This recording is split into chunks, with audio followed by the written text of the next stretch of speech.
History. Adaptation. I'm curious as well, Froster, because I'm not sure. I would love to see the Senna band away, quite frankly.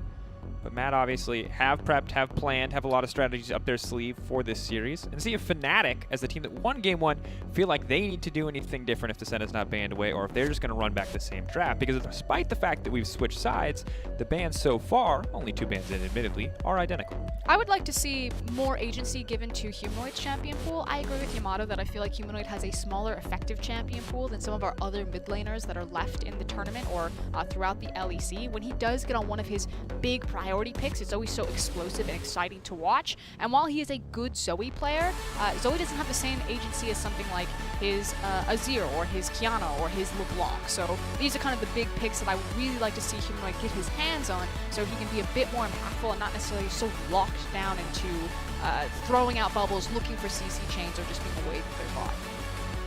But Frostgar, in an interesting turn of events here, it's not going to be about Humanoid's champion pool that I'm worried so far in the draft. It's going to be about Fnatic banning their own Senna away. Now, maybe they know something from scrims that we don't, but this is not something that Matt have really been known for over the course of the season. Carzzy very much a traditional, more of a hyper carry player outside of that MF pick, and now they've taken it away from themselves. Ezreal also banned by Mad Lions. Set the follow-up. There's actually so many bot lane focused bans in this draft so far. And is the priority pick going to be the Renekton priority that we've seen or the Aphelios priority that we've seen? I personally am on the side of Aphelios. Thank you, Mad Lions. But that does mean that the Renekton that we've seen really dominate a lot of drafts throughout playoffs has slipped through everyone's fingers and kind of everyone's goalpost right now. It might not just be a priority between Mad and Fnatic, but it is something to think about, especially with top laners like Ornn and Set taken off the table.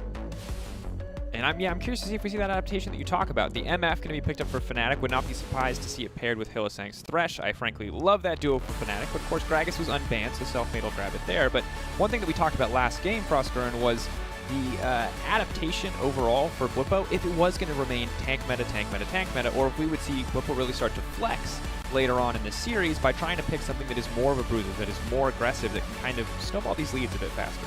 I mean, historically, when Fnatic have looked across from Aphelios, they were one of the first teams that brought out the Gangplank or the Zac into the pick, effectively just making Aphelios' life a living hell by constantly throwing backline and dive access there. You already have great reach with the Misfortune ultimate as well as the Gragas cask, so I expect the Zac and the Gangplank to be on the minds for Fnatic pending what matchup is going to go down here, and to really make Carzzy sweat in that backline from pressure.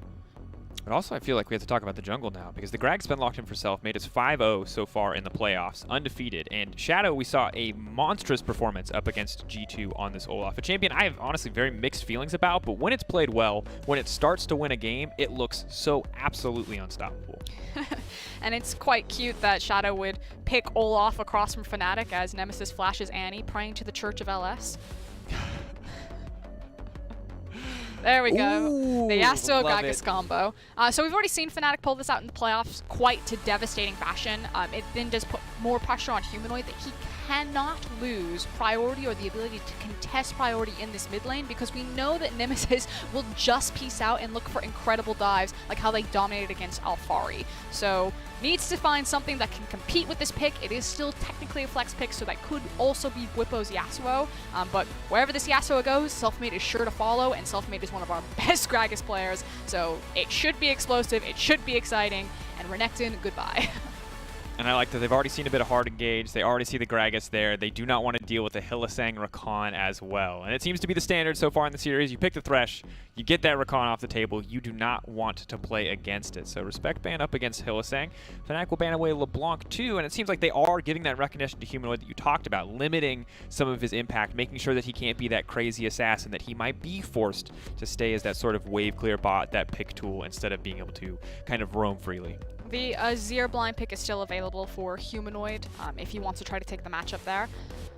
Not terrible. Obviously, you can just choose to try to stay away from. That said, if the Gragas cask ever does connect with Azir, he is very fragile, and he would just basically pop, so you have to constantly be looking at your screen, as it seems like Mad Lions were thinking the same thing that we talked about earlier, which is should probably get rid of the potential of either a top lane Zac or a support Zac and give Carzzy some space to breathe. Gangplank is still available, however, for Bwipo.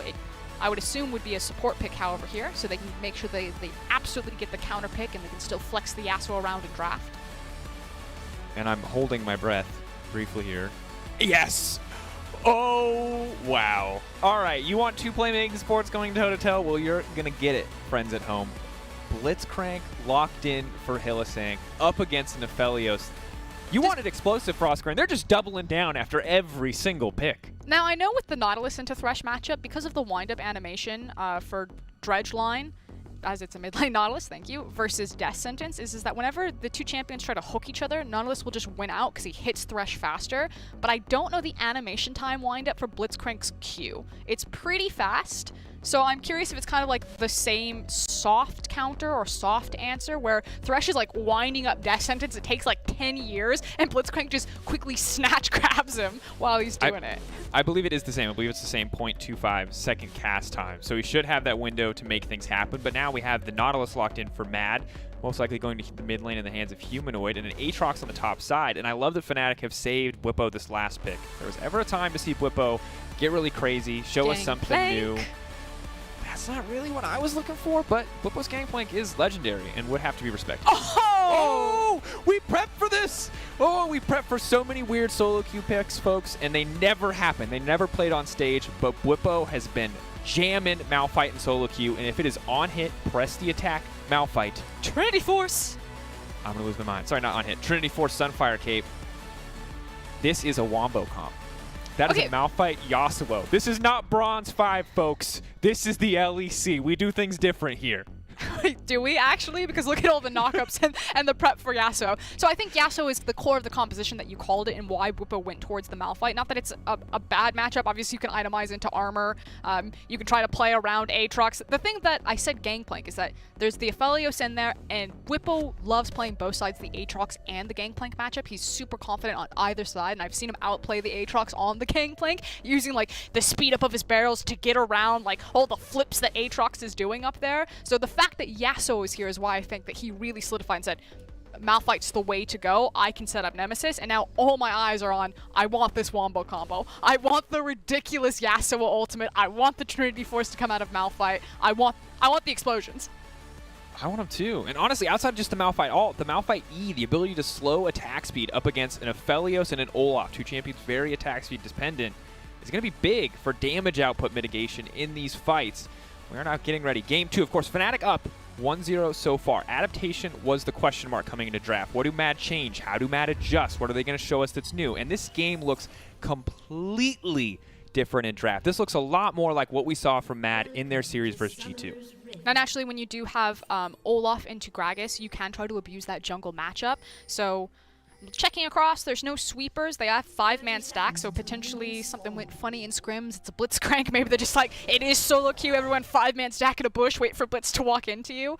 But I really am curious what Shadow's going to do here to try to, not necessarily bully Selfmade around, but at very least track him. Yeah, and Shadow, of course, is a player that was very, I mean, Rookie of the Split vote was very, very close. We've had years where it's just been 1 or 2 names that have been at the top, but Shadow was one of those names in the contention kind of for that title. And it's really important to note how incredibly good his series versus G2 was, because you can see in the regular season in wins, he was a solid performer. This is just in wins. He was really good, but it wasn't always highlight material. Every single win versus G2, 4K+A at 15. This man dictated the pace of the game. He was the one that made things happen, and if he can have a similar performance on the Olaf here in this game, Fnatic aren't really going to get a chance to get their little wombo combo together if an Olaf just takes over. I think it might be going down now that we have Shadow on our screen. So what they did is Mad Lions 5-man stacked on red, but they had a trinket onto blue. So they know that Fnatic have no information about where Shadow is starting, and leashless for top and bot lane, so they're not getting any information from a delay from the laners. Now on the opposite side, Selfmade got a very similar privilege. He was leashless wolf start, so he allowed his Misfortune, his Blitzcrank, to get down there early. So everyone should be blind. Maybe some of their suspicions based on traditionally Olaf would like to take blue buff so he can maximize throwing down those Qs. Oh, that's big damage. I was very surprised that hook hit. You only gotta thread it once. That's the thing. If you hit one hook, then you got the mental edge. Now Carzzy knows that he can hit it, and he has to be that much more respectful. And look, it was a big trade win in favor of Fnatic, but they're still backing off. They're still giving a lot of respect, and Carzzy didn't burn any summoner spells. So not the worst that it could have been.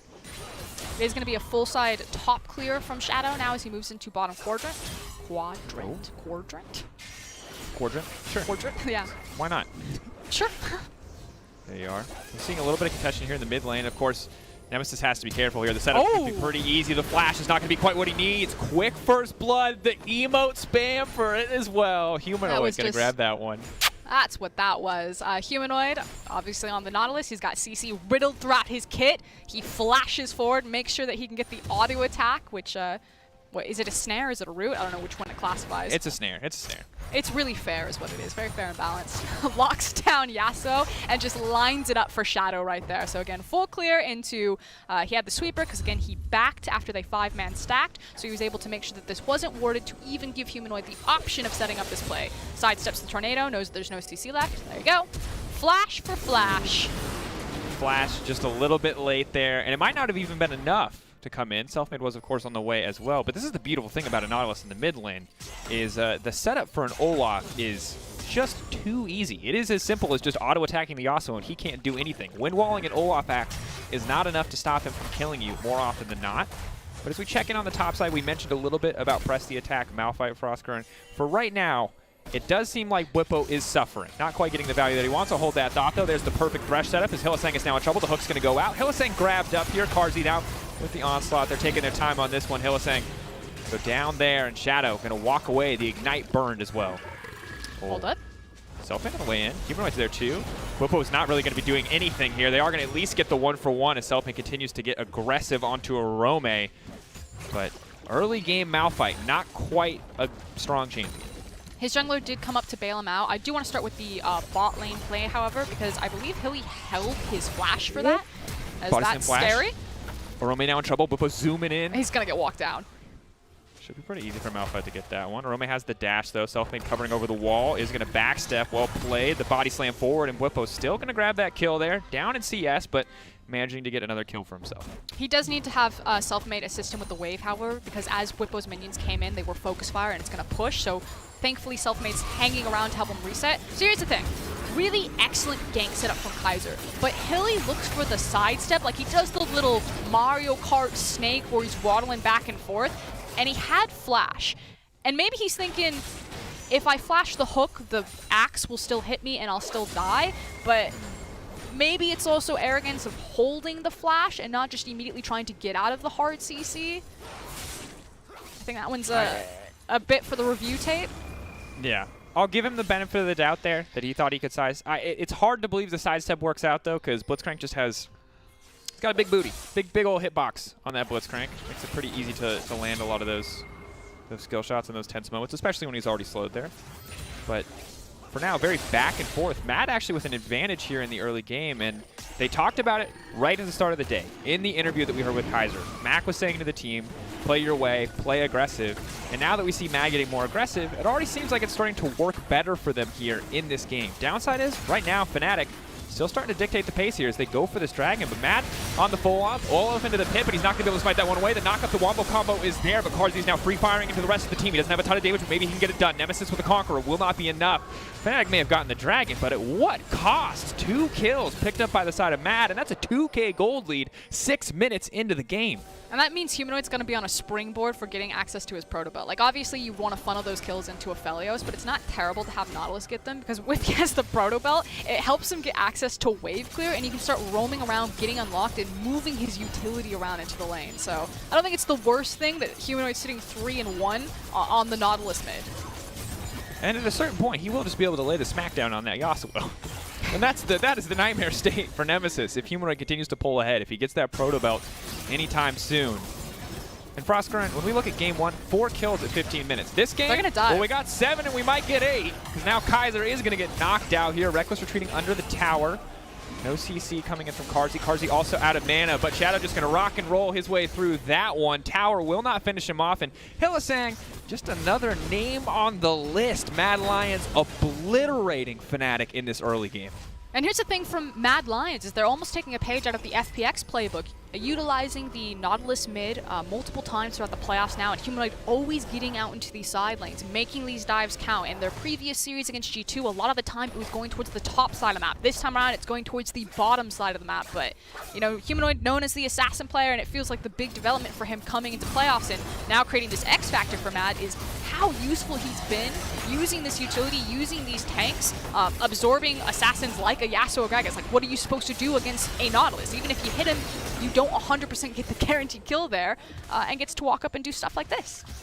Which is auto attack, which when you're ahead as Nautilus is all you need to do. And that's the thing, Nautilus snowballs so well, because all the setup CC, when you actually have a team that is ahead of their respective opponents, just pretty much guarantees a kill for champions like the Olaf, for champions like the Aphelios. And I want to check in on his itemization, because Human actually pivoted. He didn't just complete his proto belt. He now has grabbed a stopwatch, and he's got some armor, so the first piece of Zhonya's.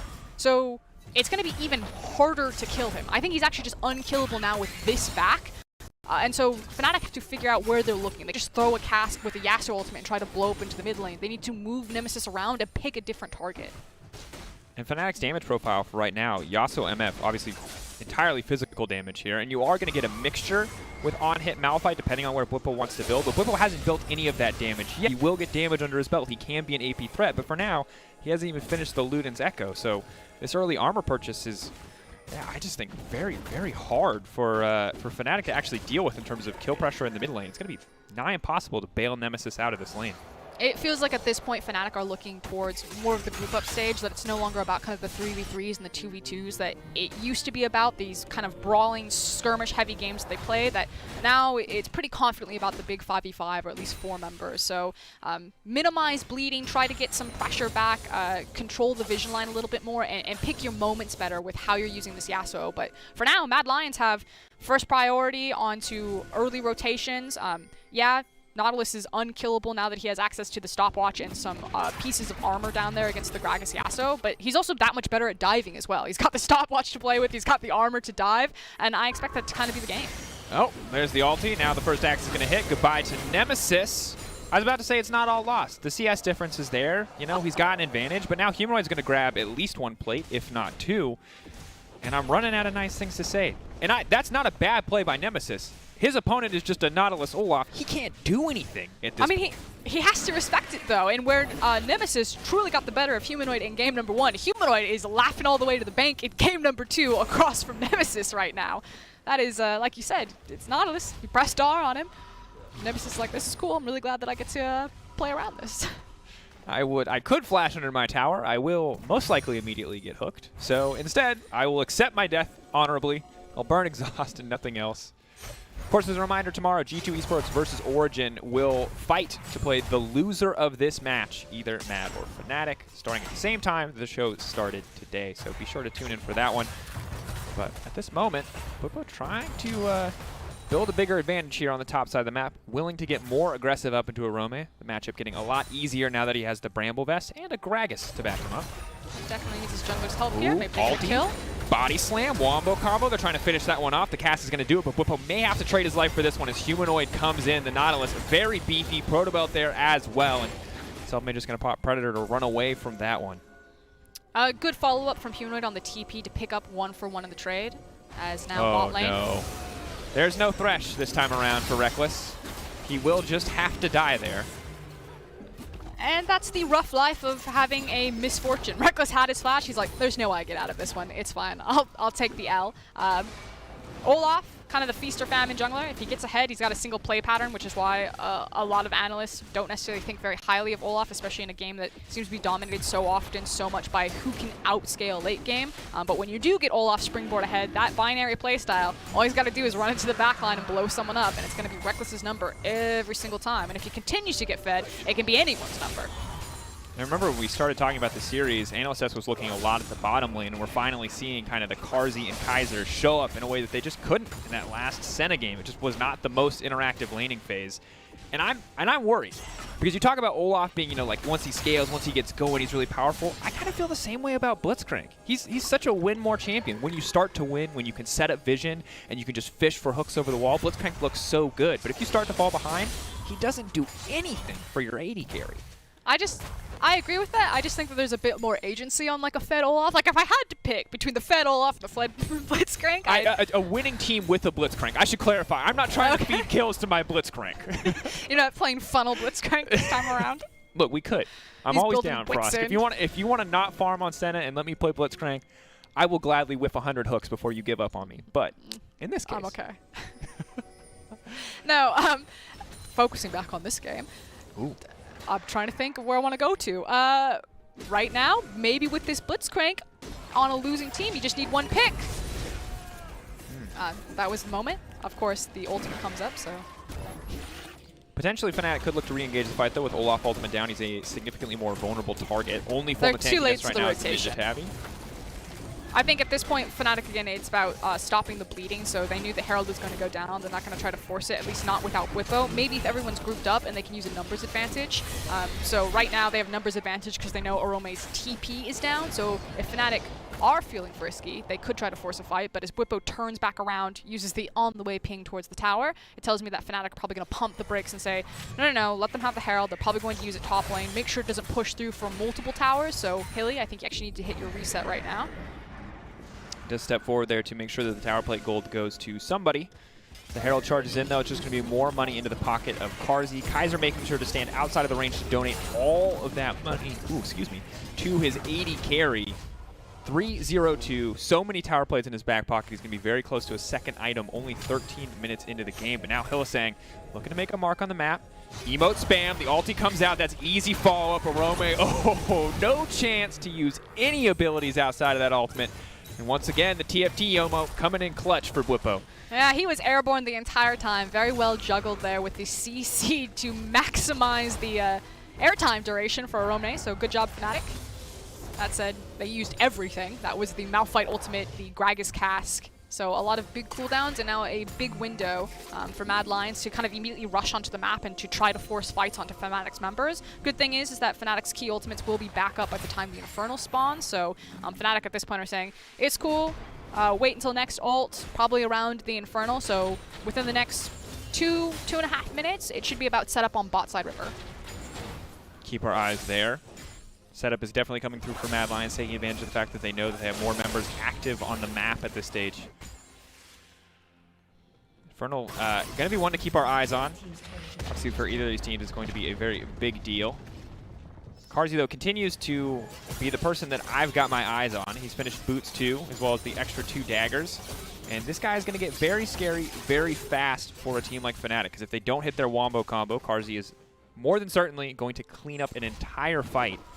Wind wall obviously can make that very difficult, but a little nervous for Fnatic as we get later in the game.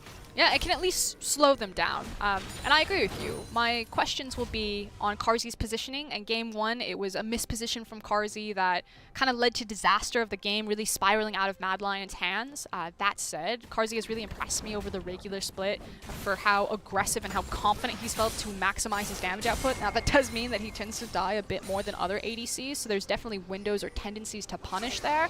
And there is pressure when you are on a composition that, I mean, I guess it's a little bit alleviated because Olaf's super fed. I was going to say, like, your Aatrox fell behind and you're running with a tank in the mid lane, so there's more responsibility on Carzzy to carry, but with Shadow being so fed, it's a little bit alleviated, but still. Has to be on his best behavior this game. I do worry for Mad if they're under pressure to kind of up the pace, up the ante, because we continuously see Orome getting singled out, and every time Fnatic members commit resources there, they are getting summoner spells, they are finding these kills, they are slowly crawling back into the game in terms of gold. Selfmade's getting very strong very fast, double pen items already completed. So I wonder how much longer Mad are going to feel very confident to take these fights if they keep giving up these kills, if they keep losing these small advantages on the side. Lane is Shadow, now going to try to rock and roll his way out of that one. The Lantern will get kicked, but Whipple just follows over the wall. They might be able to grab Kaiser here, even if they can't take out Shadow. They're now running for his life. Hook will connect, Carzzy standing over the wall. That's going to be a big, huge fall, but Nemesis is now on the way in. Looking for a knockup to get the ult started. Whipple's continuing to step forward, though. He remains unafraid.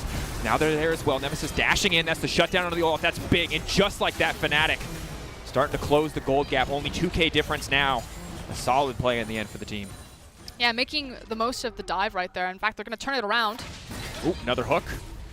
Keep your eyes on any kind of knockup. Nemesis holding off on the ultimate. Definitely wants to get that one, but Humanoid, one of the strongest members on the team, is just acting as an excellent front line. But how much longer? Nemesis wants to find the knockup. The wind wall's there. He's got the ult down. Nemesis playing so well around the wind wall, but not well enough. Carzzy close out that kill as a double goes over to Reckless. And Reckless and Carzzy just plant their feet and are just unloading as many auto attacks as possible. The difference is that Carzzy has the gold lead advantage as well as the Aphelios at this point. It feels like Reckless is, at this point of the game, really reliant on his ultimate that had been used at the very beginning of that fight. You can see all the cooldowns coming off. And as we get another look at that dive, I want to point out Selfmade. So because he had used his ultimate in the previous exchange, which, first and foremost, we have to back up. That is such an obvious trap, and I think that that comes from maybe not being used to playing against the Blitzcrank when you place the ward and then you just stand on the other side. Whoever comes up to clear the ward, you just snap grab them over. So Shadow should learn his lesson there.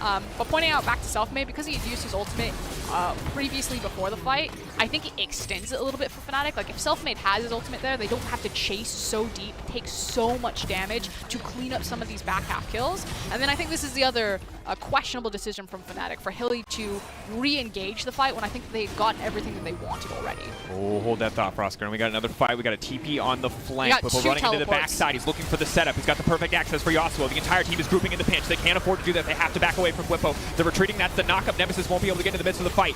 Still zooming onto Orome, though. The knockup is there. He's going to deny the death.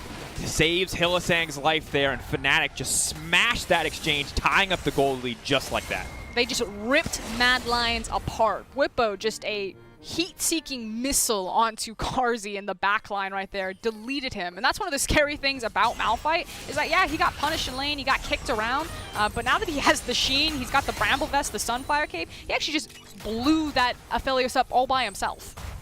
And the thing is, even if Whippo doesn't do damage, you still have to be scared of Whippo ult because it's just a taxi for Nemesis, Frostgurn. So Carzzy has to back away, has to stay as far back from the Malphite as possible. Even if he's not necessarily scared of the Malphite, he knows Yasuo is going to be on him in an instant if he missteps. So, well executed by Fnatic, and Mad Lions looked like they were in the driver's seat for so long, but Fnatic played this very well to come out on top.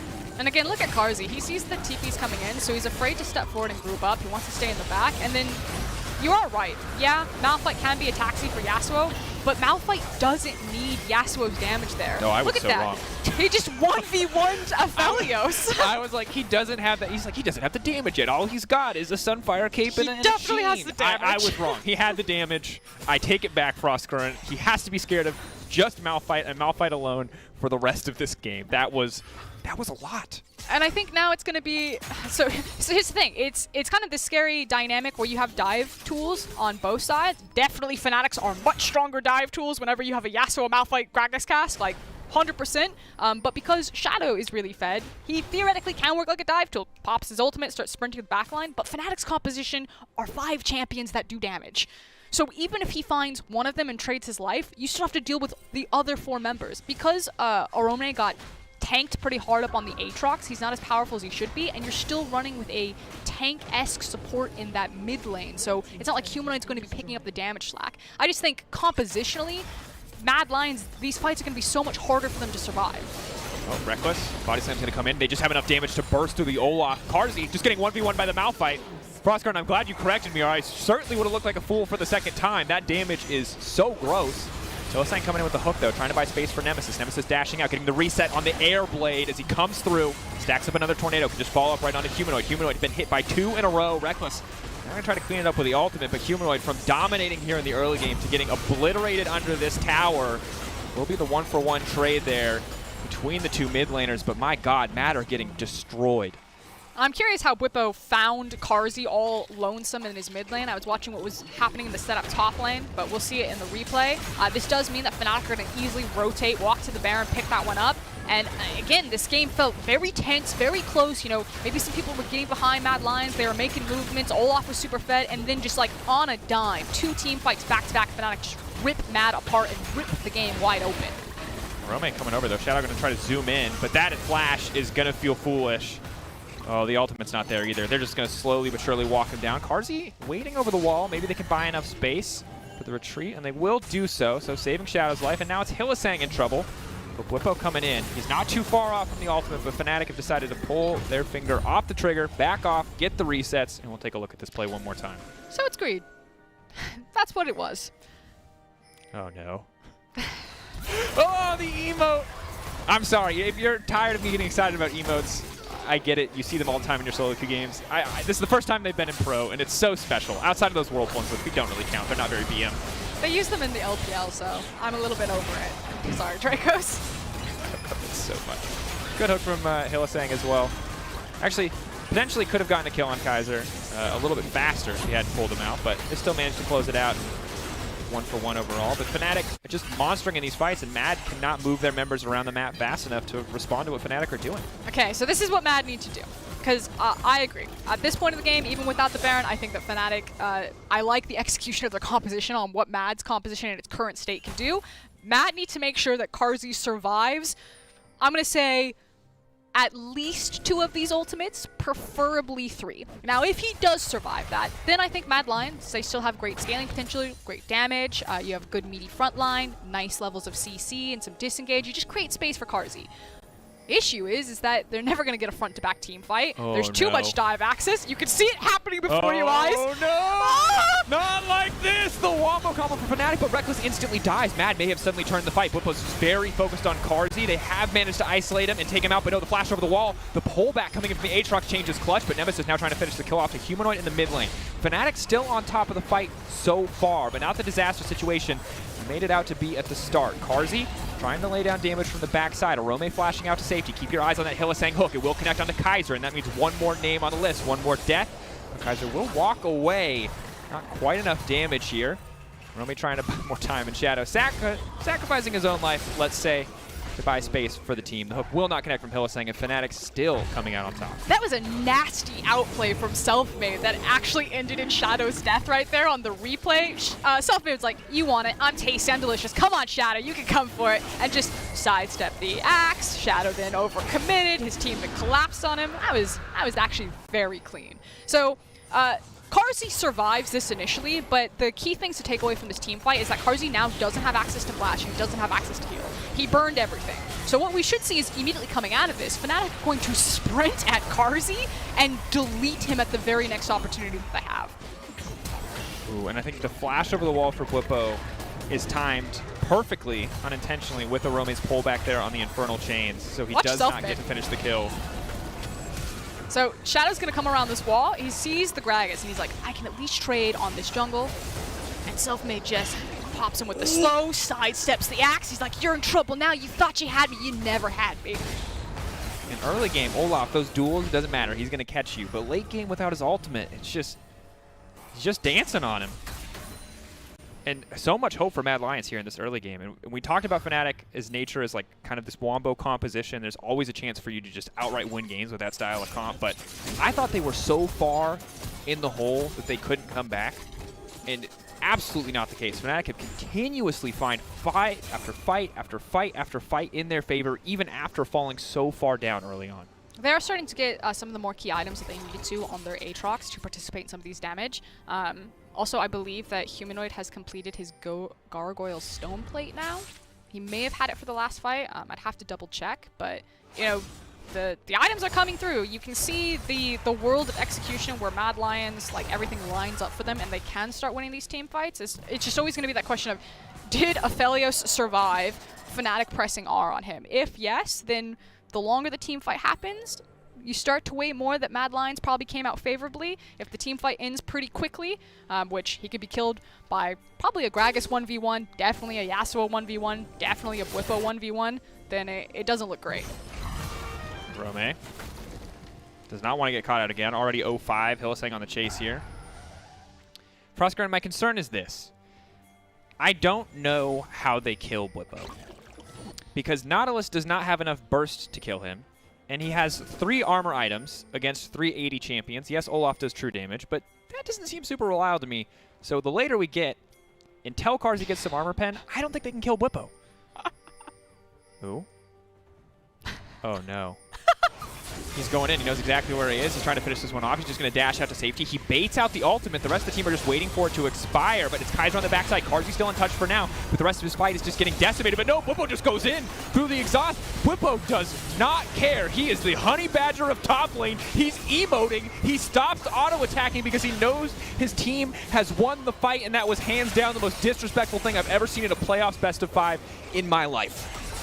The only silver lining here for Mad Lions is there's not a wave behind Fnatic that they can't just clean up that team fight and then storm roll through. That said, rotating towards mid lane, so they did eventually find one, but that was about it. They didn't immediately get to turn and start decimating bases, but the point has been made, the emotes have been flashed.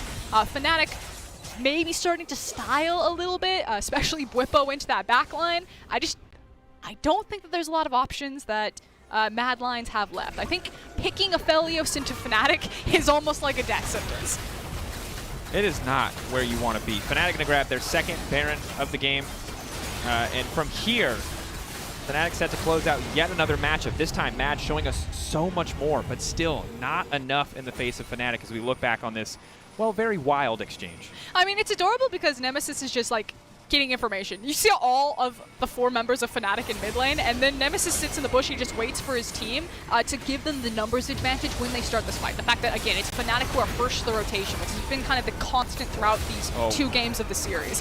And then as soon as Carzzy shows his face, Bwipo has R. He's just like, I don't even need Yasuo. I'm taking this Uber alone. Right on him. And Bwipo, of course, couldn't have finished off the kill, so he chooses to press S instead.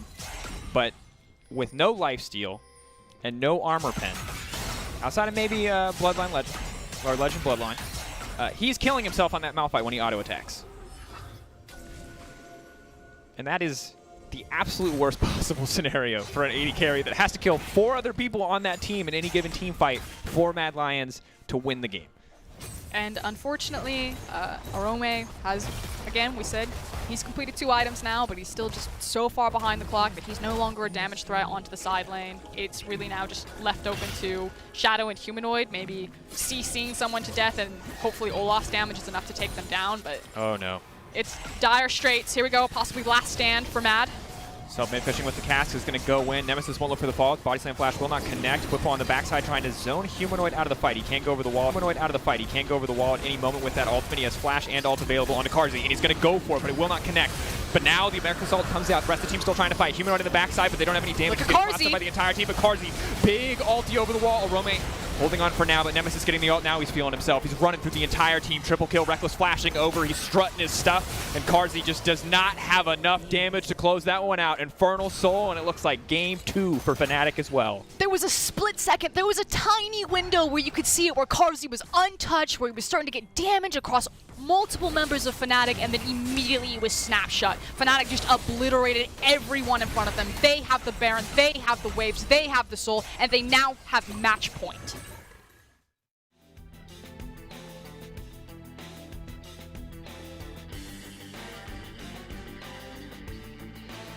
That does it for today's match history. Let us know what you thought by tweeting at LEC, and we will see you next time.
You've seen our name on the jerseys of amazing teams. Now, we are supporting one more.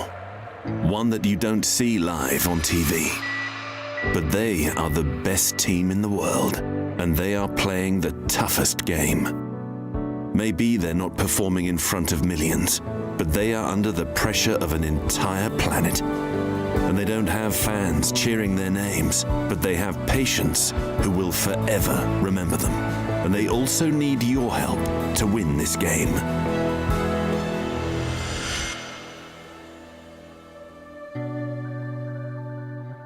Stay home like a pro.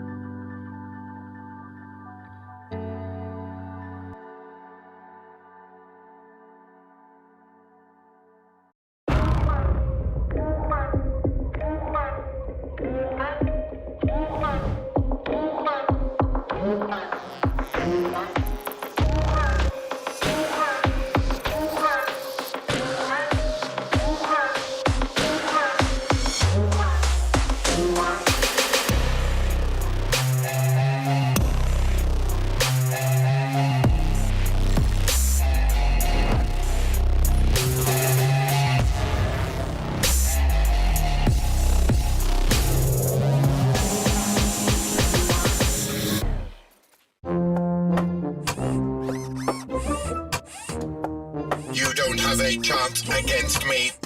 I can calculate 90 trillion moves in advance. Not fair. Not fair. Red Bull gives you wings.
turn it around! G2 are losing! G2 are losing! Yanko's not 100% on the same page.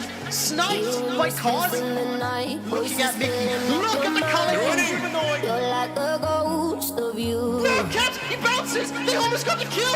It's not enough, Mad Lions! Shadow, still not down. He's going to try to work with. They've done it.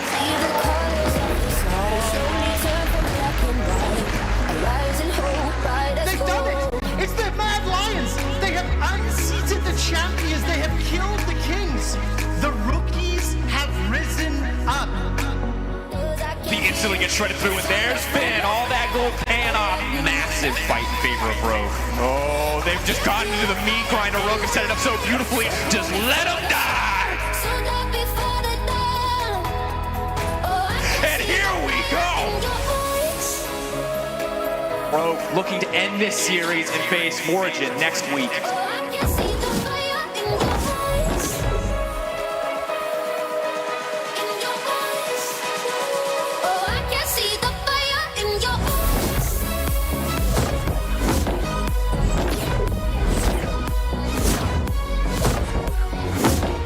Get the last breath. The Call of Forge got coming out as well, but Nemesis puts up the wind wall. He's surviving. Nukeduck has to flash away. Nukeduck caught underneath the tower. Nemesis alive, and Fnatic 2-0 up the kill. Xerxes flashes forward, and the explosive cast find its mark, and now Upset can unleash hell. Oh, a great hook from Destiny stops Upset from getting caught out. Now he's able to flash, but Whippo able to land the final Darking Blade, and now this is an awful fight for Origen. Another good hook comes out from Destiny.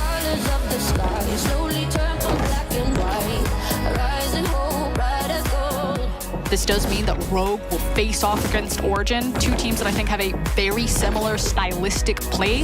That should be a very interesting match.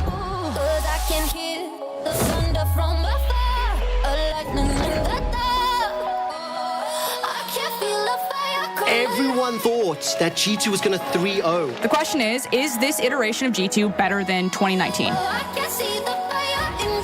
Out of the 4 teams we've seen over the last 2 days, I think Fnatic stand head and shoulders above everyone else right now. They will get to go up against Mad Lions. That's definitely not what everyone was expecting. Oh, Mad Fnatic is going to be a really fun one. I do still think it is going to be Fnatic-sided. Mad are doing it. Mad are in the lead. They are playing the game right. Bauer comes out, spit back, punch him in the face. Whippo joins the fray. Call of the Forge God lands onto Nukeduck. He's almost dead, but he manages to head into the bush for the second. Whippo takes him. Xerxes still alive. Upset caught up in the last and rest of Fnatic, and now turning this fight around. It is taking out B-Boy. Misfits, they're falling apart. They've got nothing left in the tank. This has turned from a playoffs of almost certainty that we'd have the same champion into a wide open playoff bracket. Every single team should take a long, hard look at themselves and see what kind of an opportunity they have here.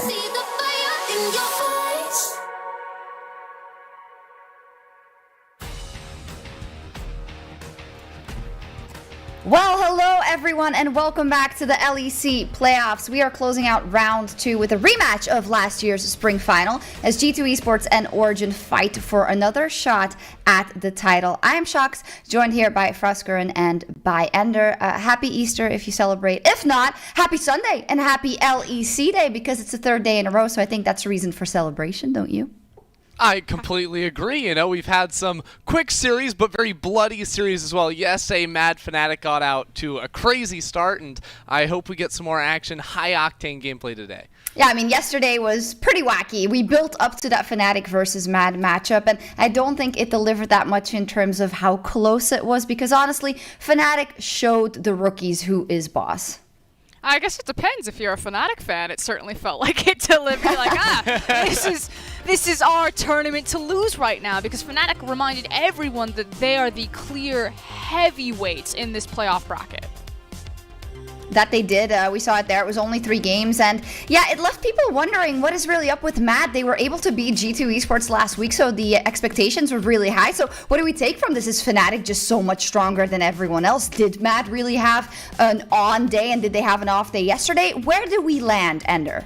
Well, I still put Fnatic right up there at the top right now, so I was expecting to see Fnatic come away with this series, and they won in that typical fashion. Before I say they're clear favorites, I still needed to see them go against G2. I still need to see what form G2 are in today. But regardless, in that series yesterday, Fnatic were completely on point. Even in that game 2 that got off to a really rough start, started turning, going very much against them. All of a sudden, Bwipo feeling rock solid up there in the top lane was an absolute monster and just untouchable on this Malphite. And on the other side, even though it was a 3-0, there were some good glimpses from Mad Lions. I think the second game in particular, a lot of people were thinking like, oh, Mad might actually make this into a series. And again, reminder that even though they fell down to Fnatic, they still have a second shot since it was the upper bracket. So we still get another chance to get a look at the rookies and see how far they can make a run, possibly even a rematch from Fnatic in a finals. That's true indeed. They can still make it to those finals. Of course, we'll take a look at a bracket in just a bit. But here, this lineup on your screen, Fnatic. And I think, Frosk, you and I have shared the same sentiment ever since G2 lost that initial best of 5 against Mad Lions. This is Fnatic's tournament to lose. It is wide open. They should be able to take the trophy at the state that the other teams are in. If you look at the results we've seen so far. And I asked a question in our intro video, the big hype video, where I was like, is this G2 better than the 2019 G2? And it feels like right now the answer is no. But is this Fnatic better than the 2019 Fnatic? The answer is absolutely yes. 2020 Fnatic is smashing kids right now. They absolutely are. The Kia player of the game yesterday, sorry to cut in, I just wanted to remind everyone of the player of the game. It was Reckless, and that is interesting in itself because we were hyping up that bot lane matchup with Carzzy and Kaiser so much. But again, the veterans come out on top. Yeah, Reckless absolutely smashed in the series. And it was a really fun one, too, because both teams just kept building these comps that were all about diving the enemy ADC. And while Carzzy had a Malphite, a Gragas, a Yasuo all piling up on him and he was dropping, Reckless was just absolutely untouchable. He played those fights super, super well, kept those death numbers very, very low, and all around put out a great performance. It was Reckless just reminding everyone that the gap is still massive between him and every other bot lane. Like you said, Shucks, you would have expected a Bwipo here, a Selfmade here, a Nemesis here. No one really expected it to be Reckless to be the guy to stand above Carzzy and Kaiser, who've been praised so much. And he did it on a champion like Senna and Misfortune. It wasn't like he was playing these hyper carry ADCs that were having all of these resources funneled into him and he had to shine. It was that with these defensive champions, like that positioning that Ender is talking about, that he just put the nail in the coffin every single time for those team fights. And it is, again, one of the examples of why Reckless has been so successful in his career, and all those veterans on the team as well. They step up when it matters most, and that is in playoffs. So Fnatic is riding high. So let's take a look at the bracket, how things stand now, and have a bit of a chat about how our expectations have been subverted and where we landed. So with the results of yesterday, Mad lost, is now in the lower bracket, so they still have a chance to join Fnatic in the final if they win versus the winner of G2 and OG. Yeah, but I think the craziest thing for everyone is just reminding you that out of our top 3 teams in the regular season, Fnatic, G2, and OG, because of that loss, now either G2 or OG are not going to be going into finals weekends, which is a huge surprise to, frankly, most fans out there. And I think it's OG who are the real, like, come on, G2, we held up our end of the bargain, we drew Fnatic, of course we were going to lose, now we're down. But really, you guys got upset by Mad, now we get denied potentially top 3, but they have the opportunity that they can turn it around, that they can prove, no, we really are top 3, and they would get to take down G2, a rematch of our spring final to do so, so... Maybe OG can go the distance today, who knows? Hey, I mean, this is a really tough weekend for Origen as well, right? I mean, obviously they're playing G2 today, but don't forget, 2 days ago they had to play a best of 5 against Rogue as well because of the way the seeding worked out and because of this new bracket. So this team coming into the week couldn't spend 7 days just prepping for G2. They had to split time, focus on Rogue a little bit too, so it feels like there's a lot stacking up against them. Yeah, that is true. Selfmade yesterday in PGL, when we asked him about it, did say that he felt that OG and G2 were similar in skill. But the thing is, you can be similar in strength in your own kind of way of playing, but that doesn't mean that stylistically you necessarily match up great against certain teams. Yeah, and that's kind of the thing that I really want to underline. I personally feel that Origen don't have a great stylistic matchup. Now, if you asked Deficio, he'd say, like, oh, we were one team fight away from beating G2 when we had them in the regular split. And I would say, I think the scoreline tells a different story there, that G2 and Fnatic's playstyle, for me, is just head and shoulders superior. So we'll see today if that rings true in G2 versus OG. Before we get there, though, let's take a load off and let's maybe, hopefully, get a couple of laughs in, because yesterday we asked you guys on Twitter to change around our pictures. We gave you carte blanche with green screen pictures. Now, some may say it was a mistake, but we'll see. We're going to take a look at the results right now. We haven't seen them. So, yeah, throw them up, production. Oh! Okay. I can confirm that is not a Photoshop. That is actually in Vedius' bedroom. Fantastic. Oh, no. Oh, epic. So epic. I mean, Laura just made, I think, the best green screen picture to start with, and it's just showing. Vedius hanging out with the boys. I love it. I feel like Vedius and Laura really went the extra mile in like creating the perfect poses to maximize Photoshop ability. No, for sure. How popular is Vedius, though? He just seems to know everybody. He knows the Queen and the Rock. Oh, missed opportunity, because the Queen also had a picture where she was wearing a green top, so they could have like photoshopped Vedius' face on the Queen's top, but that would have been so next level. Oh, he could have been the shirt, you know? Yeah. Vedius again. Oh, there's everyone's in this one. Look in the background. Frosk is like the wallpaper in that one. Oh my God, Frosco. That was actually my face as I watched that. Just auto-attack the Nexus caps, please. Oh, no. Wait, this one's supposed to have text on the bottom that says, "And I left China for this." What is going on with his mouth? Oh, he's frowning? It's like sad lines. Come on. Sad line. Oh, okay, we get it. We get it. Oh! Well, that's just not true. We've all been playing. That gave us a hey, my man. Don't remind us. Don't remind us. Here we go. That's Valorant if you got the drop or not. Just if anyone hasn't played. Which only about, what, 30 people by the looks of my timeline. Oh, yes. Lore of Arc. To know this? Okay. Yeah, that's Lore of Arc. There we go. Oh, it's animated. What? Oh, my God. And it's going to zoom in on the cat on the pants. Oh, no, it's going to zoom in on Vedius. That's next level. Oh, we're missing the music. Maybe we're not allowed to play it, but it's probably epic. Oh, fantastic. Thank you so much for indulging us in our silliness, and watching us do these shows from home and helping out by making us laugh. I love it. What was your favorite panel? My favorite? Yeah, I mean, anyone. I do like the Queen one with Vedius. The Queen was. I just have to say, the person who animated that last one, just deserves credit. So, props. Yeah. I also think the background is actually Medic's pants, or very close to it, because Medic is wearing these space pants with a cat on them. I don't know why, but it's a thing. Yeah, apparently it's @GameGhoul who edited it. So go drop him a follow. There we go. Thank you for that. Yeah, for those jokes and for those funny edits. We should do it again sometime. For that experience. But now let's bring us down back to earth and focus in on this matchup. It is time to get back on track. G2 and Origen are going to fight to stay alive in our LEC playoffs. Teams are definitely stronger than they were last year. I still believe that we are ahead of the competition, given our players. I'm not scared of losing. I just always try my best and give it all I have to win. Dennisblade catches on to Perk, but he turns around, petrifying gaze. That manages to stun two. The knockup from Wonder is fantastic. G2 have turned this game around. Every team makes mistakes, but they will always get punished. They will not really get to the late game that they want to with their comps they draft. I think we are all very motivated to still win the split. We are just getting started, actually, and it's the start of our journey. Teleport coming down, the stopwatch has been used. Nukeduck's Emperor's Divide is fantastic. The Grand Starfall comes down. This has gone horribly, horribly wrong for Rogue. While we are one lose away from being out of playoffs, I'm really grateful that we still have a chance to make it to the finals.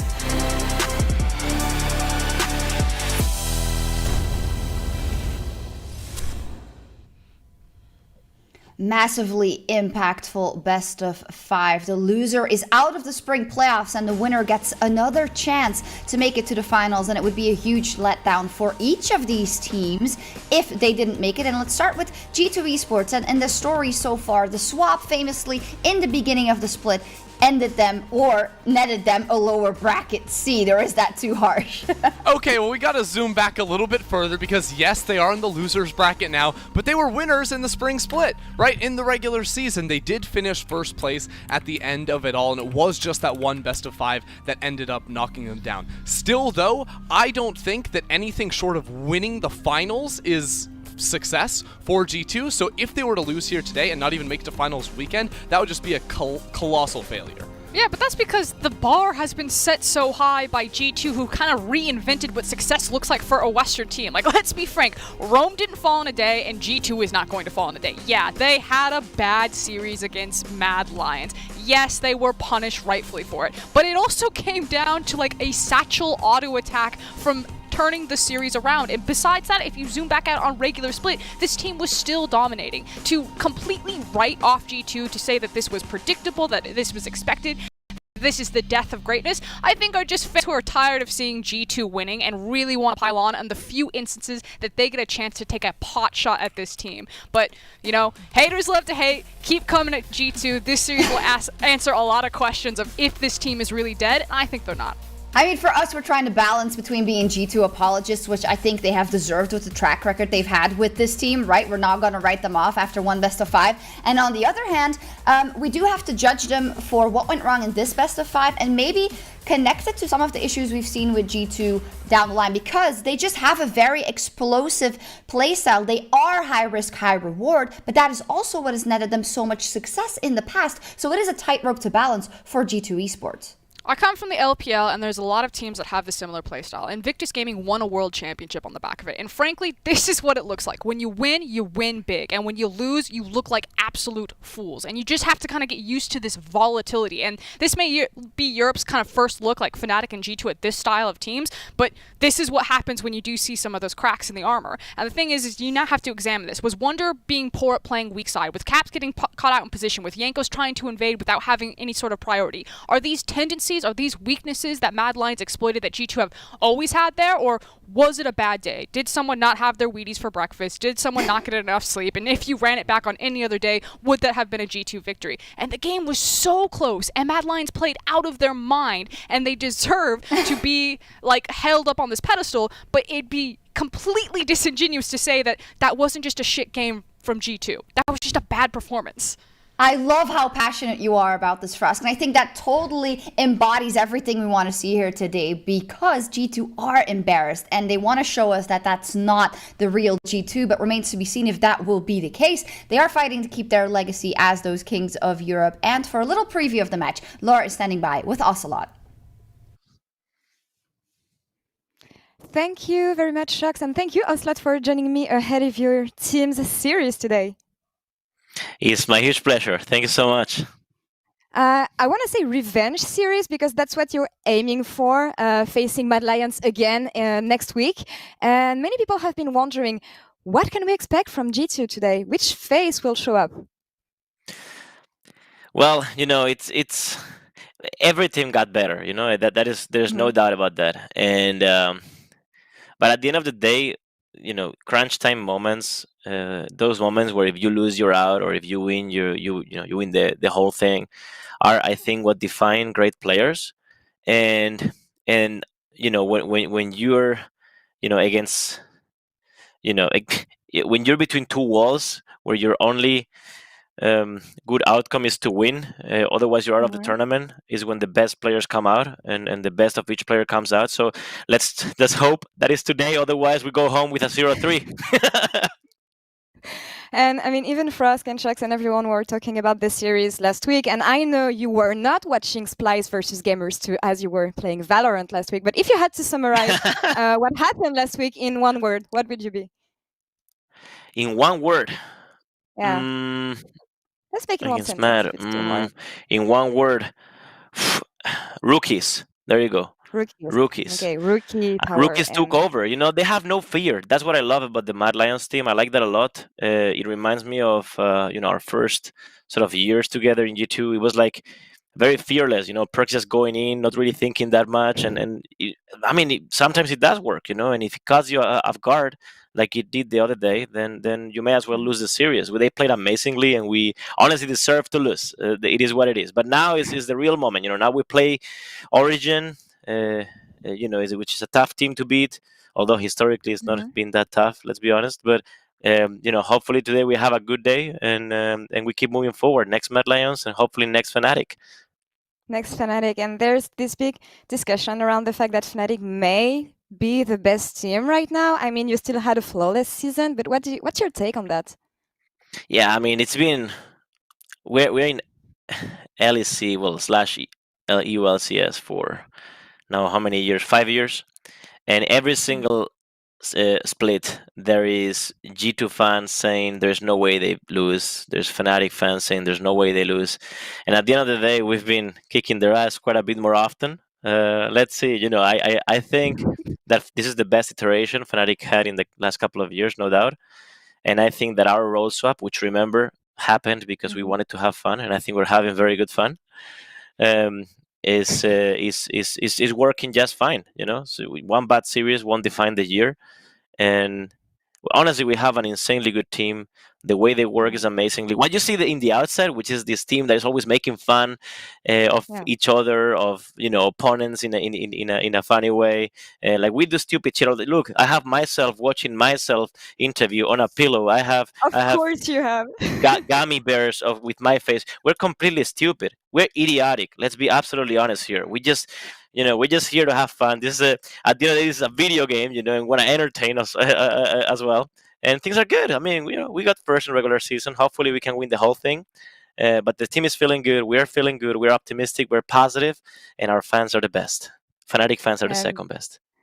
And that's what we want to hear. And hopefully, we can have an explosive and fun series today against Origen. I think we will. Thank you so much, and cheers to everybody. Cheers to everybody, and back to you, Shucks. Yeah, Cos, you took the words right out of my mouth. You were idiotic that series. That's really what it did look like. No, in seriousness though, I just want to say that interview was perfect because it encapsulated how lucky we are in the LEC and League of Legends to have a team like G2. A team where they get massively upset in a best of 5 and then immediately on social media, Mickey's response is, I always wanted to play from the losers bracket. Think about that. To have that type of bravado, that ego, that confidence. I can't think of another team anywhere close in traditional sports that have that type of ego. It's really cool, and they take it when it backfires, but it doesn't take anything away from the fact that they have to perform today, or all of that means nothing. We talked a lot about G2 there, we like talking about them, obviously, but we need to spend time for Origen as well, because the story arc of this team is also so incredibly interesting. They have a long road ahead of them, though. They came into the playoffs, they are now still in the lower bracket. They did beat Rogue very convincingly after that game 1 a couple of days ago, so we're going to have to see how they show up here today, because the stakes are incredibly high for them to not be second or third best again. Oh, for sure, right? Because this team made big moves in the offseason, right? Bringing in Upset down bot lane was supposed to be big. They brought in Xerxes, one of our top junglers in the league. This team built a roster that on paper was supposed to be contesting the likes of G2 for number 1. And they got off to a great start. Week 1, they knocked down Fnatic. Everyone's praising them as Draft Kingdom. Sure, they take it slow, but they get the job done in the end. And then, mid-split, all of a sudden, some problems that people were spotting started showing through, and they started dropping games. But on Friday, they turned so much of that around. I was really impressed with their gameplay and their ability to attack in the mid game, to deny vision, to surprise Rogue, and that's the style, that's the spark they need to bring in today. And I think that there was another kind of caveat to this, is because they faced Rogue, it made Azir such a higher priority pick. You can see Nuke on the champion right now, but they wanted to deny it away from Larson. And what I really like about giving this pick to Nukeduck is that when Origen get to play all 3 lanes, when they can play a 1-3-1, when Nukeduck's on a champion like Azir, Corki, LeBlanc, has side lane pressure, Origen show what they're so good at, which is playing that pressure game, which is playing the map and dominating you. But kind of in the middle of the split, when I think a lot of fans kind of forgot about Origen or had some of that steam let out, is when Nukeduck was playing these tanks. His most played champion was Ornn, and you're not allowed to play the entire map when he's on a champion like that. So I hope that it wasn't just because they were facing Rogue that they decided to give more teeth to Nukeduck to have him bite, and that they actually recognize and will think about when facing G2 of giving power to Nukeduck, of being able to play all 3 lanes, because against G2 you have to. Yeah, I mean, that's the hard thing though. There's a big difference between playing 1-3-1 all 3 lanes against Rogue solo laners and doing it against Wunder and Perks. That is a much more difficult task to go into, and one that I'm frankly not sure OG can pull off. Yeah, we'll see. Of course, there's also this point of the stylistic mismatch, right? And we know that OG, sometimes they show us that they can play more aggressive. They show us that they can play more short on the ball. But the thing is that you have to turn that up to 1,000 when you play versus G2. So what are we expecting from the two styles clashing here today from the side of OG? Well, with Origen, I think early game has never been an issue for them, right? Jungle is able to get a lot of work done. What they need to be able to do is control vision around mid lane in the mid game. That is how G2 will absolutely destroy you if you are not on top of your game. So it comes down to Xerxes, Destiny working together to control space, to control vision. Otherwise, G2 are going to lower them. Yeah, I know, Ender, you've been watching Xerxes closely, especially in that series versus OG, and you wanted to show us kind of why he is such a good early game jungler, rather. Yeah, exactly. So I think jungling early on is all about the information you can give while denying it from your opponent. And Xerxes is the type of player, he's a super smart jungler, where if you give him anything, he is going to download your path and he is going to break you completely apart. So I wanted to look at the early game performance from him against Rogue in game number 2, where he completely outplayed Inspired. You see at the start here, notice he's not getting a leash, so he doesn't reveal anything to his opponent, whereas Inspired got a leash topside, and Xerxes knows that because their bot lane walked into lane right at the start, and also the top Renekton walked into lane with Fury too, so he knows it's a topside start, so he says, hey, Nuke Duck, place a ward on the enemy Raptor camp. I want to be able to see where the Sejuani is at all times. Now, Inspired knows this ward is here. Inspired walks onto it, again, giving him another piece of information, and that's all Xerxes needs to run away with this early game. Watch. He runs down bot side for the Scuttle Crab. He has priority in all 3 lanes, so he's going to take bot lane. He's going to run through mid lane while avoiding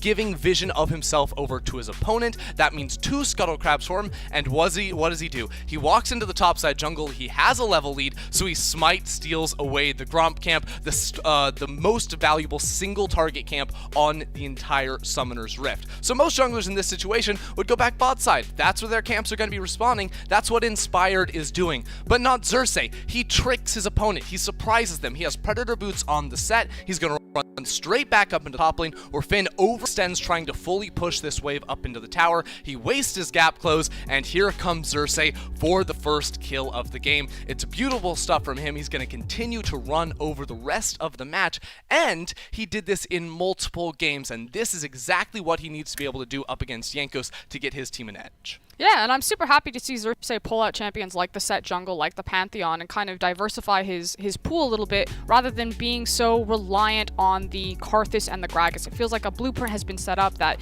these champions are being banned away from him consistently, and for me, he's had less effective impact on, say, things like the Lee Sin. Like, he can pull it out and he can play it, but it doesn't look as clean as when he's on his Karthus, when he's on his Gragas.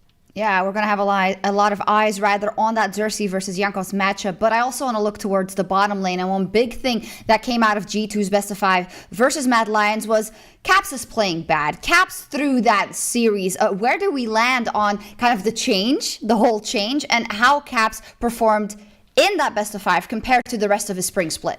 Okay, so there's 2 things going on right here. I'll answer the first one, which is how do we feel about the change? I feel fine about the change. I don't think you can criticize necessarily the role swap between him and Perks. G2 feel very confident in this move, and the mistakes you can call Caps out for are not him being bad at bot lane. It's him being sometimes inconsistent as a player. We saw this in mid lane where he had very, very off games. We saw it again in the series against Mad Lions, but you cannot forget the insane performances he put up during the regular season. Those should not be wiped off. Yeah, I just think the bias, the recency bias colored a lot of fans' interpretations of Caps. They saw Carzzy absolutely smash him, and they're like, sign him off. But the thing is like, Caps as a mid laner got blown up multiple times as a mid laner, but people would still say, nah, he's still a good mid laner. He's still one of the best players that Europe has ever created, but they won't extend that. And yeah, there's a difference of tape. You have a lot more tape of Caps thriving as a mid laner than you do as a traditional marksman, but I think that's where we really need to move the goalpost. In the regular split, Caps just show that he didn't have the widest range of champions as a marksman, but as a bot laner, he still was incredibly strong and dominated the regular split. Great Aphelios, incredible Senna, amazing Ezreal, pulled out the Syndra, had the Talia. Like, there were a ton of good picks right there. He had the off series, but Caps has been known to have them, and those problems aren't bot lane specific. Devil's advocate would say, well, he shouldn't be making those mistakes in mid lane or in bot lane, and then maybe he would win a world championship. But who am I? Who am I? But I think that's the key here, right? You are criticizing kind of Caps' level, but you're not criticizing the change because he has performed on it in the Spring Split. But the fact of the matter is, he has to do it now. And that is why we're so hyped to see what he will do versus OG's bot lane in this match specifically.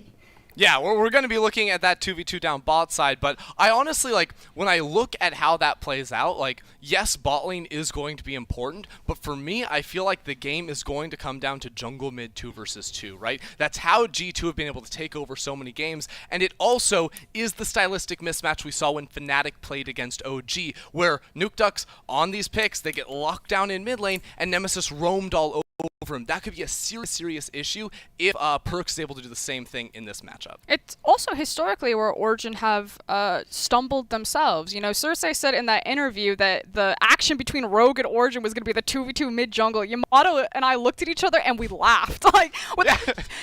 What? You've never cared for Nukeduck ever. Like, that was never. And then, to be fair to Cersei though, he did rock into mid lane like level 2 Trundle, throw up the pillar, and then just like left and nothing came from it. So I agree with you there. I think that there is exploitable weaknesses. The thing is like Nukeduck's such a good mid laner at neutralizing everything. Like, you throw anything you want at him and he doesn't really crack, but like you're saying, that doesn't help the rest of the map. That can then lead and bleed over to Alphari suffering because of it.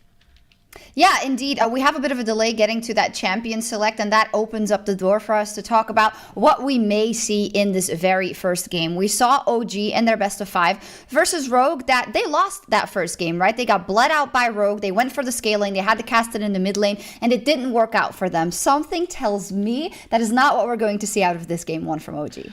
I think what we can take away, because you bring up a really good point, Shox, is that OG have been really slow to adapt in drafts over the course of playoffs. It feels like they had really poor reads early on in the series against both Fnatic and Rogue that have caused them some stumbling blocks where they don't quite know what they're prioritizing or execution, but they have adapted fairly well. The issue is that against a team like G2 and against teams like Fnatic, you don't really get many second chances. So Origen need to be on their best behavior, despite the fact that they should theoretically be looking at a weaker G2 and like make sure they've got the champion priority figured out.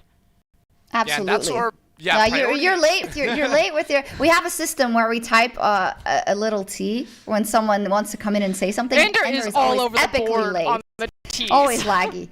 Sometimes he's in the wrong channel. Sometimes he's muted. Sometimes he's not typing. I'm just trying to take a note from a boy Lagius, who's doing a great job on the caster desk. You know. You know what? I'm going to cut you off as well. I'm cutting you off too because you did that. No, I'm kidding. Champion Select is ready, so we're going to go over to that. Sorry, Ender. Huge matchup reminder, rather. Origen versus G2 Esports. The loser is out. The other team gets another chance for the finals. Take it away, casters.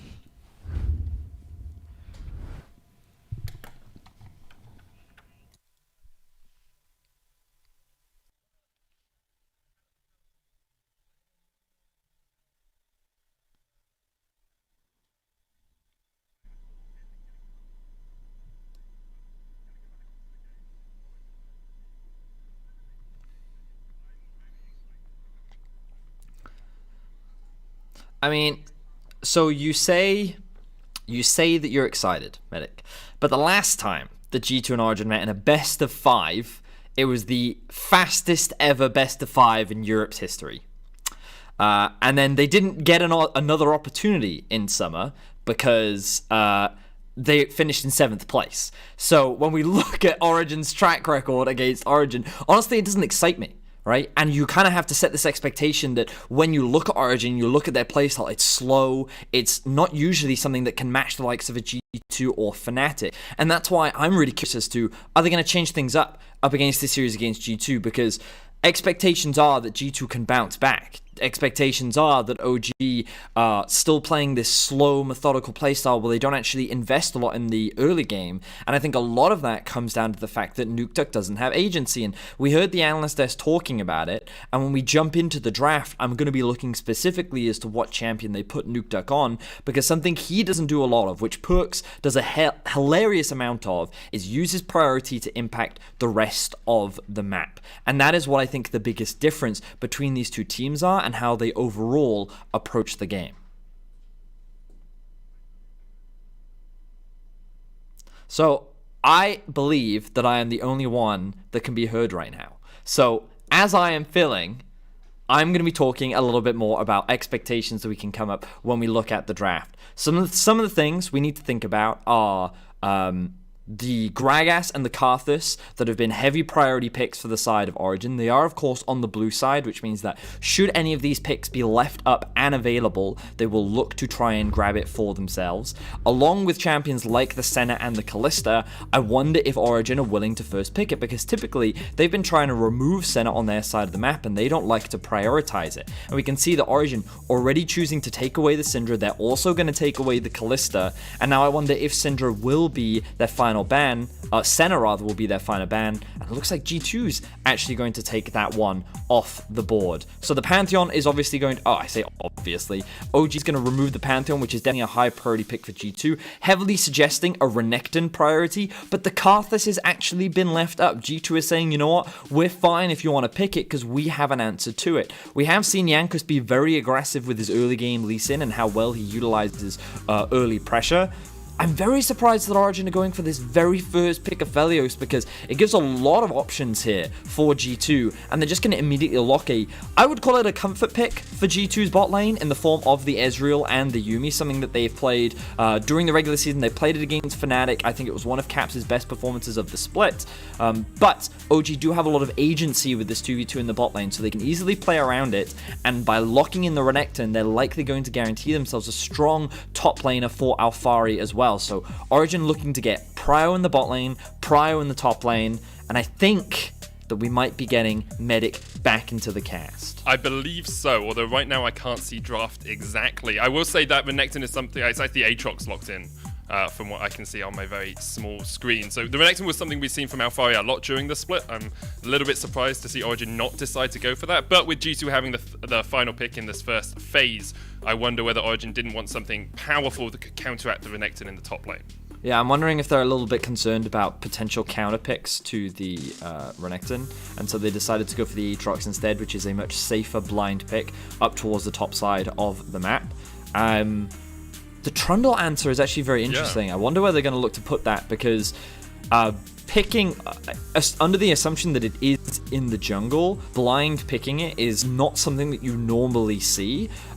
It could be a response to try and deny things like a Sejuani for the side of Origen, and that means that G2 is going to ban away things like the Karthus, which will be taken off the board, and maybe even an Olaf, but even then Trundle can actually match Olaf quite well in terms of early skirmishing.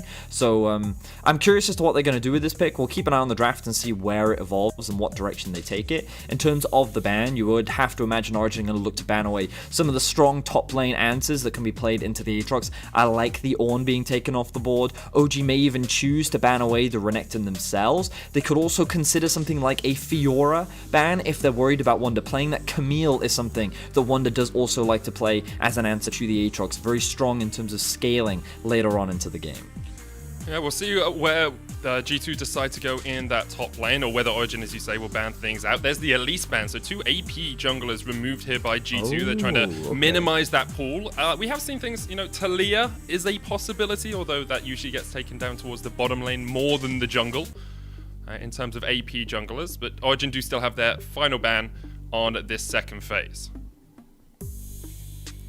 Again, we're still kind of looking at top laners that they could look to take off the board. We talked about a couple options, and they're actually going to ban away the Zac. So, of course, this could be something that Wonder has been practicing. We know that it can be played up in the top lane, and they basically want to eliminate any form of engage. Because when you think about it, right now, the thing that G2 is lacking is actually a way to reliably start a fight. Assuming that the Trundle is in the jungle, what G2 now need is, we talk about engage, there it comes from the form Maokai. Yeah, so I think the reason why OG removed Ornn and Zac is because they're two of the best champions for kicking off some action. Maokai now, while he does offer the same AoE sort of initiation, a means of starting a fight, I would say that it's not quite as effective or the most reliable way to kick things off, because it is slow moving. It can be answered. There's plenty of time to react to it depending on the circumstances. So I do like the bans here from Origen, but I also like the response from G2. And it does mean that Trundle is likely to go into the jungle. It won't be taken in the top lane. There's Lee Sin, the final pick for Origen. That will be Xerxes taking that in the jungle. Very aggressive early jungler for him. Usually likes to pick things that can control a little bit more and then have more of an impact as the game develops. Well, it's also just something that we don't normally see Xerxes play. Lee Sin is not a Xerxes champion, and well, I was gonna say I laughed at the cast in over there. I think LeBlanc makes a lot more sense, gives you a lot more power in terms of the laning phase, can also send you off to the side lane. But I do quite like what Origen is going for. It's definitely team fight focused, but it also allows Origen to split up the map a little bit more. It gives Nukeduck agency in the mid lane. He can play relatively safe as he likes to do, and it's not really much about the mid jungle duo. It's about playing slow, playing scaling, but that doesn't mean Xerxes doesn't have options. It's very easy to set up dives towards the top side of the map, and bot lane is a potential play that you can look to make plays on because you do have the Nautilus setup as well. So Origen have early game options, but for G2 it's a lot more about scaling and poke. You can see that they want to try and keep the enemy at arm's length utilizing the Ezreal dash and the mobility on the LeBlanc, and then they also have the fallback engage of things like the Maokai that can also be used as a disengage tool to try and keep Origen away from them. But that's not to say that OG don't have strong poke of their own. With things like the Aphelios and the Azir, they're pretty good at utilizing their long range kite back to try and slowly chip away at G2, but I think one of the things that OG is going to struggle with is actually getting on top of this G2 esports squad. So I think these team fights a little bit later are going to be interesting in terms of how they execute, but I think what we really need to keep our eyes on in the early game is what is Perkz going to be doing with this LeBlanc and where can he have impact on the map. It's one of his legendary picks. We'll see if he can take G2 to a win in the first game of this best of 5.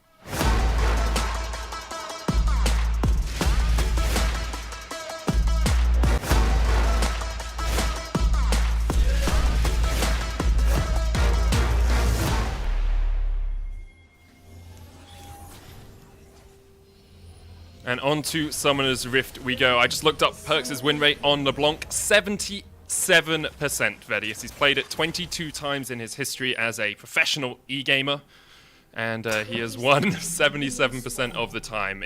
We've seen him pick off champions, pick off players like FLICKR with it. We'll see if he can do it again against Origen today. But something you mentioned in the draft was a little bit disappointing to me, Vedius. When we watched G2 against Mad Lions last week, it was a bloody affair.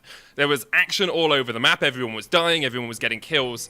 And then you said both teams kind of want to scale a little bit in this game, Betty. Oh, are you telling me we're not going to see that aggressive early game action that we saw last week? I mean, the only place that I would expect to see it is mid lane, but when I kind of look at where these junglers are going to start and what direction they'll likely take, I think that G2's bot lane don't want to offer a pull. They're going to want to try and get into lane as soon as possible because they want to try and utilize the poke of this lane, but you can see that Upset and Destiny looking to do the same thing. Both junglers starting on the top side of the map will look to path bot, and Xerxes, he could be looking to set up for a gank. Ooh, but what's Perkz doing here?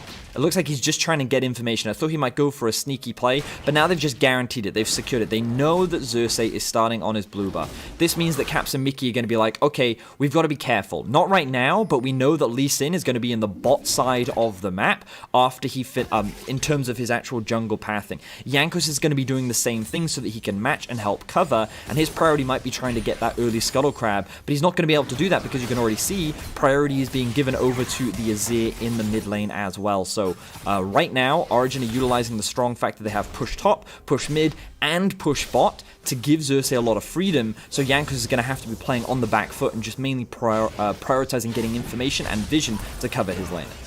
Perkz here trying to trade with Nukeduck, but he's already used his W in, and Perkz into the passive already. It was very aggressive trading from Perkz, considering he's only level 2, does have that corrupting potion, so can heal himself up. We saw trading in the bottom lane as well. Caps and Mickey not running double exhaust this game, Betty. It's barrier on the Ezreal alongside the exhaust. Another great hook there from Destiny.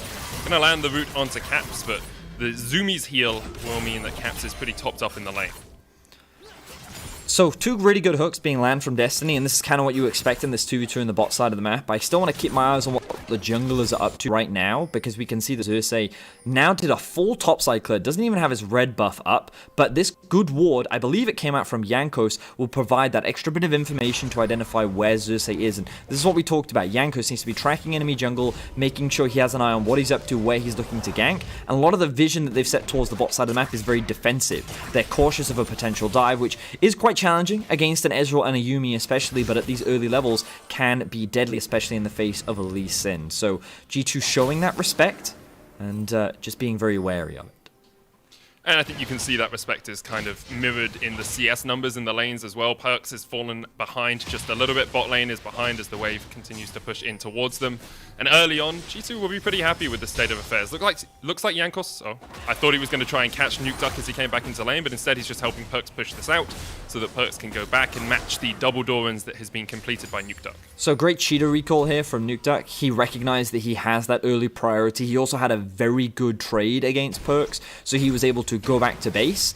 And what Perks now wanted to do was get a base off of his own. LeBlanc clears the wave very slowly, which means Jankos has to come into lane. And look at the wave state that Nuke Duck now has for himself. He's been able to set up a pretty comfortable freeze underneath the tower, which is going to make Perks' life very awkward. The bright side for Perks is that the minion wave did hit the tower. We got to draw attention to bot lane as Xerxes looks for a gank.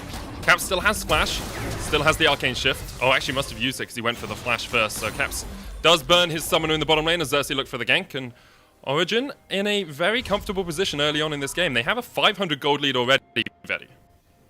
Yeah, I like the play. This is sort of what we expected from Xerxes. He can look to either attack the top side or the bot side of the map, largely depending on what his mid laner was doing. The wave was slowly pushing towards bot side, so he looked for an opportunity there, and they do get the flash out of Caps, which is definitely what Origen need to be forcing in these early levels. You can see a gold advantage is starting to build up in Origen's favor, and a lot of that just comes off the back that they do have these 3 pushing lanes. But things will start to change once Wonder gets his Balmy Cinder, and when Perks is able... Well, he's just gone back now. He should feel a little more confident. Nuke Duck has the flash, but the chain's still going to land. There's the Ignite. They're looking for Nuke Duck. He tries to shuffle away. That Ignite is ticking, though, and Nuke Duck will be first blood. Xerxes going to jump in onto Perks, but Jankos is trading it back, and Xerxes has to bounce away once again. This is a great trade from Perks in the mid lane. Yeah, that was a great setup from Perks. He had the jungler available to come round for the flank and finish him off. Now the hook lands. Jankos, oh, he's ignited, he's done. Destiny with another good hook, good rotation from the Origen support, getting down to the bottom lane in time. Destiny landed almost all of his hooks this game, and he also had the Ignite to set up for that kill. Perks and Jankos just wanted to push out that wave to help get a good reset off for Perks, but unfortunately for him, Destiny and Xerxes had already made the roam over. They were in position and they were there to punish. So good answer from Origen. This should also give them an opportunity to grab an early Drake, given that Caps and Mickey have also just looked to reset. And honestly, this early game is looking great for Origen. I like the way in which they're utilizing their early pressure and the way in which they're utilizing the early summoners as well. Even though Perks got that kill in the mid lane. And again, the setup here is good. You can see that Nuke Duck, he just wants to push out the wave, probably look for another reset here, but Perks takes advantage of that, lands the chains, and then gets a good pillar off, and they're just barely able to finish him off with the Ignite. The problem here is you can see the minion wave right now. What Perks should really look to do is just base, but if he does that, then the TP is going to come through, and all this farm is going to get lost to the tower. So they've got to push it out, but that's how they end up getting punished here by Destiny and Xerxes. So the TP then comes through, and now unfortunately the wave is pushing towards Nuke Duck, so he can set up another freeze, and that's why he now has a 20 CS advantage. So unfortunately for Perks, he's not been able to control this wave because of how well Nuke Duck has utilized his early pushing power and how Xerxes has pathed around and covered him in any sort of awkward situations. And as we said, we wanted to see what Perks could do when he is unleashed from this lane, when he's freed from this lane, roaming around the map, looking for ganks, looking to help out his other laners. But right now, it seems like that's going to be a long way away, and even if he gets out of the lane, he's going to be underfarmed, won't have a huge amount of gold in his back pocket, so won't be doing the damage that usually he would on this mid lane LeBlanc. Well, look at it now. He's level 6, and Jankos is here. Nuke Duck shuffles away, still gets chained. Second chain comes out, Emperor's Divide used. Jankos chasing under the turret, lands the chomp, and will get the kill. Good wait there from Jankos to wait for that Emperor's Divide to be used. Excellently played by Jankos and Perks. You saw the amount of patience that came through because they both knew that the Emperor's Divide was there, but these are the sort of plays they need to make. Another hook lands in the bot lane. Caps is just going to get healed up straight away, though. It's pretty easy for him to get out of this situation, but Upset does have the 6, looking for that moonshot. Will land the Moonlight Vigil, but only onto Mickey. Mickey goes down to half HP, but really it depends how healthy Caps is in these trends. But again, look at the positioning of Jankos, because he recognizes that Caps is in a prime position to get dived here. Level down, and Upset and Destiny close to level 6, and that was a big minion wave. So Jankos immediately went from mid into bot side river and was like, okay, is there a jungler here? Is there a potential for my bot laner to die? Nope, we're good. Okay, reset. And this is the sort of performance we need to see from Jankos, because last week he had a very rough series. It wasn't the same Jankos that we typically saw from the regular season, but I love how he's investing a lot more of his time into the mid lane, into the LeBlanc, because that's what they need to do, especially given how Nukeduck has been managing his waves so well and been trying to take advantage of Perks on this LeBlanc. Yeah, right now, Nukeduck is in a very strong position in the mid lane. I want to see... Well, I wanted to look up at the top lane, and then I looked at it and remembered that it's an Aatrox-Maokai matchup, and right now it doesn't really matter too much. Execution is calling complete on Alphari to try and reduce some of the healing coming out from Wonder. Will help against Jankos later on, and of course against the Yuumi as well. But for now, Alphari will just continue to push in these lanes. That Barmy Cinder has been completed on Wonder, so he's in an okay spot just to farm it up, and if Alphari ever goes a little bit too far, Wonder can lock him down pretty easily. So something we have to look at now is the potential swap from Origen's bot lane. Ooh, bad trade there for Perks in the mid lane. He's taken quite a few bad trades in terms of the 1v1 against Nukeduck. But something that is available is that first Rift Herald of the map. With the amount of pressure that Alphari is generating on the top side, it could have been an opportunity for Origen to swap over. But I think the reason why they're not is because of the amount of priority that Perks has in this 1v1. But now we've got to transition to top lane. Here comes Jankos looking for Alphari. The World End has popped and he manages to get past the pillar. Now he's trying to trade back onto Wonder. Jankos stepping forward in the front line. Perks on his way up as well. And Alphari really doesn't have anywhere to go. He's already burnt his flash. Perks looking for the kill. And with that final chain will connect. Second kill of the game for the mid laner of G2.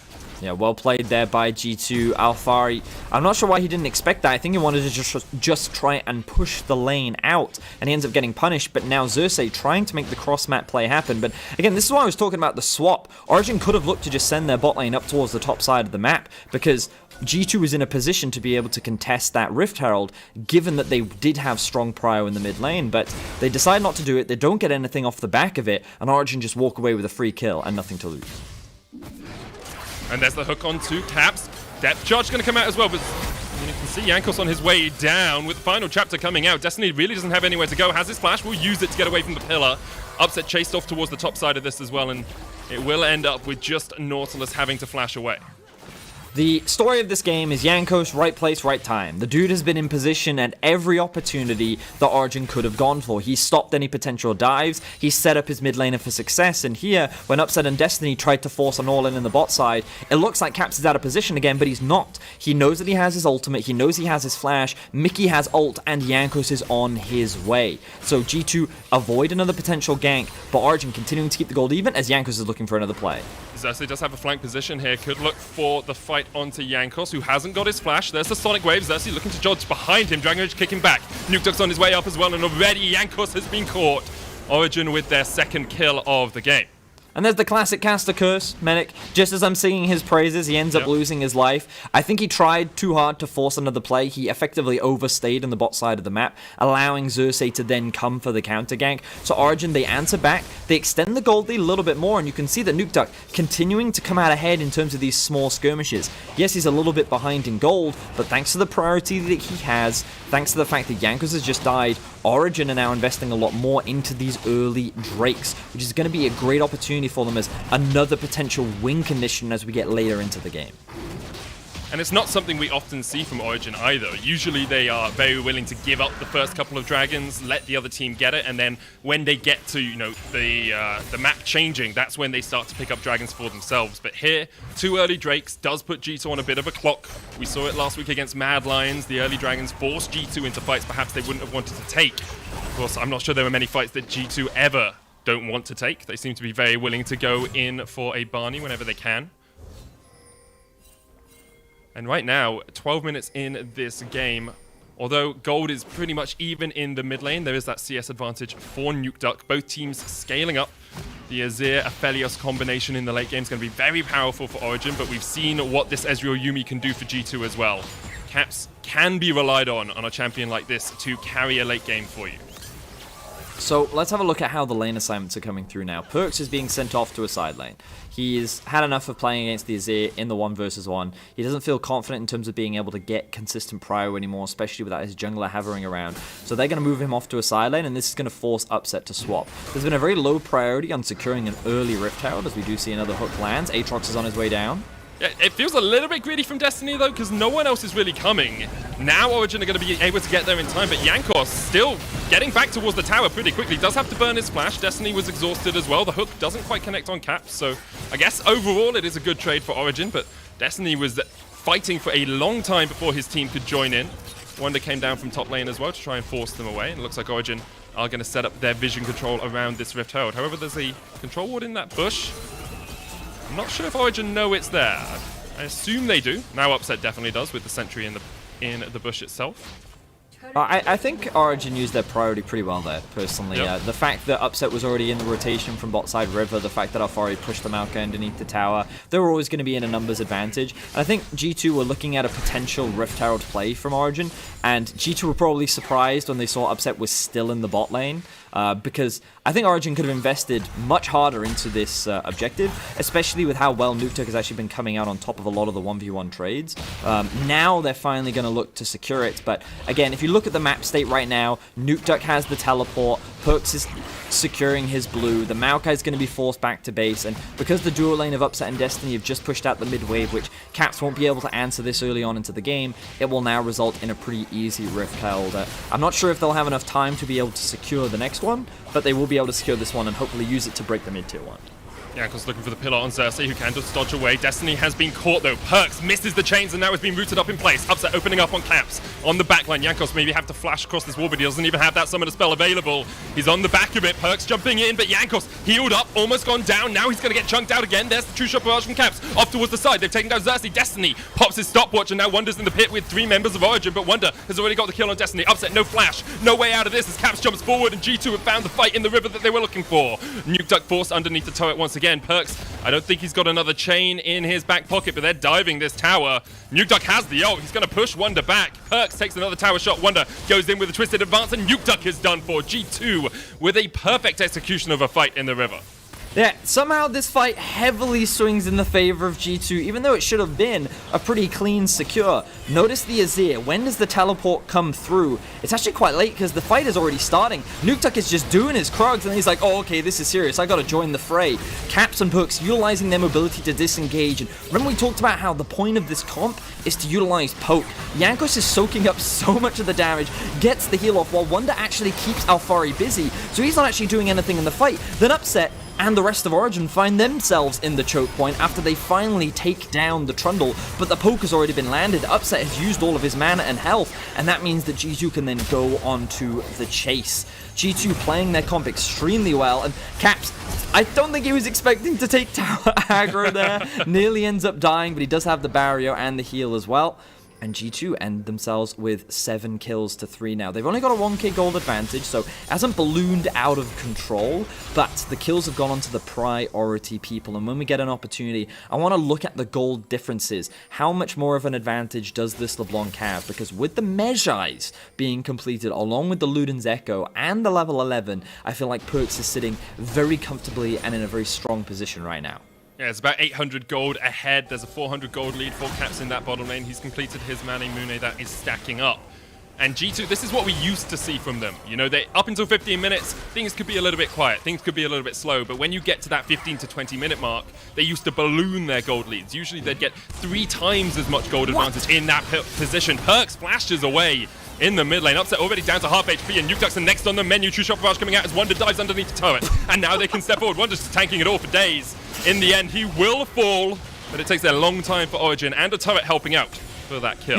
You know, Manic, you're right. This is G2. This is exactly what I come to expect from a G2 esports. Just diving between 2 tier 1 towers. The Yumi acting as a means to an end because it heals so much, and they're still going for this. They still want to get this dive. Xerxes going to try and dodge away. Perk's just like, okay, how many towers can we tank at the same time? Tier 1, tier 2, who really cares?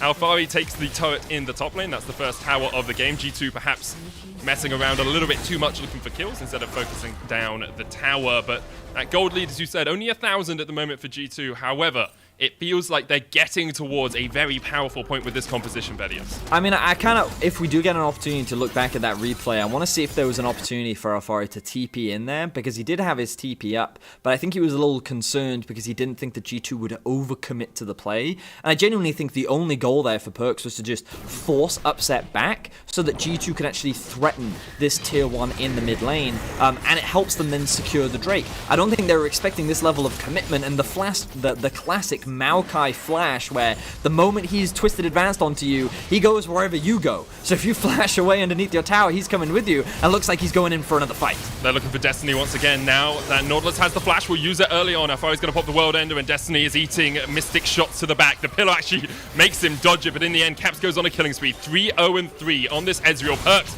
trading with Xerxes. Xerxes, you don't win these. As the rest of G2 comes around on the flank, Perks and Wonder will get the kill in the end, as G2 now are just pushing into the Origen jungle. It's very difficult for Origen actually to do too much here. They're getting forced away. They really don't have that much control at all. And I'm wondering now if this game is just slipping away from Origen's grasp. I mean, it definitely is. I think G2 are utilizing the mid-game strength of their composition perfectly. They're finding opportunities for Maokai to catch targets off guard. Like, you think about the pick power of this comp from G2 as well, it is extremely strong. So the moment a member of OG is trying to ward, that's when G2 looks to attack. The question is, why was Origen in the river at that point in time? I didn't get to look back and see exactly what they were setting up, but if we could just illuminate the amount of vision that G2 has on the map right now, you can see that they completely control the bot side. Origen shouldn't have been able to contest the enemy jungle, and here we can see, so they're actually trying to set up for the river. I think it's because they want to make a play for the bot tier 1. I think that's the goal, and you can see the collapse coming through, and they just don't expect a Maokai to be sitting in this brush. Like, the Maokai just comes out, and it immediately divides Origen into two sides. Nukeduck does try and rotate up to help save his teammate, but there's little that he can do against a 5-man strong G2 as they continue the chase, and then Xerxes ends up in this 1v1 against Perks, where he obviously gets hunted down. But again, I think the game plan here from Origen was just like, hey, we want to try and secure bot tower, but I think what they didn't appreciate was who was on the map right now. They didn't see the Maokai, they didn't expect him to be there, and that single pick was enough to allow G2 to find 2 kills and secure the tier 1 on the bot side of the map. 20 minutes in, G2 still with a gold lead, not as massive as perhaps you would expect considering how the few previous fights have gone. But I do wonder perhaps if G2 will set up around something like a Baron. Ezreal Yuumi, very good at taking it, alongside a Trundle. Of course, you'd be topped up pretty easily. Instead, they're just going for this top tier 1. Only tier 1 that remains standing on the Origen side. Oh, do you see this coming? Yeah, I mean, do they fight it though? At the moment, you're in a 3v4. They have the Alphari TP, and look at the control ward that's sitting right behind them. This could be a good opportunity for Origen. Do you take it? Do you take it? Right now, Nukeduck is just feeling the pain of an Ezreal who's finished his Triforce and his Mura Mana. I mean, Caps could just stand there. The final chapter comes out, actually using the hook as a bait just to get Destiny in the fight, but Caps actually taken low, healed up. The Yuumi healing is absolutely absurd. He's back to full health already. Nukeduck, True Shot Barrage, the Twisted Advance comes in, and Alphari teleported in, but really he can't do too much about this. Perks with a double. His LeBlanc win rate seems to be ever climbing with this game right now. Alphari forced away towards the top side. He's going to try and get away, but he has been slowed up, and that red buff will keep on ticking away on him. Caps with the chase, Inferno coming out, Mickey and Perks jumping in. As Alphari, well, he's delaying them for a while. He's still running. You know what's happening here, Vedi, though? The Baron has been started by G2. I told you they could do it. Wonder and Jankos already on it, and Origen can do nothing about it. This is quintessentially G2 gameplay.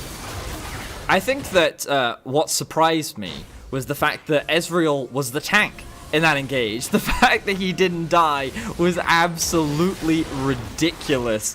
3-0-6 is the scoreline. Perks is looking for... He's already got his 25 stacks. True shot for us. I love that from Perks. It's like, guys, I've got enough stacks. I'm just going to hold him in place for you to ult him. That's fine. So let's have a look back at this fight. So Caps is just zoning. He's trying to zone them away from the tower. This is quite aggressive positioning, but a good E to avoid the follow-up engage from Destiny. That actually puts him in a very awkward position here, and you think, okay, he's going to die. Heal? Barrier, heal. Wow, so much support coming in from the rest of the G2 squad. And, well, I say the rest of the G2 squad as they follow up to help secure the rest of these kills. And remember, all G2 wanted was the tower, but we also get to see something that we often see from Origen, which is that they don't usually make these cross-map plays. They don't try and trade things on the other side of the map. Their priority is often answering and responding to a lot of their plays that the opposition makes, and G2 kind of took advantage of that in this situation, and they knew that OG would go for the fight, go for the punish, and then that converted into a Baron for G2. 23 minutes in, they're 14 kills up. They have a 4.5k gold advantage, and they're pushing onto the tier 2. Perks has a Void Staff as well. You've got a completed Nash's Tooth on Nukeduck and a Haunting Guise. and Perks is at 3 items with 25 stacks Magi's. Origen are trying to make a cross-map play right now, but they're giving up their inhibitor tower for it, and perhaps even the inhibitor. Perks just so powerful on this LeBlanc pick, and I think a lot of people wondered how the Mad Lions would affect G2 as Perks jumps forward. Deathshot's going to chase him back, but he's back to full HP pretty much already. Origen trying to defend in a 4v4. Meanwhile, the Maokai is pushing in the bottom lane. Yeah, I think a lot of people wondered how the Mad Lions loss would affect G2. I think we're seeing G2 playing to win from the get-go here. There's no, like, let's have fun. There's no, let's see if this play will work. It is purely, okay, we're going to win this series and we're going to make a statement while doing it. I mean, G2, they have a lot to prove after losing to Mad Lions. They want to showcase that they're still one of the top contenders in Europe, and also I think they have, I'm not going to say a grudge, but they definitely need to hold something over Origen. When you look back at how often they've played, they are a exact opposite in terms of how they approach the game, and I think that G2 style has consistently come out on top, and Origen style has just been consistently punished. And I think Origen wanted to showcase that they can tangle with the best. We can see that Fnatic is playing unbelievably well right now, and OG nearly forced them into a game 5. So if they could just get another opportunity, maybe they could turn it around, maybe they could actually win that series. But in order to do that, they have to go through G2, and question marks were raised. G2, they looked weak, they were struggling. Maybe there's a weakness in the armor that can be exploited. Well, in this game 1, they have not showcased any of that weakness, and Origen now looking for an opportunity to come back. They're looking for a pick in the top lane. I like this. They're going to catch Jankos. Jankos going to face check straight into the dredge line. He uses the subjugate, but you have to feel he's pretty dead. Perk jumps in, takes Nuke Duck very low, very quickly. And perhaps G2 will look for the chase here because Upset is not with the squad. True Shot Barrage just dodged away by Nuke Duck. Perks jumping forward with the flash, can't quite land that final chapter onto Nuke Duck, which means the Origen mid laner should be able to slide his way away. They're on the hunt, as you say, Vedius. Perks not willing to let Origen get away without a fight, but there comes the hook, and here comes Alfari, and Perks maybe done for. Able to get away just for the moment. Upset coming in from the side as well, but can't quite land the Moonlight Vigil across the wall. Perks jumps back in! He goes back in! And manages to get a kill. Now the teleport coming out behind them. Nuke Duck has the Emperor's Divide, can look to shuffle in, shuffle out, see if he can get the damage down onto Caps. Almost takes him out, and there's the shutdown. Mickey jumps across onto Perks, trying to heal him up because he's the real damage dealer in this fight. Nuke Duck rooted up with the Nature's Grasp, but G2 will not chase this fight any further. They have learned the mistakes from last week and will just back away a little bit wounded, but still in a very strong position. So the funniest thing about this is you still get to see essences of Caps when he's playing an AD carry, right? And it doesn't, like, this has been the biggest point of criticism, right? He plays almost like he was a mid laner on AD carry champions, but on Ezreal, when he's got a Yuumi, he gets away with it. Medic, like, look at him and Perks just dancing in and out, and the reason why they can do this is because they have Mickey there, providing these heals, providing the shields and the amount of support, and again, like, Caps just on the front line, he uses his Q to get the cooldown back up on his E, but also the amount of mobility that this LeBlanc and Ezreal has available to them. They just get to dance in and out of the fight. This is where we see Caps just going a little too aggressive as he jumps into the face of Nuke Duck, who can then use that ultimate to punish him. Cap's first death of the game, but this is so obnoxious for Origen to deal with just because G2 is like dancing around them. They just constantly, elegantly avoid all these skill shots, and then when you think you're about to kill them, oh no, Yuumi heal again, Yuumi barrier, and then they're able to just dash out to safety. It's just so powerful from G2 right now. We saw Upset just whiff a Moonlight Vigil there. Any little bit further to the left, it would have connected onto Perks, and may have connected onto Perks, and may have spelt his demise. But right now, G2 just pushing in this top lane as a 5-man squad. Perks jumping forward once again. There's the dredge line. Perks actually is dead before the fight even begins. Now the Nature's Grasp coming out as the inhibitor tower falls. There's one in response. Destiny down. Origen still looking for this fight as Alfari jumps onto Caps on the back line. Moonlight Vigil coming out as Wonder dives forward. There's the Emperor's Divide once again. He flashes away. The inhibitor tower yet to fall, but Caps can open up with the damage now. Full HP, full mana, and a shield to boot as the third inhibitor of the game falls. G2 going to wait for those super minions to push in. They're just actually going to focus down the second Nexus tower straight away. Upset trying to open up with the Infernum, has the Calibrum as well. Wonder dives back onto Xerxes as he jumps forward, and Wonder's going to get shut down. Jankos getting chased off by Upset up towards the top side of this, bottom side of this as well. As Caps and Mickey are able to retreat, Xerxes lands the Sonic Wave. Jankos flashes across the wall and will escape to live another day, but Caps still on the chase. G2 still on the chase in this game. 3 inhibitors down before the 30-minute mark, Vedius. This is a rout for G2. Now, if Trundle had died there... Okay, I mean, should be he's on fine. Ezreal. There's no way he's going to die. But no, Betty, you say these things. I've seen He's not Caps gonna die. do a lot of things where he shouldn't die, and now it looks like he might go down, Betty. He's not going to die. He says as he jumps across the wall, but Alfari's on the chase, and now Mickey pays for it as well. Caps with a very greedy back takes his second death of the game. It wasn't a greedy back, it was a greedy E. He E'd like a centimeter behind him. He could have just gone over the wall. He's like, I can take this. I can 1v3. He's like, I'm Ezreal Yumi. How could they possibly kill me? And he ends up dying there. Now, Perks. What? No, G2. This is last week G2. Doing it again. This is last week G2. You're just inting into them. This is like watching my teammates in Valorant just walking into headshot after headshot. It's just, he's thrown away all of his Magi stacks now. He's down to 7, Medic. And G2, like, look at the gold gap. It's closing once again. This Azir is nearly at, no, he is at 3 items now. G2 are 100% throwing away this lead. The problem is, for G2 now, is that Origen have just been getting free farm in their base. Look, Alfari just hit level 16. Nukeduck, he's probably not that far from it himself, and OG is slowly starting to get stronger and stronger. These team fights are not going to be as one-sided as G2 want them, and that's because they're getting too greedy, they're getting too over-aggressive, and yes, the next Drake is about to be spawning, but that's not the 4th Infernal. The 3rd Infernal is nice to have, but that is not a Dragon Soul. It's the Baron that they need to be afraid of, and as long as they can hold on until that 3rd inhibitor respawns, then they're actually in a great position to be able to contest it. You can see that Upset, level 15, he has a 2-level advantage over Caps. Like, everything right now is looking pretty comfortable for OG after G2. What first seemed like some silly errors, as you rightly said, is a repeat of what we saw last week. Some of these over-aggressive plays, this over-willingness to fight. The cockiness from G2 is starting to bite them in the behind. They do have the setup on the Baron here. Some vision for Origen around it. Going to get swept out with that control ward. Top lane inhibitor still down for Origen. We'll see. As Perks jumps forward, trying to get the damage onto Upset, but Upset now has a Phantom Dancer to avoid some of that assassination potential. Playing Aphelios against a team like this is very difficult. The front to back is quite hard for Origen because, of course, Perks can just dive on the back line. Caps can just reposition pretty easily, but Phantom Dancer shield will help out Upset if he gets dived on. Cap's going to take a little bit of a chunk from the Baron, but should be healed up by Mickey in just a second. And it's so important to remember that, like, in a series like this, there will be mistakes. There'll be moments of weakness. There'll be moments where you let your guard slip a little bit. But we've seen it so consistently from G2. And when you're playing in an elimination series like this, where you might miss your first finals weekend since 2018, you have to avoid those mistakes. You have to avoid the little bit of greediness, perhaps the little bit of arrogance that G2 sometimes demonstrate in moments like this. Now, Perks is going to try and dive onto Alfari. He spotted him out with the Oracles. Alfari, though, can trade back. Of course, Perks can just distort away. And Alfari is now down to half HP. So, you can see in terms of the map state, Wonder was sent to the bot lane to catch that huge wave that was stacking up. He's going to reset, spend that gold to convert it into a Righteous Glory TP. Now that he has that upgraded item, they're ready to fight. The TP is going to come in from, I believe, he's all by that himself. is He's all by himself. That's Alfari. He's all by himself. He has to out of this. Now, Origen are going to look for the flank position. But Xerxes is on a control ward. Alfari did stop G2 from doing the Baron too quickly, but there was a slightly scary moment there for Alfari as he may have got caught out.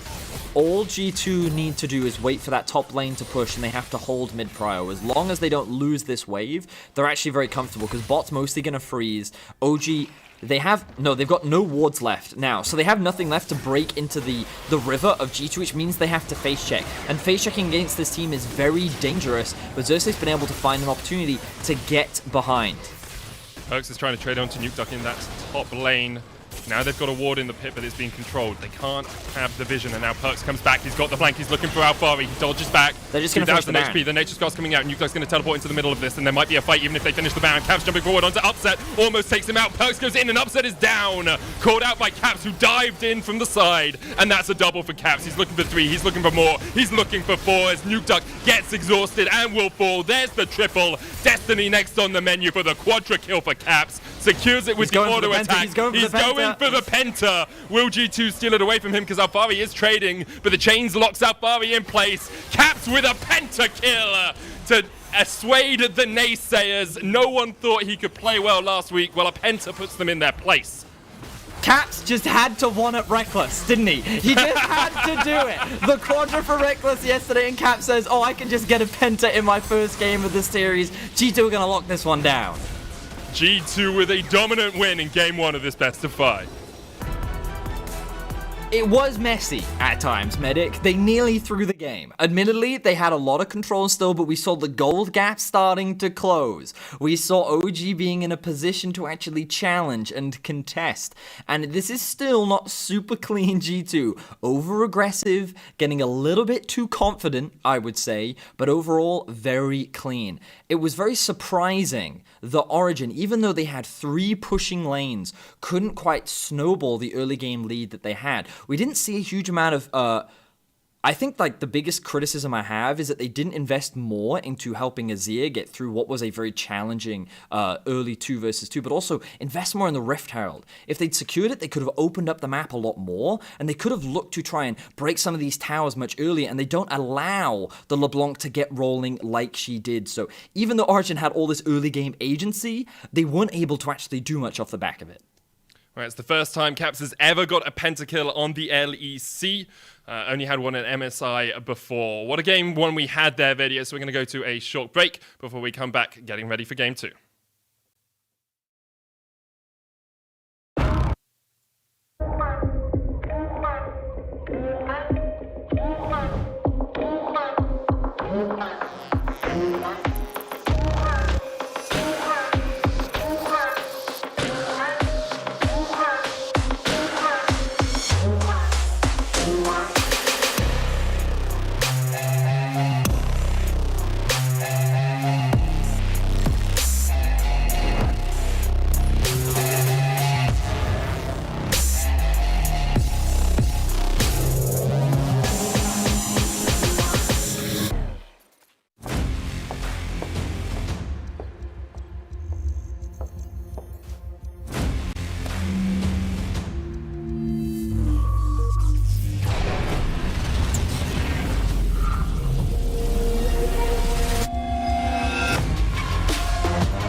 Charged up.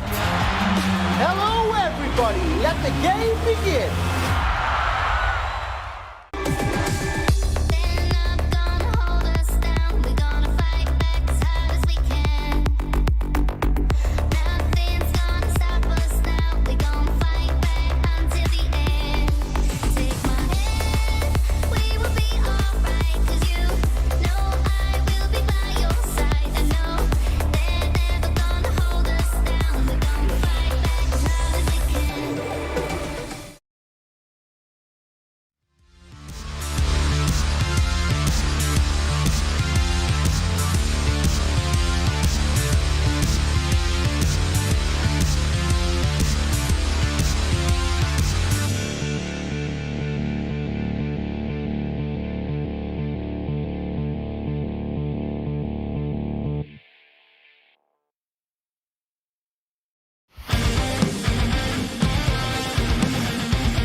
Welcome back, everyone, to round 2 of the LEC Spring Playoffs. G2 Esports versus Origen in a direct elimination best of 5, and it is G2 that took the first game. Alice, to me, this screams vintage G2. We have LeBlanc for Perks. He absolutely dominated the game. They were mindlessly aggressive at times. We can only guess if they had a plan in mind. They brute forced when they could, which also led them to maybe throw a bit of their lead. But to me, this spoke to the G2 we know, love, and hate. Hey, you know, some people hate greatness, some people love it. I am a big fan of the way G2 played in that game. I mean, you were saying Perks to the mid lane on that LeBlanc looked so insane. Like, G2 threw a lot of resources his way, but when it came time for him to show up in those fights, he was absolutely there. And those were not easy fights either early on. Those got really down and dirty. I do want to start with the composition in general that you can see on the bottom of the screen. Are you muted, Indiana? I think you may be.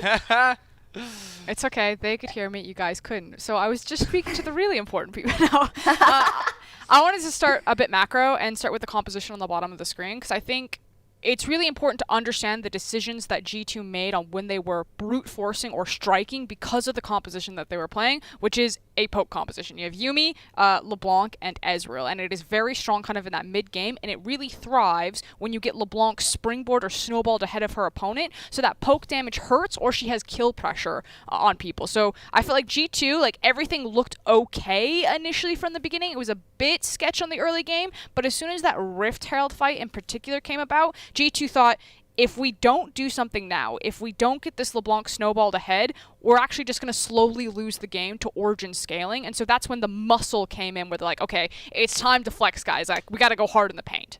Yeah, it was a really interesting fight there as well, because it started off with OG actually picking up the Rift Herald. They're starting to walk away, and then Jankos, I believe, baits them on in here, and Origen commit 4 members inside the Baron pit. Look at this huge true shot barrage from Caps, snipes out Xerxes in the back, and now everyone is stuck inside. It's hell for Origen. All the skill shots firing in towards them. There's nothing they can do. The fight needed to be decisive from Origen, but they're trying to spend everything they have onto a Trundle that's ulted on up. So that guy is impossibly tanky. They can't cut through him in enough time, and that is the team fight that really put G2 on the right foot, because before this, it felt like things were starting to slip away from them. And when you have Perks on LeBlanc and Caps on Ezreal, and both of them in form, then Mickey on Yuumi looks amazing. I know Videos talked about it in the cast that, like, Yuumi MVP, and maybe even the G2 haters would be like, oh, they didn't play that great, like, busted Yuumi, giving them all these heals, they were jumping in face first. But it's like, if you know that you have 2 of the best players in the league, and they're best players in the league, and they're playing these mechanical champions where they're literally just dancing circles around Origen, then yeah, just play a heal bot. Just start spamming heals and make those guys invincible and let them show why they're the best players in the league. And they showed it, especially, you know, in that Herald fight and after. I do want to stop down before we get into the mid game and just talk about what we saw from OG, both in draft and in that early game, because there were a couple of surprises. The Lee Sin coming out for Xerxes, the fact that they did try and go toe-to-toe and did go toe-to-toe and got those dragons early, surely is a positive point for them in the beginning of that game. Well, that's where I think Xerxes played a decent early game, but I do not think he wanted this Lee Sin, right? If we're checking out the actual draft here, so many of his junglers got banned away. All the AP options, right? Gragas in the first phase, the Karthus and the Elise in the second one. Like, what is this guy supposed to play? Well, he would love to play the Sejuani, but then G2 picked the Trundle. That is the obvious counter pick there. So he then has to decide, is it going to be, is it a Lee Sin? Is it a Rek'Sai? Can't play Rek'Sai, can't play Jarvan versus these highly mobile targets. So I don't feel like he was set up for success from the draft, because outside of the first 5 so minutes, there's just nothing he can really do on this pick. Yeah, I think this draft actually revealed a lot of Origen's kind of priority and how they're thinking about the champions. The fact that Aatrox was picked so early on, like, yeah, Aatrox is a great champion for Alphari. He is a decent blind pick, but you also had Azir back there as, like, a decent blind pick, and I just think, like, there are multiple ways that they could have gone around this draft, but it felt like it ended up in this order because they're saying Alphari needs the strong champion. We can at least then secondary ban the Ornn and the Zac. Like, they sculpted out the top lane to make sure that they denied engagement and to give Alphari a strong matchup, when I think that they should be prioritizing Xerxes a little bit higher, get him on some comfort picks. Well, we'll see if that's what they do. They are again on the blue side in game 2. Let's take a look at that pentakill. What I want to see is if he used an emote after, because I didn't see it in game or not. But Caps saying, haters, go home. I'm going to show you what I'm made of. And of course, this is a selective selection of replays because he got the penta. But before he did get caught as well. But I guess he made up for it here. No, at the start of the fight, though, it was actually insane, because obviously he's finishing off the kills now, but he was playing the team fight like he was playing LeBlanc. He was jumping into the backline. He assassinated Upset's Aphelios to start this one off, so he was doing some really wonderful things on the pick, and it shows that you can play a different style than just your typical front-to-back. Oh, he didn't. Yes, he did. He did emote. Sorry, I was checking the emotes, Bab. Yeah, well, we can forget about Wonder's well-played emote between the mid lane towers after diving that one. That's the better emote.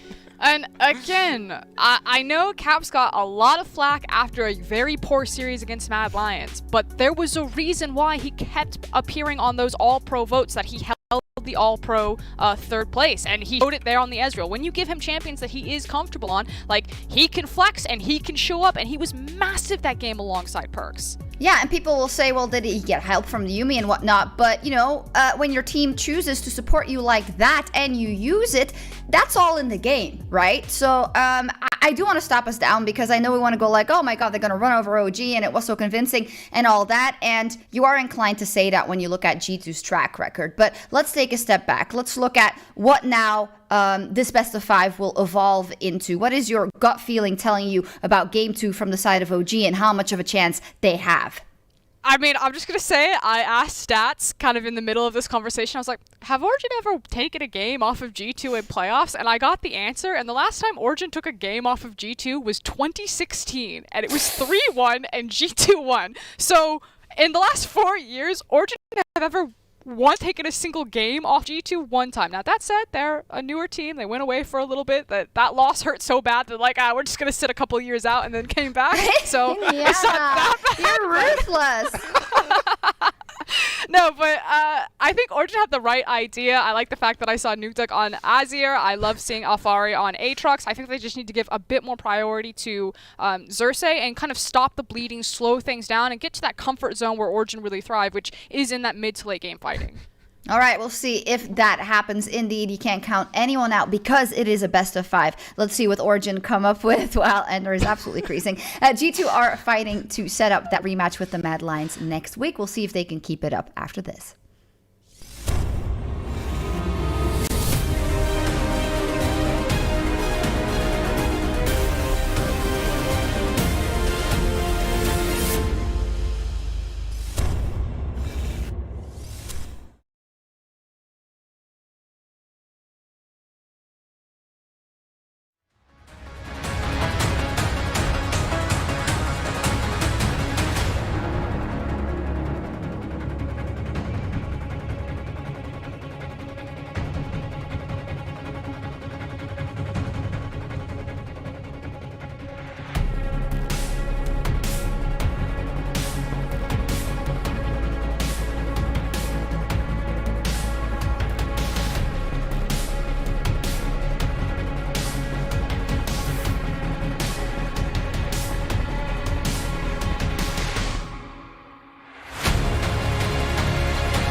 We were all, of course, very sad that we lost to Mad Lions. It was our pick. We decided who we wanted to play against, and of course, we didn't want it to go that way.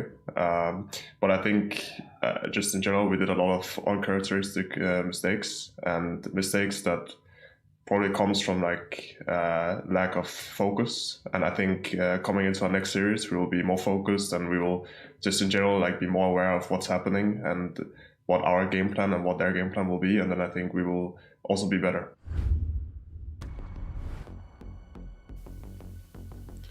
And we're straight on back into it, Vedius. Game 2 of this series. Origen once again on the blue side, G2 on the red. Syndra the first ban, Gragas the second ban here from G2. Well, it seems that G2 probably don't want to change anything. They're going to stick with their Gragas and a set as their priority bans, most likely.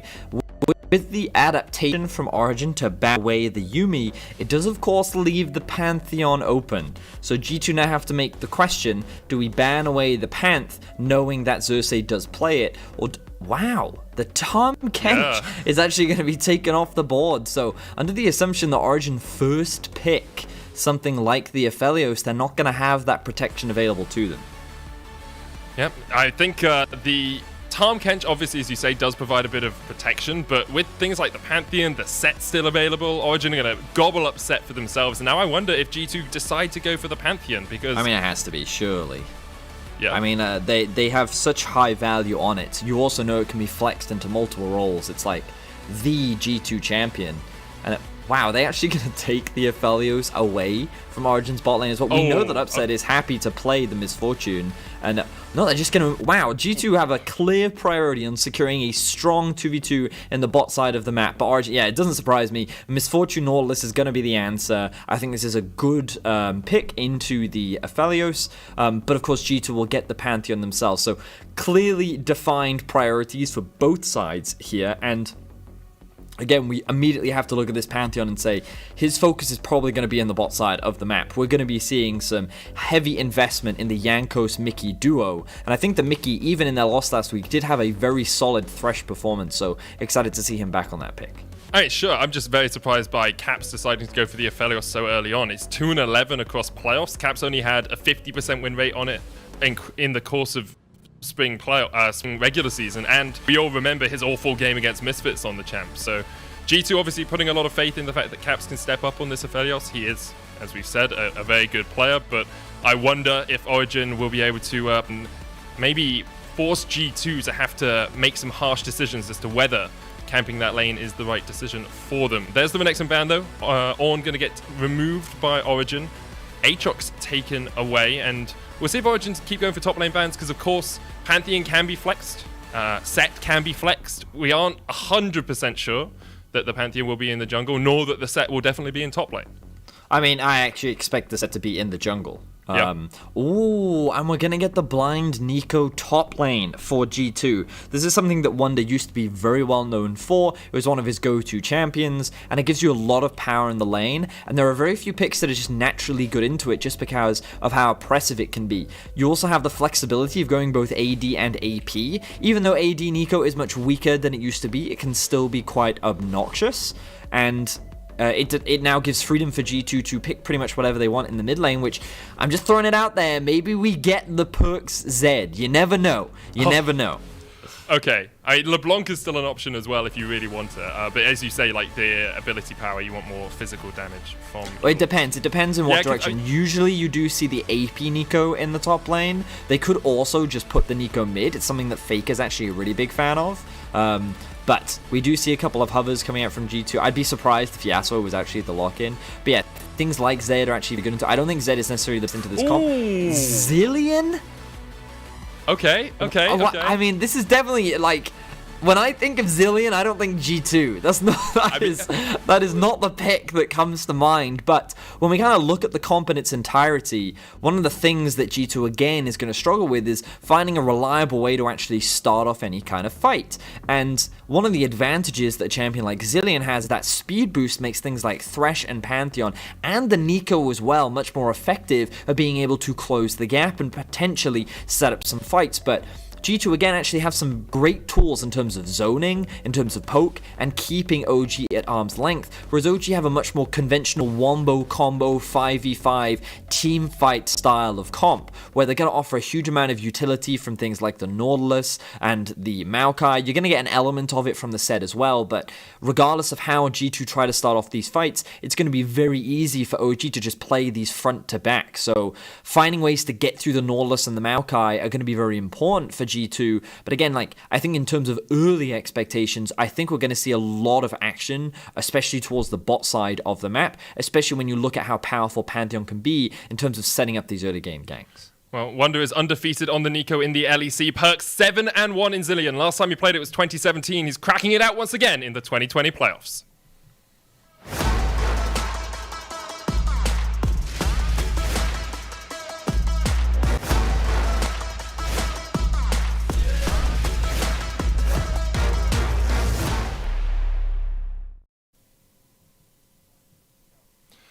A front-to-back composition coming out from Origen. One game down in this best-of-5. Last time they played G2 in the regular season, they did not win when it came to teamfights, Vedius, and I wonder if this game will be any different, because game one, although there were a few mistakes from G2, a few bits of over-aggression, a few bits of greediness, G2 is still very much in control for the majority of it. Yeah, they certainly were. It was... I would say it was a pretty crazy game. The early game looked overall very clean, but when you got to the mid stages of play, G2 were definitely over-aggressive and constantly looking for these fights and utilizing the mobility of their composition. And when I look at how G2's comp kind of comes together this time around, I'm really interested to see how this Zilean is utilized, because one of the great things about Zilean is that he offers a huge amount of zone control thanks to his bombs. You also have the revival in the event that someone gets locked down, you can bring them back up, and because you're going AP, it actually brings them all the way back up to full HP. So you can either bring back a carry or you can bring a front line back into the action. We do see a bit of action already kicking off in the top lane, but I don't think that's going to result in a huge amount. And I think it's worth noting that we can see the Glacial Augment running on Wonder, so it is going to be that AP build that we very much normally see from the Nico, and it's likely going to be things like the Hextech GLP and maybe the Spooky Ghosts as well to offer a little bit more utility. And the more I look at this G2 comp, the more I'm thinking, okay, they're really strong at like keeping their opponents at arm's length, keeping them zoned out of certain areas and making it difficult for them to close the gap, which Origen is going to look to do. As we mentioned, they do have this very strong front-to-back 5v5 team fight, which is going to be very effective at just overall playing around these neutral objectives. It doesn't seem like it makes it hard for Origen to get that front-to-back going, though, because if you're kept at arm's length, you can never get closer or close enough for your AD carry to really be doing damage to the backline, especially with a Zilean who can then revive Caps if he ever gets caught out. It becomes very hard for Origen to actually be on the front foot when it comes to fights. But those team fights are probably quite a way down the line. Looking down the lanes, as expected, NukeDuck has a little bit of a push on Perks. Azir in the early game can be very oppressive, and Perks will just be bombing the wave whenever it gets pushed in to try and clear out those minions. Keeping an eye on the Pantheon and the set right now. There was a ward placed on top of the Raptors, so Jankos is aware of what Xerxes is up to. He's going to know that the red buff has been taken, and Jankos is going to use this as an opportunity, to sneak in behind. And Xerxes, I think he's read this though. But he's on a ward, he's on a ward. This is a really dangerous position for Jankos though, because OG can collapse much faster, but here we are. He's got the Lantern. This should be, even if Jankos jumps in, this should be a pretty easy escape. I wonder if G2 actually still want to take the fight because the wave has pushed in and they're looking to dive underneath the tower. Perks coming in. Mickey going to get rooted up underneath the tower. Upset. Cleanses. Flashes away. Mickey tries to get the final auto attack in but won't manage to land it. NukeDuck came down with his TP just that little bit quicker. Origen get the first kill of the game. And lots of damage onto Alfari in the top lane as expected. If you get caught with the Blooming Burst and the Tangle Barbs, it's very difficult for that Maokai to do too much. I mean, this was always going to be a difficult dive. Like, Xerxes was in position. OG knew exactly what was going to happen, and they even had TP on their mid laner ready to respond. So I'm surprised they committed to this, and now they're going to commit to another fight. Perks is coming into this. Upset has nowhere to go, and Jankos will take him out. Cap's going to flash away, and Perks has the flank now, but Jankos might be dead before Perks can even arrive. Jankos looking for the flash across the wall, doesn't manage to get it, and now Perks flashing forward.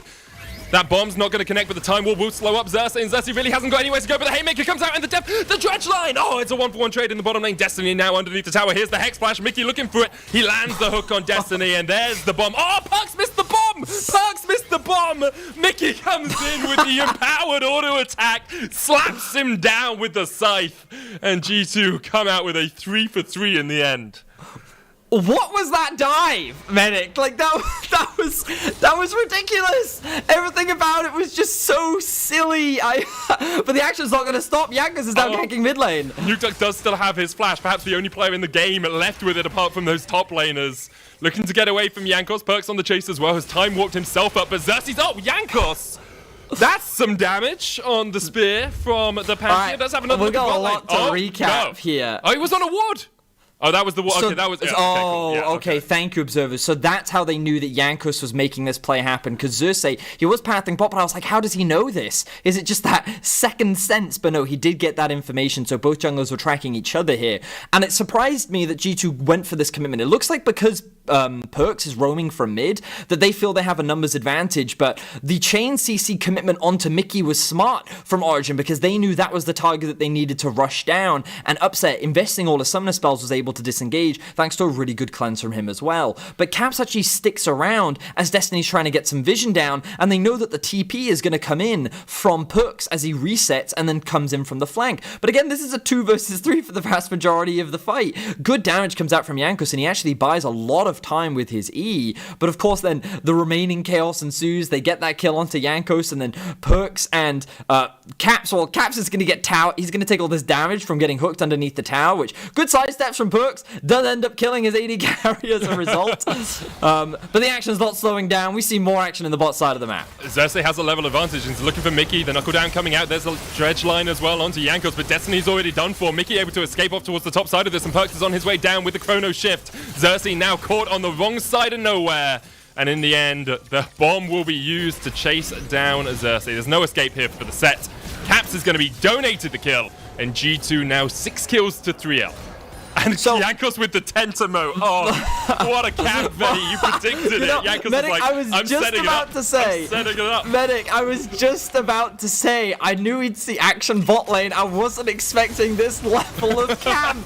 Like, it's unbelievable. So now, the thing is, the Zillion already starts rotating down. He can utilize the bonus movement speed he has in his toolkit to be able to quickly get here before the Azir can, especially without the TP on the Azir. This means that, especially with the early game power that a Pantheon does have, G2 who's always going to come out ahead in skirmishes, as well as that they'll have the numbers advantage as well. So they're just setting up Caps for success right now, and he's going to be the primary damage dealer, so that's who you really want your gold funneled onto. And as the observers highlight our gold differences, you can see there's an 800 gold advantage in Caps' back pocket right now. And G2 is doing everything in their power to say, oh, you guys doubted Caps? You doubted this man? The man that we praise as one of the best Western players? Well, what are you going to say about it if we funnel all of our farm into this player? Are you still going to keep calling him bad then? Well, we'll see. You know, they're only 600 gold ahead, Vedius. Yes, he is very big, but I've seen Caps make plenty. I mean, it's true. The real test for Caps will come now, given that he has to be the hyper carry, and his positioning is going to be crucial, especially on this Aphelios. And you know, we bring back to last week that game 3 where he was sitting in the mid lane. He thought he was safe because of the Thresh Lantern, and then he just gets one shot. It goes to show that sometimes positioning is not Caps' strong suit, especially on these AD carries. But we'll have to wait and see. The Infernal Drake is now being started up. No TP available for either top laner, but Perks is in a better position to rotate down. OG looking for the collapse. They land the hook. Perks does still have the ultimate, and he's going to use it early on, but he's going to be Emperor's Divide back. Jankos tanking up Lantern. The dragon. The Lantern coming out, but the suplex takes him away. No escape for you today, and Origen could start up the dragon if they wanted. Instead, they say no. We're just going to get some pressure in the mid lane, get those plates down, and then we can look to get more out of this game. That gold lead has shrunk to a measly 200. Actually, looks like Origen is going to say, we don't care about the Infernal, we're going for Herald. Okay, so they're investing in the Herald much earlier this time, and what had happened in bot lane is that Caps had actually set up a very strong freeze, which is always going to be difficult to break, especially with the amount of control that G2 had over the bot side of the map. So rather than try and break it, they instead, after the pick, decided to rotate with a numbers advantage up towards the top side of the map. But look, Upset is so committed to securing that farm that he's actually not here to help his team secure this, and now they're not going to be able to secure Herald. Like, I really feel like the OG should have just committed to that. They had the numbers. Perks didn't have his teleport, and instead they're just going to give it away. Caps might die here. Alphari's got flash. He can chase this out. Oh, what? He used it in the wrong direction. He must have clicked the minimap or something. But I don't see how the minimap is... I'm not sure. I don't know what happened. Sure. If I can get a replay, then maybe we can give a little bit more context on exactly why that happened. But very uncharacteristic of Alphari to miss skills like that. It could also have been that Caps were just sitting on top of him, which means that you have to pick a direction for it to go in, and he just ulted. And then unfortunately, it went the wrong way that he didn't want it to go. But clearly a mistake. If Alphari had landed it, a very high chance the Caps would have died, or at the very least lost a summoner spell. But we're likely... Oh, we're actually going to get a replay. Perfect. Thank you very much, observers. So let's have a look at this one. Caps, this is clearly an overextension, right? There's no other way to describe this. This is poor positioning, I believe, is what it's called. Oh, no, that was just straight up the wrong way, mate. That's what I'm saying. He just used it in the wrong way. I'm wondering, like, maybe he clicked the minimap. Alphari looked him in the eye and said, you know what? Walk away. Remember this, though. Remember what happens. You come into my lane again, I will not miss again. It's too easy. It's too easy to kill you here, Caps. Get stronger. Come back stronger. Perk's going to meet Alphari down in the bottom lane. Perk's just looking to clear out this wave. Alphari will just put a little bit of hurt on him. You hit the nail on the head. Like, it's a classic anime reference. On the down! Oh, the emotes. They're so perfect, Medic. They're so perfect. It's like... There are moments in this game that kind of take you out of the reality that it's a lower bracket game. Like, this is an elimination game for one of these two teams. The finals are next week. G2 have only missed the final weekend once in their time in the LEC, in their EU, LCS, and LEC history. Origen, of course, missed it last split as Caps has to flash away here. Depth shot's going to hit him. Xerxes looking to come in from the flank, but the teleport has been used. And I believe that is Perks joining the fray as Caps burns his flash to get away. Right, well, again, that's number 2 for Caps and poor positioning. That was a very easy dredge line for Destiny to land, and if it weren't for the TP, G2 could have lost a lot more for that, but with the Rift Herald in the back pocket... Yep. TP coming in. They're looking to fight this. There's the Emperor's Divide coming out, and Caps is not back. He's been chrono shifted. Teleport coming in by Wonders. He's going to join this fight as well, but Perks is already very low. Haymaker Flash comes out, and Caps is taken out as well, but the damage comes in from Yankos. It's a 3v3 in the top lane as Wonder still has the Pop Blossom, and here he goes looking to pop Origen where they stand. One down. Destiny pops his stopwatch, but he won't get away as the chase is on, and Wonder with the final auto attack takes him out, and Alphari underneath the tower has been tangle barbed up and will walk away wounded. Oh my word. So we have to watch Caps in that final fight because the moment he respawned, he nearly 1v5'd the entire Origen team. His ultimate was huge in that play. Now here we see G2. They don't recognize that Nuktuk is flanking until it's too late. The TP comes in from Alphari and everything is set up to just lock Caps down. The ultimate comes through, and let's get the slow-mo on Caps when lands. The double bomb into the ultimate. Just look at how he melts the two carries. That was so crucial in turning this fight in G2's favor because the setup and everything for Origen was perfect. But these clutch last-minute plays coming in from G2 helped them swing the fight in their favor, and now the momentum is heavily swinging in the favor of G2 as they rack up a 2k gold lead. But alongside that, like, Caps had just switched to the Infernum. Literally on the auto attack on the tower before the fight starts, he switches to Infernum. So that is like, it's so close to being a great fight for Origen. Do we say that it's luck or skill? Medic, that was luck. 100% that's luck. There's no way, they don't expect the flank. How can they be, oh yeah, I'm going to change to Infernum in case we get flanked by this thing that I shouldn't be getting flanked by anyway. It's definitely luck, but it's, sometimes that's what G2 get. Sometimes that's what G2 get. You make enough good plays, you get a bit of luck on your side, and so far, as you say, they are 2,500 gold ahead. They're going to start up the Inferno Dragon. I got to bring a point, Medic. So coming into this cast, we talked a lot about how neither of these teams are actually like early game Drake focused. Yeah. And the first Drake of the game is 13 minutes in. It's like pretty late. It's such a late Drake. Normally we see the first Drake going down 6 minutes in. Wonder now trying to get collapsed on, but he does have the shield from his ultimate. Bullet time comes out as well, and they might just wait this one out as Xerxes joins the fray. There's the face breaker, and Wonder has nowhere to go. Xerxes will still have the Haymaker, I believe, and shouldn't be enough to help him survive. You're correct. Shouldn't be the way in which I would mind to dive. This will end up actually going still in the favor of G2 because they trade 1-for-1 and they're actually going to be able to get, I think, the first tower of the game as well. So many plates have gone into the back pocket. Oh, look at that as well, just as the turret plating is falling. So this will be a trade for Origen overall, but you can see the map control that G2 is getting. It's just so heavily in their favor, and We see a bit of action trading in the mid lane. Is it Perks' goal to spend more time between the tier 1 and tier 2 towers than he does in the actual lane? I think you're right. Like, he's playing Zillion. Why is he behind those 2 towers? Just time warping in and taking the fight. Let's have a look where we are in terms of items. Vedius, Rod of Ages complete on Perks. There is the Frozen Hose as well on Wonder, the GLP. And the Essence Reaver complete on Caps. Yet to see a first item on Upset. There was about a 600 to 700 gold difference between those AD carries last time we checked. So I assume Upset will be going back relatively soon and upgrading himself to an Essence Reaver.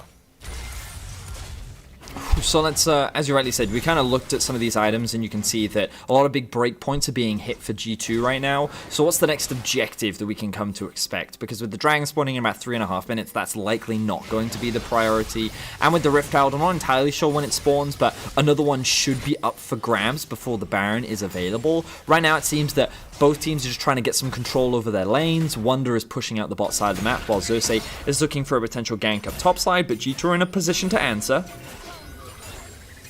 They are. They're looking for the pressure on towards this top lane tower, and as you say, G2, they just seem to have the front foot a little bit more than Origen. You know, we've seen Origen, across the course of this split, quite passive, be quite willing to step back from their turrets early on and then take later game fights, and their composition will be very good when it comes to late game fights. As we said, they have that front to back team fight comp, but you do wonder if you can give up so much to a team like G2 and then be willing to be able to fight from a deficit when the game goes later. I think what's really interesting about Origen is that, remember last game, Medic, when we were talking about how they're quite a reactive team rather than a team that likes to trade? What we saw there was that the game plan from G2 was quite clearly, we want to try and take that final tier 1 tower, right?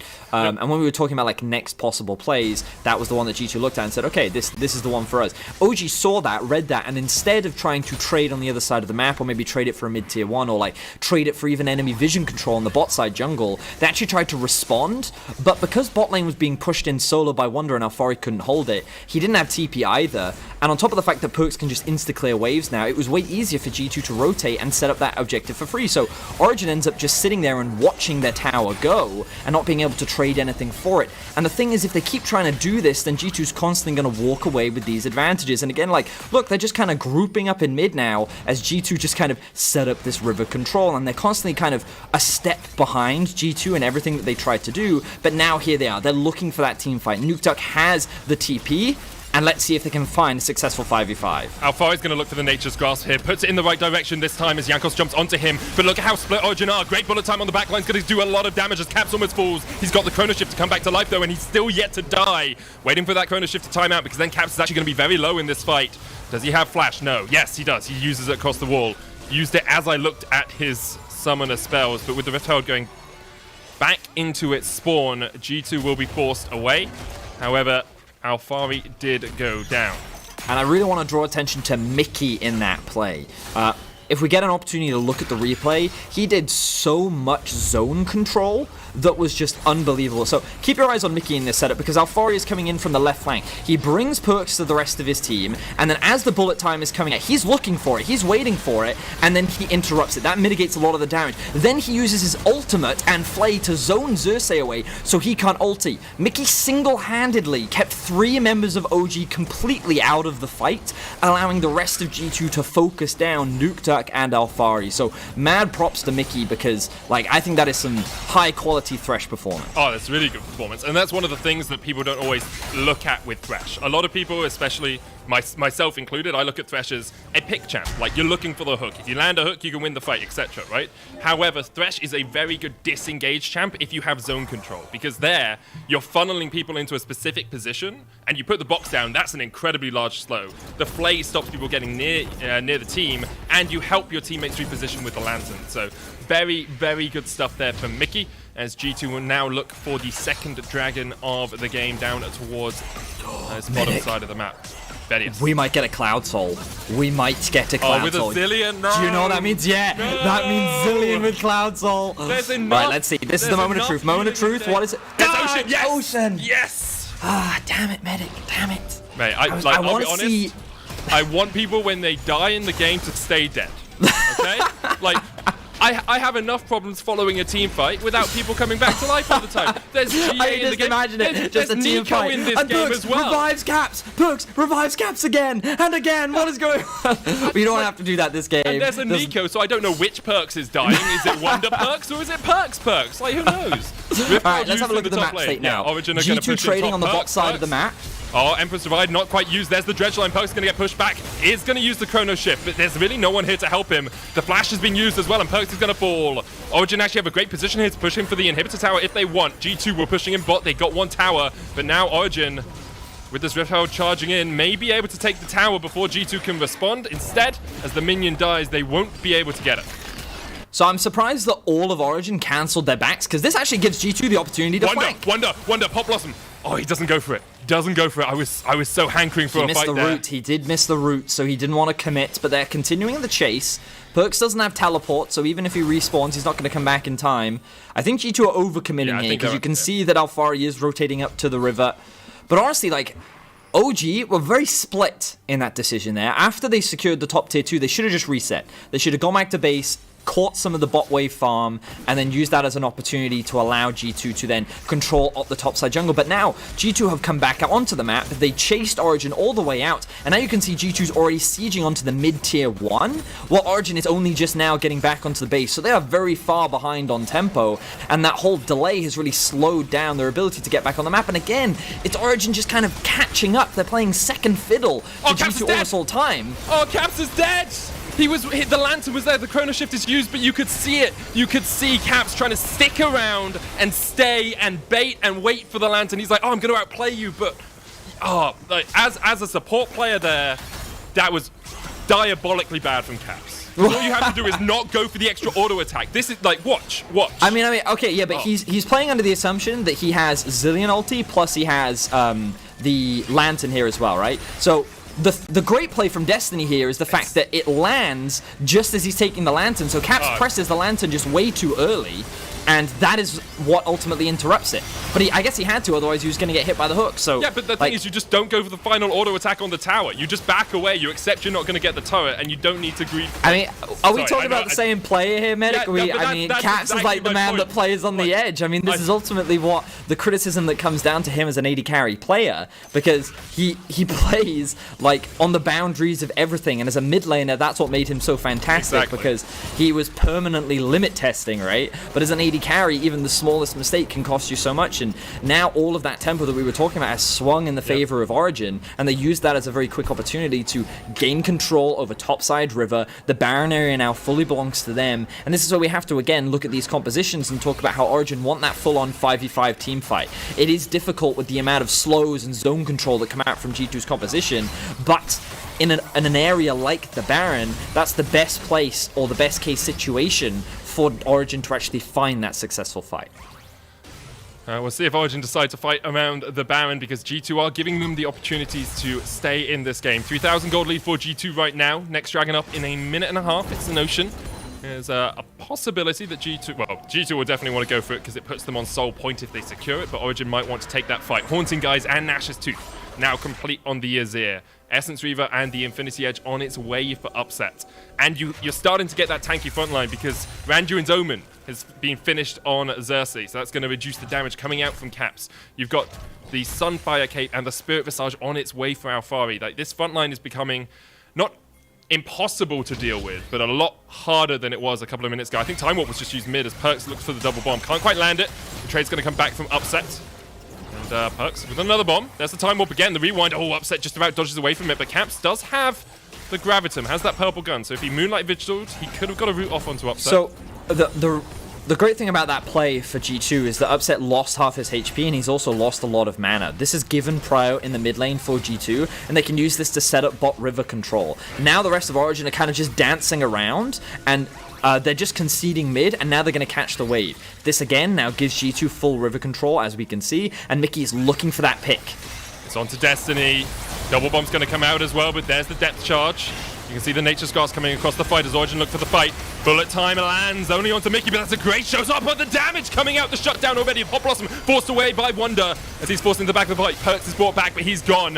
And now Alfari can just chase onto Jankos, this frontline tank that we were just talking about, Vedius. The tree is unuprootable as the shutdown comes out. Wonder lands the Tangle Barbs from the side, but in the end, it's a 3-for-0 trade in favor of Origen. Excellent team fight for OG, and that was the fight that they were looking for. We talked about them ideally getting it around the Baron, but they actually get it around the Dragon, and it all started with Mickey landing a hook onto Destiny. They thought they could burst him down, but they were not able to. Now we can see Wonder looking to hover around.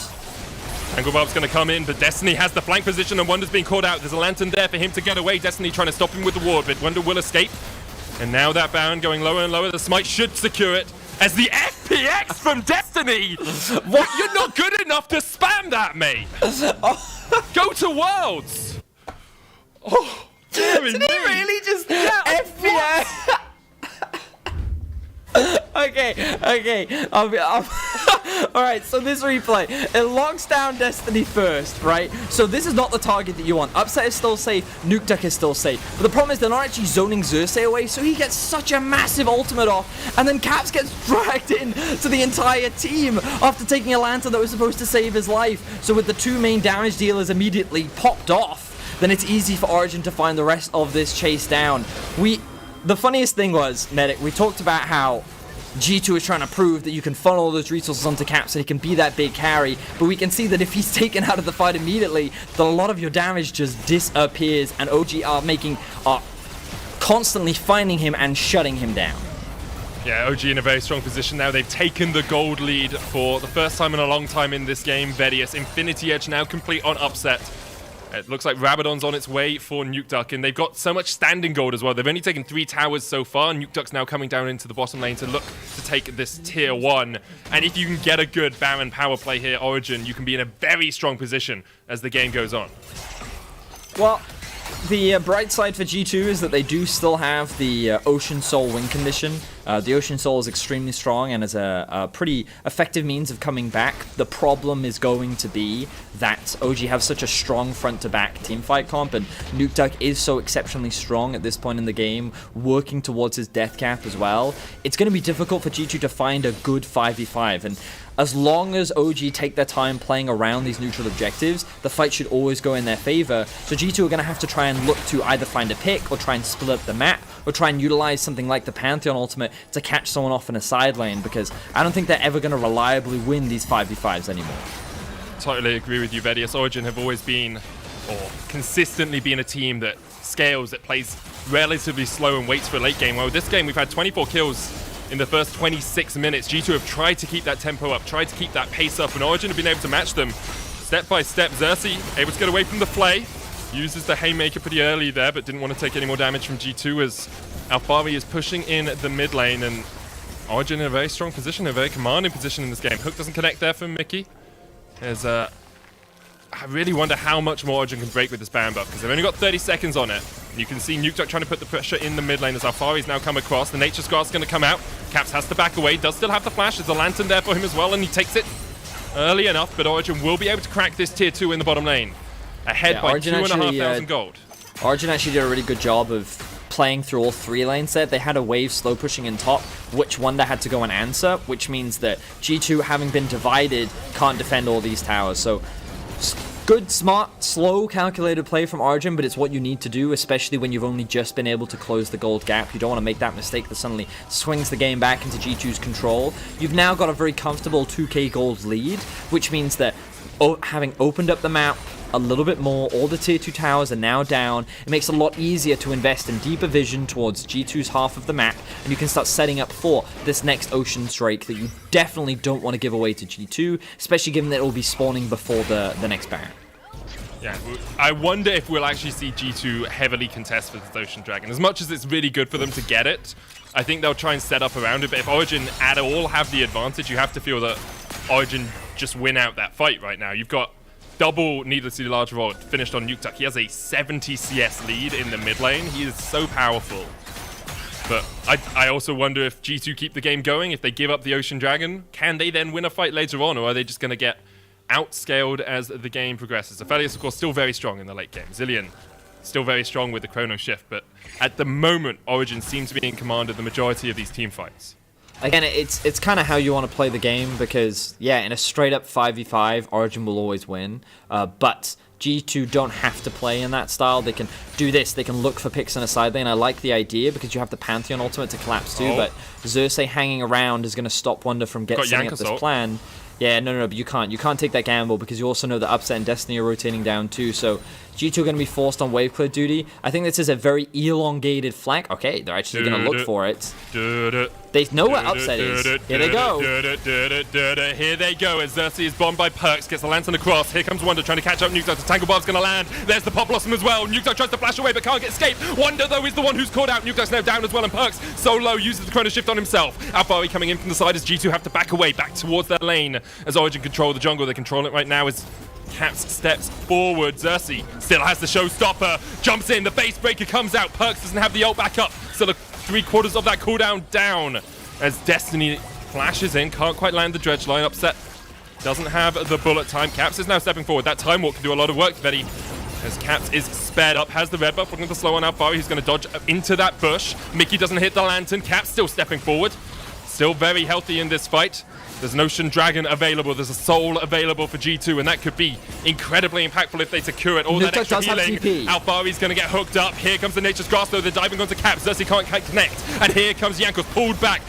The TP is available for Nukeduck in a couple of seconds' time, but Jankos has already fallen. Alphari with the stop was managing to stay alive. Caps stepping forward, trying to do what he can in this fight. The Dragon goes down, it's secured by Origen. Showstopper used as well. Nukeduck with the flank TP. Perks has his ult back up, and he's already used it as the fight continues. Caps take down Destiny, but here comes Nukeduck.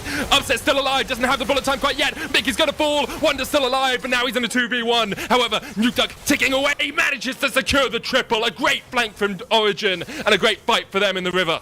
Incredibly close fight between the two teams, incredibly tense as well, as G2 are fighting so desperately for that Ocean Soul, because if they got it, they could have reclaimed control. These fights would have been a lot easier for them, but that TP from Nukeduck came in just in the nick of time. Let's see how things start off here. The problem for G2 is that Jankos gets shut down immediately. Alphari soaks up so much of the damage with Xerxes right behind him. Hook lands onto the tank. There's no easy member here for Mickey, and you can see the rest of G2 getting flanked away, so OG just playing this front-to-back team fight. This is exactly what they want, and they're able to just melt down Jankos. Now the smite is gone, so conditions are optimal for G2. Caps then makes this desperation play where he's like, you know what, I have the shields, and the heal's big enough. He's able to take down that initial one, and then the Jankos flank comes in through, but a great flash from Upset repositions himself to allow for Nukeduck to then come in from the flank, and then they collapse from either side. The damage is more than enough to be able to just shake down G2, but it was incredibly close. It was a matter of autos that separated the outcome of that fight, but with the Origen win, they get themselves the Baron, they deny the Ocean Soul, and it looks like Origen feeling competitive in this series. Oh, what a game this has been so far, Vedius. I think after some of the early game, after G2 got a pretty commanding lead, you know, a couple of 1,000 gold, I thought this one was going to be a quick 2-0 so far for G2, but Origen fighting back now. Rabadon's complete on Nukeduck. He's incredibly strong, so powerful in these fights. And, Betty, I don't want to say it, but I'm going to. It looks like we have a series on our hands here. And the game ain't over yet, mate. The game ain't over yet. Yeah, but even if the game ends with G2 winning, this feels more like a series than Game 1 did.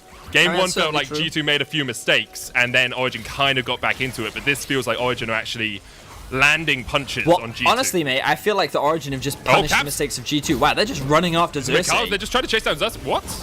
That was a lot used. Well, actually, he used his Mercurial Scimitar as well. But they still have Mikhail's. They still have Mikhail's on Mickey, so he can still get out of a stun if that happens. Trying to get the pressure on, as you can see G2 desperately looking for an avenue to approach this. They don't want to take that full 5v5 we talked about, as the inhibitor is the focus here for Origen. Baron buff still on them, as they managed to take their first inhibitor of the game in that top lane. 4,000 gold lead for Origen. As now we'll see if they decide. They don't really have the wave set up to push in any other lane. They'll be waiting a while for this mid lane wave to push in. Origen, I think the only thing they need right now is control over the bot side. They're only playing through 2 lanes right now, which is not the end of the world. Playing a 4-1 is still fine with the comp that they're running. Makes it easier for them to actually find a successful team fight. And to be honest, with no TPs, it's probably the smarter play. Here comes the ult to try and zone them away.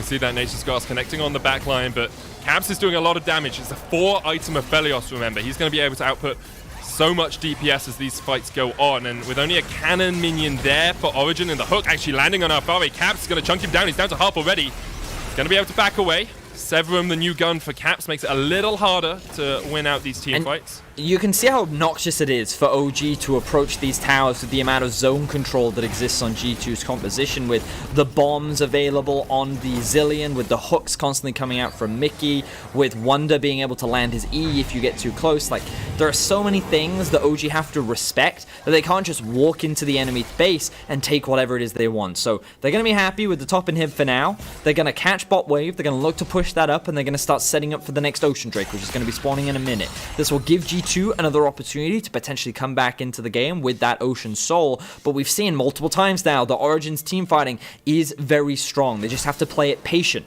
They can't afford to get picked off before the fight starts. They need to stay grouped up, utilize these choke points where they get huge AoE impact across the entire board, and if they can do that, then this game is still heavily in their control. Origen looking to bring this to 1-1. Remember, this is of course an elimination match. The loser will be knocked out of playoffs. They will finish in 4th here at the LEC Spring 2020. And Origen, they don't want to do that. They want to knock out G2. They want to showcase that they can contest with the best that we have in Europe. Right now, they're setting up for that Drake. Good control, good posh in the bot lane. Moving already. Flash hook. Oh, Caps flashes away from it. The Lantern was there, but he didn't want to wait for that animation. That's a flash gone now, Medic. That is the flash gone for Caps. You're right, he does have both the Mikhails and the Crucible, that I always forget the name Mikhails of. And the oh yeah, the Mikhails and Mercurial. My apologies. Yeah, and it looks like G2's not even going to be able to contest this. Good setup from OG. Will grab themselves the second Ocean. And now the Baron is the next play for OG. Still 2 minutes on it. Nuke Duck is pushing in with that bot lane wave. Has a Banshees now to make it a little bit harder for Perks to land those double bombs. The wave in the mid lane is quite far away, but what G2 have done well is have Wonder really hard shove out that top lane. So those super minions are going to take a while before they start threatening G2's inhibitor area or the Nexus towers. The problem that G2 is going to have is being able to properly contest this right now, because OG are doing a great job of managing their waves. They're keeping mid and bot constantly pushed in, forcing G2 to split up. But a lot of the teleports are coming back online now, so Wonder's going to feel a lot more comfortable sitting in this bot lane. Alfari, he's likely just going to keep catching waves and get ready to look for a TP flank. And we have to keep our eyes on where Origen is investing their vision. You can see them now moving into enemy jungle. They know that top wave is pushing. They have control over mid, and they're just limiting the options, limiting the information away from G2. As Xerxes looks for a flank, he will be spotted out, so he's not going to commit to it. I think the big question is, do G2 have a teleport ward around the Baron if it gets started? Because if they do, Wonder is able to get in there and get a Pop Blossom on the back of the fight. That could be a game changer. That could be the fight changer pretty much. Wonder will get away here in the bottom lane, so don't have to worry too much about that. But if G2 can find an avenue for Wonder to get on towards that back line, he can do a lot of work. Of course, Upsets does still have the Cleanse and now has a GA alongside it, so it becomes a lot harder for G2 to take down that backline. For sure, yep. We'll see. I mean, G2 have a lot of resurrection tools of their own, as you say, as much as we were disappointed it wasn't a Cloud Drake. I mean, honestly, like, I think the game is just really hard for G2 to play now, because even if they find the odd hook, like, this front line is just so strong. You can see the Leandries has come out from Wonder to try and help shred through some of this front line tankiness, but even with that, it's going to be difficult for G2 to actually win a fight. And, you know, they're out of position right now. OG are going to get a free inhibitor off this because they have full mid control. G2 is trying to contest River Vision. OG spotted them out, and then they're going to secure an inhib off the back of this. So, great response there from OG. They can now rotate through the topside jungle, clear out all the vision that G2 actually set up. You can see all of the control was sitting in their inventory, and then they can start to threaten the Baron. Baron has spawned, as you say, with the top lane inhibitor still. Oh, it's about to respawn pretty soon. Oh, he's going for the flank. With the TP. Destiny coming in with the depth charge as well. They're looking for Caps. They're trying to catch him out. There is the Lantern, but Caps straight into the waiting arms. Alfari uses the Mercurial Scimitar to get away. Mickey chunked out quite a lot. The Showstopper coming onto Perks. He's going to be resurrected, but it's all on Caps. You've got to do the damage. You've got to get through Alfari, because right now that tree is unkillable. In the end, he goes down. The Haymaker coming out as well, but Caps is opening up, and it's a one-for-one trade up. Destiny can't quite land the hook. The Chakrams, look at him. He's surrounded by a hula hoop of death. And now Nuke Duck's going to get chased out by by Caps. Doesn't have the flash, and the chakrams fall off. Caps almost falls down. Jankos going forward, has the GA to come back into this. The Emperor's Divide uses as well. There's the Lantern, bringing Caps into the fight once again, but Upset's still alive. Upset doesn't have the bullet time, but the fight could continue as G2 going to turn across towards the Baron. Caps just becomes like a ninja master. He pulls all these shurikens out from underneath himself and he's like, it doesn't matter who's in front of me, I will just chop you all down. Now G2 have their eyes set on the Baron. They're looking for the base race. No, okay, base is coming out from Perks, who still has the teleport. I believe Caps and Jankos will stay around to do this, but Caps only has the Gravitum Calibrum. That's not the quickest gun to take down the Baron. Upset notices that Perks is back because he almost gets a bomb on his face, and Xerxes now going to try and get across towards this Baron, making tanky it up. Xerxes not going to get there in time, won't even check it, so the Baron goes down for G2, and Origen's backdoor attempt was thwarted by Perks. Who knew that the best way to cut a tree down was to just use chakrams? Like, just watch Caps on the backline here. They're trying to lock him down. Great bullet time from Upset, but unfortunately it's not enough as the fight kind of gets divided by Wonder flashing onto the backline, and that just gives space because it's just Caps versus Alfari and Mickey, and the two of them is enough peel to allow Caps to just chase these targets down and just melt through them. Like 3 auto attacks was enough to kill the Nautilus. And then he recognizes, oh no, ran out, I need to back off now. And that's when the rest of G2 starts to follow up. Yes, they can't get the commitment, but they do get quite a few summoner spells out. And honestly, I thought that G2 would not be able to win these 5v5s in the late game, but the Zilean ultimate as well is incredibly impactful, and the amount of time that it can buy, if OG are not able to successfully kill Caps and the fights are long enough, then G2 can actually win out, and you can see how close this game is right now. Caps running up to Nuke Duck.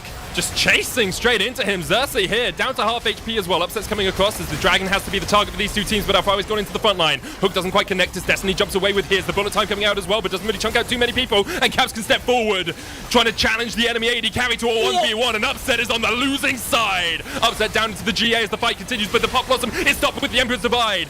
Look at Nuke Duck, he's already dead. Caps has killed him. Caps able to take out Upset, able to take out Alfari. Give him another penta. Oh no, Perks, you poo! This Caps doesn't get the penta. I was going to use a much ruder word there, but Caps gets in, gets a triple. It's a full house as Perks takes 2, and G2 are just going to end the game, Vedius. Oh, who could doubt this man on an AD carry? Who could ever doubt him? It all came together, the hyper carry Aphelios in the late game. Like, I thought the 5v5 wouldn't be strong enough, but Zilean plus Aphelios, we've seen it before, we're gonna see it again. G2 are gonna take the lead in this series. Absolutely unbelievable. It was all that big team fight in the mid lane as well when OG were trying to set up that siege. The fact that they couldn't kill Caps was so crucial, because in every other fight beforehand, the moment he dropped, that was it. The OG could just chase the rest of the team fight, and you think that with an MF and with an Azir, it should be very easy for them to kill the front line, but even if they could, there was too much stall. There was the ultimate from Nico on top of the Zhonya's, or the stopwatch, I forget if he'd had that completed or not, on top of the Zilean ultimate as well, on top of the Pantheon E to mitigate all the... You can see how all these things stack up, and Origen is just like, they're hitting against the wall and they just can't break it. And by the time they finally do, on the other side is an Aphelios with all of his guns ready to just melt you down, and then he's able to clean up the fight. So... impressive stuff from impressive stuff from G2. OG definitely made this game very competitive, and they were on the brink of securing a win. They had 2 Barons in their back pocket, but it just wasn't quite enough against G2. You got to land the killing blow when you're playing up against G2, and Origen were unable to do it. After the break, the analysts are going to have a lot to say about that game, I'm sure, so make sure you stay tuned.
charged up. Hello, everybody. Let the game begin.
Welcome back, everyone, to the expert panel, where G2, if you want to make a coffee at the end of that game too, is in fact on match point. They brought it back. Imagine? Wait, I mean, yeah. If you went and got snacks, you were like, Origen, clean game win, and then they come back in with their snacks. You're like, what the hell just happened? It's like that picture of Troy from Community when he comes back with the pizza and everything's on fire. Yeah, I think that's what happened. Well, crazy. This is when it becomes hard to run a desk segment because there is a lot to talk about, and in it, I'm sure we'll forget a couple of things. So I suggest we take it chronologically. I think that will be the easiest way.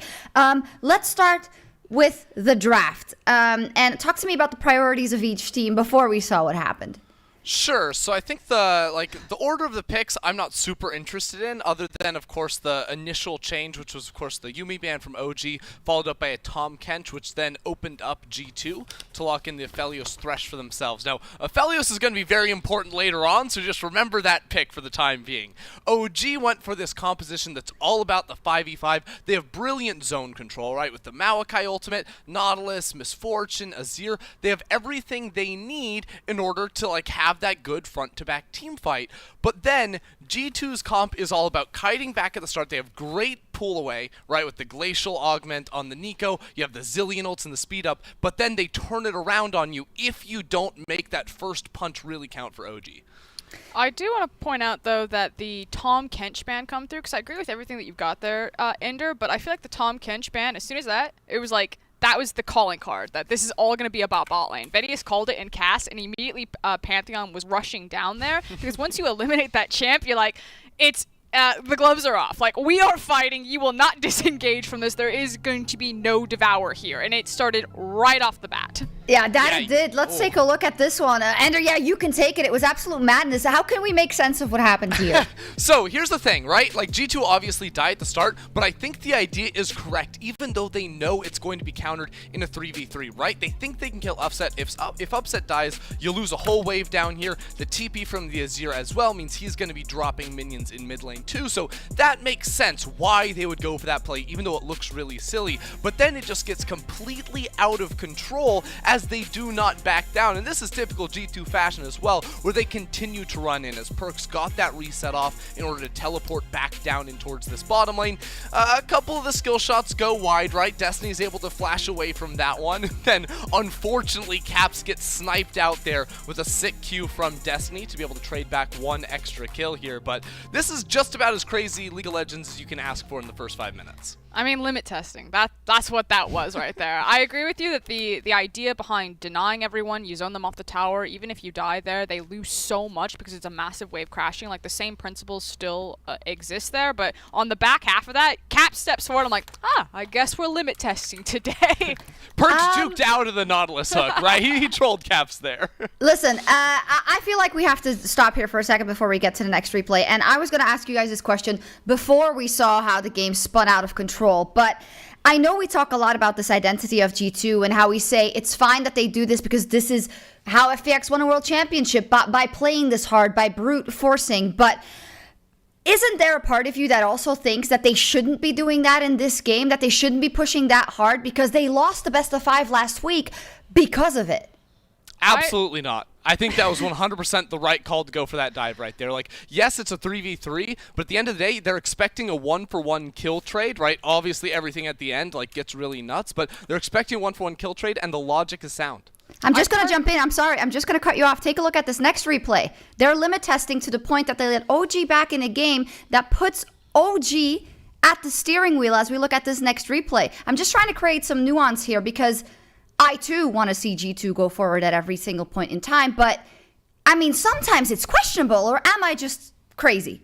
No, I mean, like, in a perfect world, so our replay is stopping right here to show how separated Caps has, and that's really what causes everything to go sideways here. Caps gets separated from his team, he then eats the back end of a bullet time and just gets absolutely destroyed in a Juggermaw Aphelios composition where it's no longer a Kog'Maw, it is our brand new ADC with 20 million guns. Like, if your Aphelios is down, then you're not going to fight. And yeah, Origen were able to claw back in the mid game. They had a great 5v5 composition. They were getting the big 5v5s. And like, I was one of those people who went up and I got snacks. I was like, Origen have clearly won this game. And Shocks, you saw, I was like, how did G2 win this game? I lost my mind. And then we were trying to theorize what happened.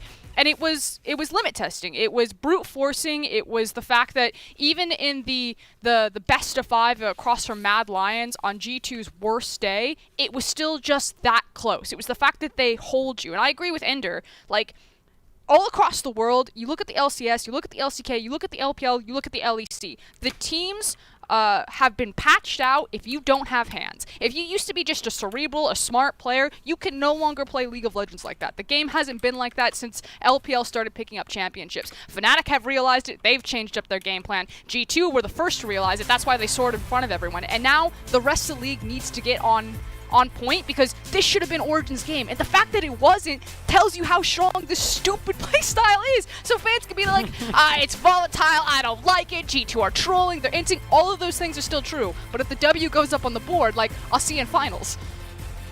Ender? Yeah, no, I mean, this came down to a really... Oh god, it's heartbreaking for Origen too, because they were winning all these fights and it felt like they needed just one more team fight in the mid game too, because when you're looking at like how these comps actually felt, like OG have 3 tanks, and the fact of the matter is, past 3 items on tanks, like you keep getting items, but when you look at an Aphelios, like AD carries are continuing to ramp, building towards 100% crit chance. They're getting armor pen, they're getting lifesteal, mages, they're getting magic pen and everything too. So even though G2's comp looks really troll on paper as a 5v5 comp, right? Like those abilities don't work super well together, because they had these carries in the backline with all the survivability, right? You had a Mikhails, you had a Mercurials, you had healing, you had a revive, you had all of these things. Because Origen weren't able to get that one extra team fight in the mid game to be able to push for the actual Nexus itself, the game was just going to run away from them, because they had no way to kill caps in these fights. They didn't have any grievous wounds, which I think was absolutely criminal from them. And you just like what are they going to do to caps? He just gets a zillion E on him, he runs straight into your backline, he's assassinating Upset. Upset has no team around him. It's just a cap show in this one. Yeah, it is. It was a cap show, and I think, I mean, in the first game it was like, oh, he had Yuumi to help him, and oh, Aphelios is broken and whatever, but you can't mess with the numbers that you see on your screen. I'm really happy we had that healthy discussion about kind of G2 and where you see that kind of brute forcing that they do fall into the story of this game. But now we have to look forward to the next one. It is match point for G2, and you just have to think about Origen, and they did so much good in this game. They withstood the pressure. They waited their time. They had good team fights in the mid game. They were so close, but mentally, this is a tricky one to kind of navigate going into the next game. And Nukeduck and Upset were super clean. Like, I know that you just complimented Origen, but I do want to throw, like, or tip my hat out there. Like, Nukeduck had a phenomenal game on the Azir. We talked about it at top of show that I wanted to see him on a champion that had agency, that had T. So I think Origen are doing all the right things.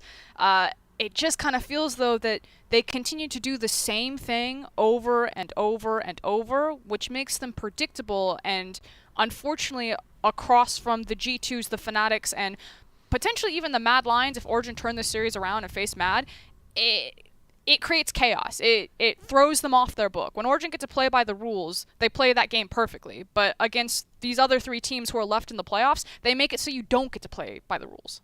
Yeah, I mean, I've not completely lost hope. I mean, that coin is going to flip heads or tails, whatever Origen want in one of these dives, right? And then maybe we have another story or not. And then G2 is just better and wins this series. But it's so interesting and I think very difficult to analyze, but I think you did a great job. It is match point, and for Origen, it is do or die to stay in the playoffs when we go into Game 3. Stick around.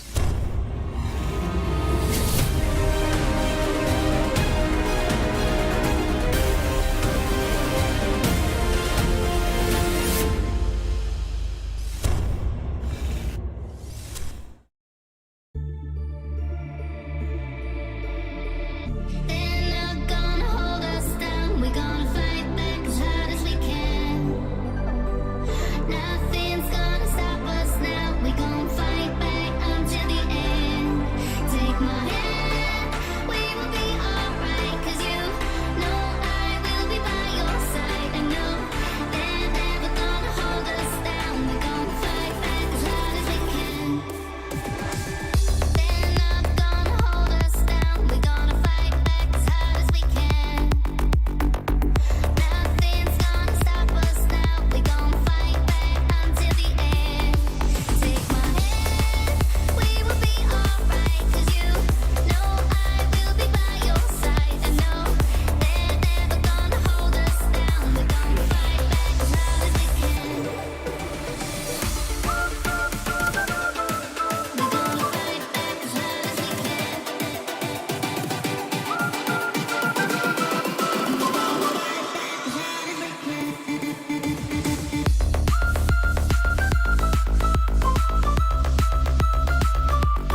And welcome back to Game 3 of G2 versus Origen, where Origen are currently sitting 0-2 down in what is an elimination best of 1 for them, Vedius.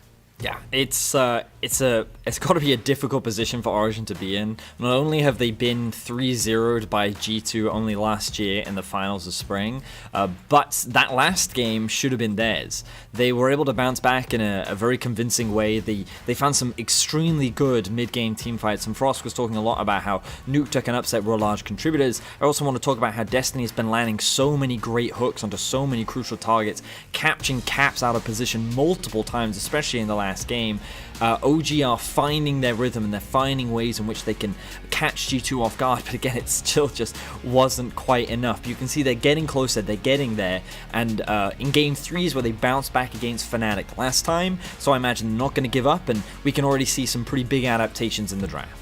Yeah, the Kalista ban coming out from G2 instead of Origen because of that Aphelios removal from Origen means that OG now could still look for something like the set first up, the Pantheon available for them as well, and it's going to be set for Xerxes in the jungle, we expect. Yeah, it seems like that's going to be the priority pick for OG. Of course, it can be flexed around depending on what G2 go for, so Origen feel very comfortable with that as a blind pick. G2 so far this series have prioritized just securing a strong 2v2 in the bot lane, and it looks like they're just going to keep repeating that pattern by going for the Varus and getting themselves the Pantheon as well, so they can already go towards the strategy of investing towards the bot side of the map, but they haven't chosen to lock in the Thresh, which is a common pick that you will pair up with a champion like the Varus. The only reason why they might not have done this is because they want to consider the Tahm Kench as an answer. If OG decide to go for something like a Misfortune or a Nautilus or a Thresh themselves, then I wouldn't be surprised if we saw the Tahm come out from G2.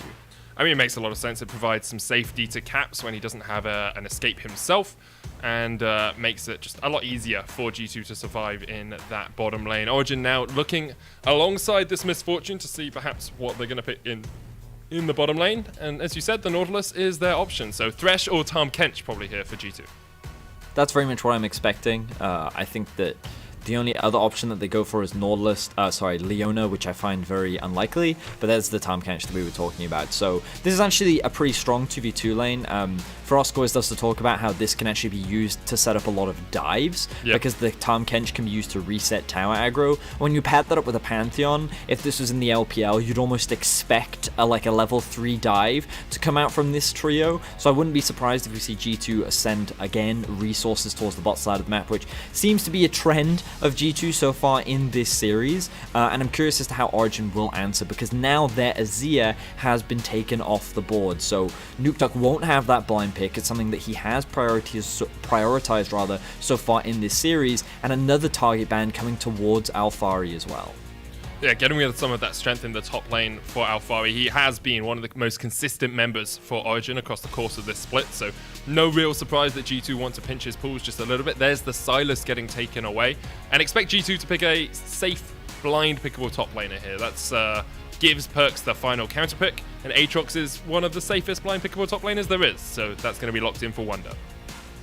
Yeah, it looks like that G2 are not going to give too much away. Of course, the Renekton is still up and available, and we know that Alphari loves to play it, so no surprise that he goes to that, and they get themselves the LeBlanc as well, so Origen actually going to look to split up the map a lot more. They're going to have a very strong matchup in terms of their mid-jungle duo, and I think that they could go for the Zilean again if G2 wanted to try and mitigate. Corki is the other safe option if they want it, along with the Zoe as well. I think that all three are pretty safe, but in terms of early priority, it's actually heavily in favor of G2. Their mid-jungle should in theory be much stronger in the early stages, but OG will be able to split up the map a lot more, and I really like this approach from OG, because I think that we've seen a lot of teamfight focus in games 1 and 2, and that hasn't resulted in winning games as of yet.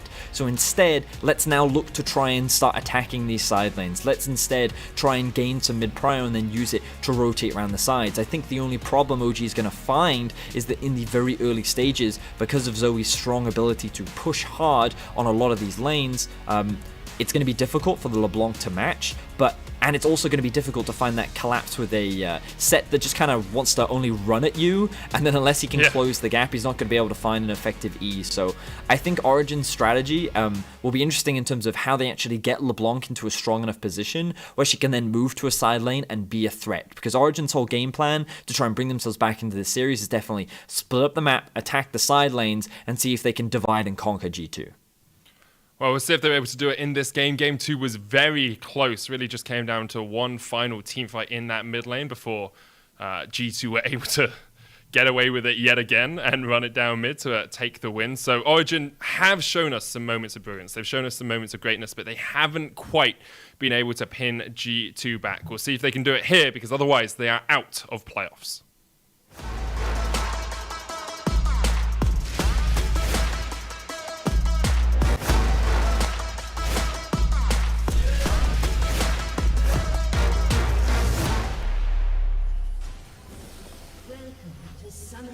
And on to Summoner's Rift we go for what could be the final game of this series and the final game of Origen's Spring Split.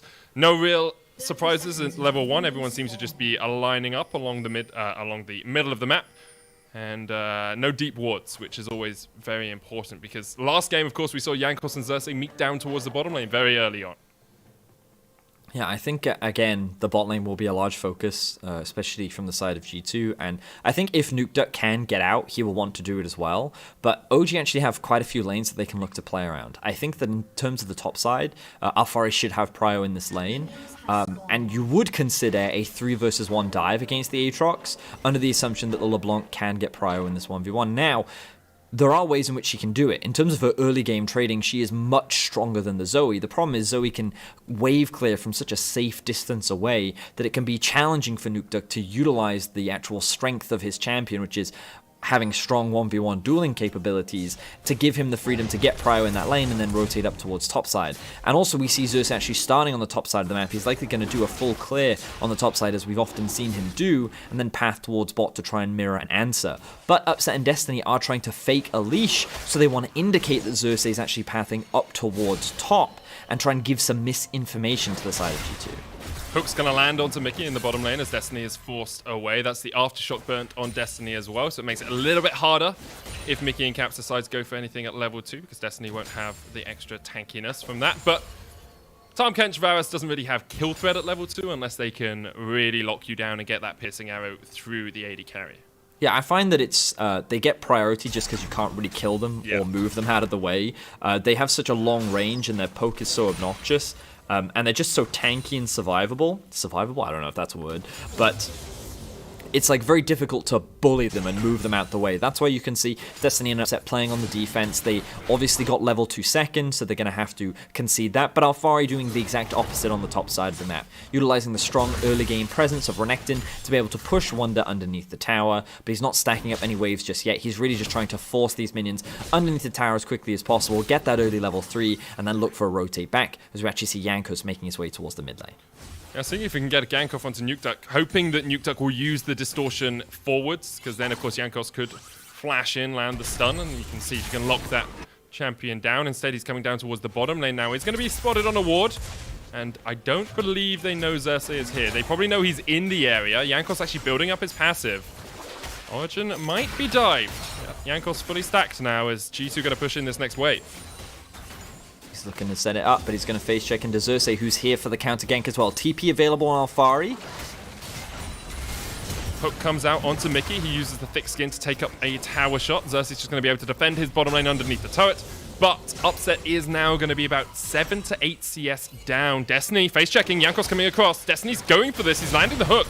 As the exhaust comes down onto Upset, Mickey very low, uses the thick skin to survive. The facebreaker coming out as well as Jankos lands a lot of damage. Destiny's the first one to fall. And there, Xerxes going to flash away with a haymaker as well. Upset now off towards the top side of this. The piercing arrow doesn't land from Caps, but now he's very low, and Upset could look for the chase. There's a cleanse available for Upset if he wants. The smite comes down from Jankos, trying to get some extra levels, trying to get some extra health in his back pocket, but G2 will be able to walk away and get out alive. That looked like a very promising chase initially from Origen. Destiny soaked up a lot of the damage, but they just couldn't quite lock anyone down. And it comes back to what we were talking about, Medic. The survivability of this duo of Tahm Kench and Varus is just so obnoxious because of how much the Tahm Kench can tank up. You also have the shield blocking a lot of the damage from the Pantheon as well. And we can see here, Destiny, he's focusing and targeting down Mickey, but a great exhaust actually comes down to Upset to mitigate a lot of his damage. And now they turn their attention onto Jankos, but again, he's mitigating all this damage as OG is just forced to retreat. Good flash from Xerxes, but unfortunately it's just not quite enough damage. And this was almost a kill onto Caps as he oversteps underneath the tower, takes way more damage than he needed to, but it just wasn't quite enough from the side of Upset, and he wasn't confident enough to flash forward in the event that Jankos goes for the turn. So G2 now making their way back towards the bot lane. They really want to try and keep this pressure onto Upset and Destiny. They're going to do it again. Destiny's going to step forward. It's Mickey tanking up the tower. Jankos coming in as well. Destiny, of course, no flash, but actually Caps took a tower shot there instead of Mickey. So I think Caps just autoed a little bit early, which means they have to call off that dive. Yeah, Upset getting level 4 as well was definitely a scary point. An extra couple of stats in these early levels is extremely valuable. But we talked about how this Tahm Kench, Pantheon, Varus trio is actually very effective at diving towers, and they're already trying to take advantage of it very early on into the laning phase. But Upset and Destiny doing everything in their power to try and mitigate this pressure, doing what they can to survive. And while they are a little bit behind in this early game, it's definitely nothing that is going to run rampant or out of control. Alphari is still in a great position in the top side of the map, so he's what's helping keep the gold still very even in this game. Yeah, CS lead for Alphari in the top side, as you say. Upset's actually been able to equalize that CS in the bottom lane, which makes it that means he's in a very good position as the AD carry. Jankos a level behind Xerxes because of all that ganking he has been doing on a ward here as well. So now Origen know they're a little bit safer in this bottom lane. Caps hasn't got flash. There's the Devour. Mickey, no flash on him either, but Tahm Kench is a lot harder to kill. And Xerxes walked over a ward in the Tribush so that they know the set is there. Nukeduck jumping forward. Perks misses the Sleepy Trouble Burp. And there is the chain. Nukeduck's going to get a lot of damage down. Didn't want to use the Ignite on Perks, but will force the Zoe out of lane. Good punish there from Nukeduck. We got to see what can happen in this matchup. If the Zoe misses all of her abilities, then it's very easy for the LeBlanc to be able to chase down and threaten. Perks has now swapped over to the TP with the Unsealed Spellbook. That's the word. Now OG are looking for a dive. They want to try and get some control back over the map as they threaten Perks. Perks has Cleanse as well here. There's the Sleepy Trouble Bubble. Facebreaker coming out, but the Cleanse used on the Facebreaker means that he will fall. Good hook from Destiny, and great play from Origen to get a kill in the mid lane. Wild Ender was popped here, I believe, by Wonder in the top lane as Jankos is looking for the gank. Alphari's going to try and trade, sitting in the minions, looking for that Cold and Meek as Jankos now forced under the tower. Wonder's not in a good position because Nukeduck's on his way. Alphari with a great 2v1 play, and here comes Nukeduck looking for Wonder, flashing forward, can't quite land the damage. Alphari's now taking up the tower. There's the Ignite, and Jankos will tick away. Origen finding kills left, right, and center. And one of the questions we had, Medic, was how is Origen going to open Nukeduck up to move around the rest of the map?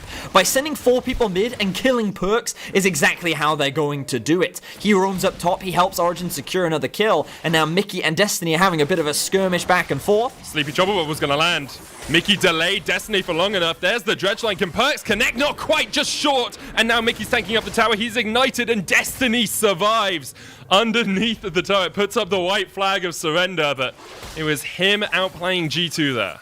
He was just too tanky. He was too tanky. It wasn't enough for G2 to be able to chase that down. And a really good hook onto the turret as well to just get him out of range of the Zoe Q. Origen having a commanding performance in this early game, and it was because they pushed in bot wave that Origen could rotate their duo up towards this mid lane. Very early cleanse coming out from Perk to try and remove the CC, but the follow-up chain CC from the LeBlanc and the Nautilus was more than enough, and you can see Alphari really winning out on this 2 versus 1 here, and he's just buying time for Nukeduck to join the fray. He flashes out of the way of that second proc of the Q from Wonder, and then he turns his attention over to Jankos. The ultimate proc into the Ignite with the Q is enough to kill the level 4 Jankos, and now this Pantheon, who's been heavily investing in ganks, is falling further and further behind as Origen control the early game. Camp's actually standing in front of the dredge line there. He's going to get spat out. Nukeduck has to dodge away because Perks is just around the corner, but here comes Xerxes with the knuckle down, and Caps is very low. Flashes away, but he's dead. Great play from Alphari to come around from the flank, and now Mickey's caught down towards the bottom side of this fight. The Infernal Chains is going to land on Alphari. But with 4 of the G2 players on the top side of the map, Origen don't want any more of it because Upset is just free farming plates in the bottom lane.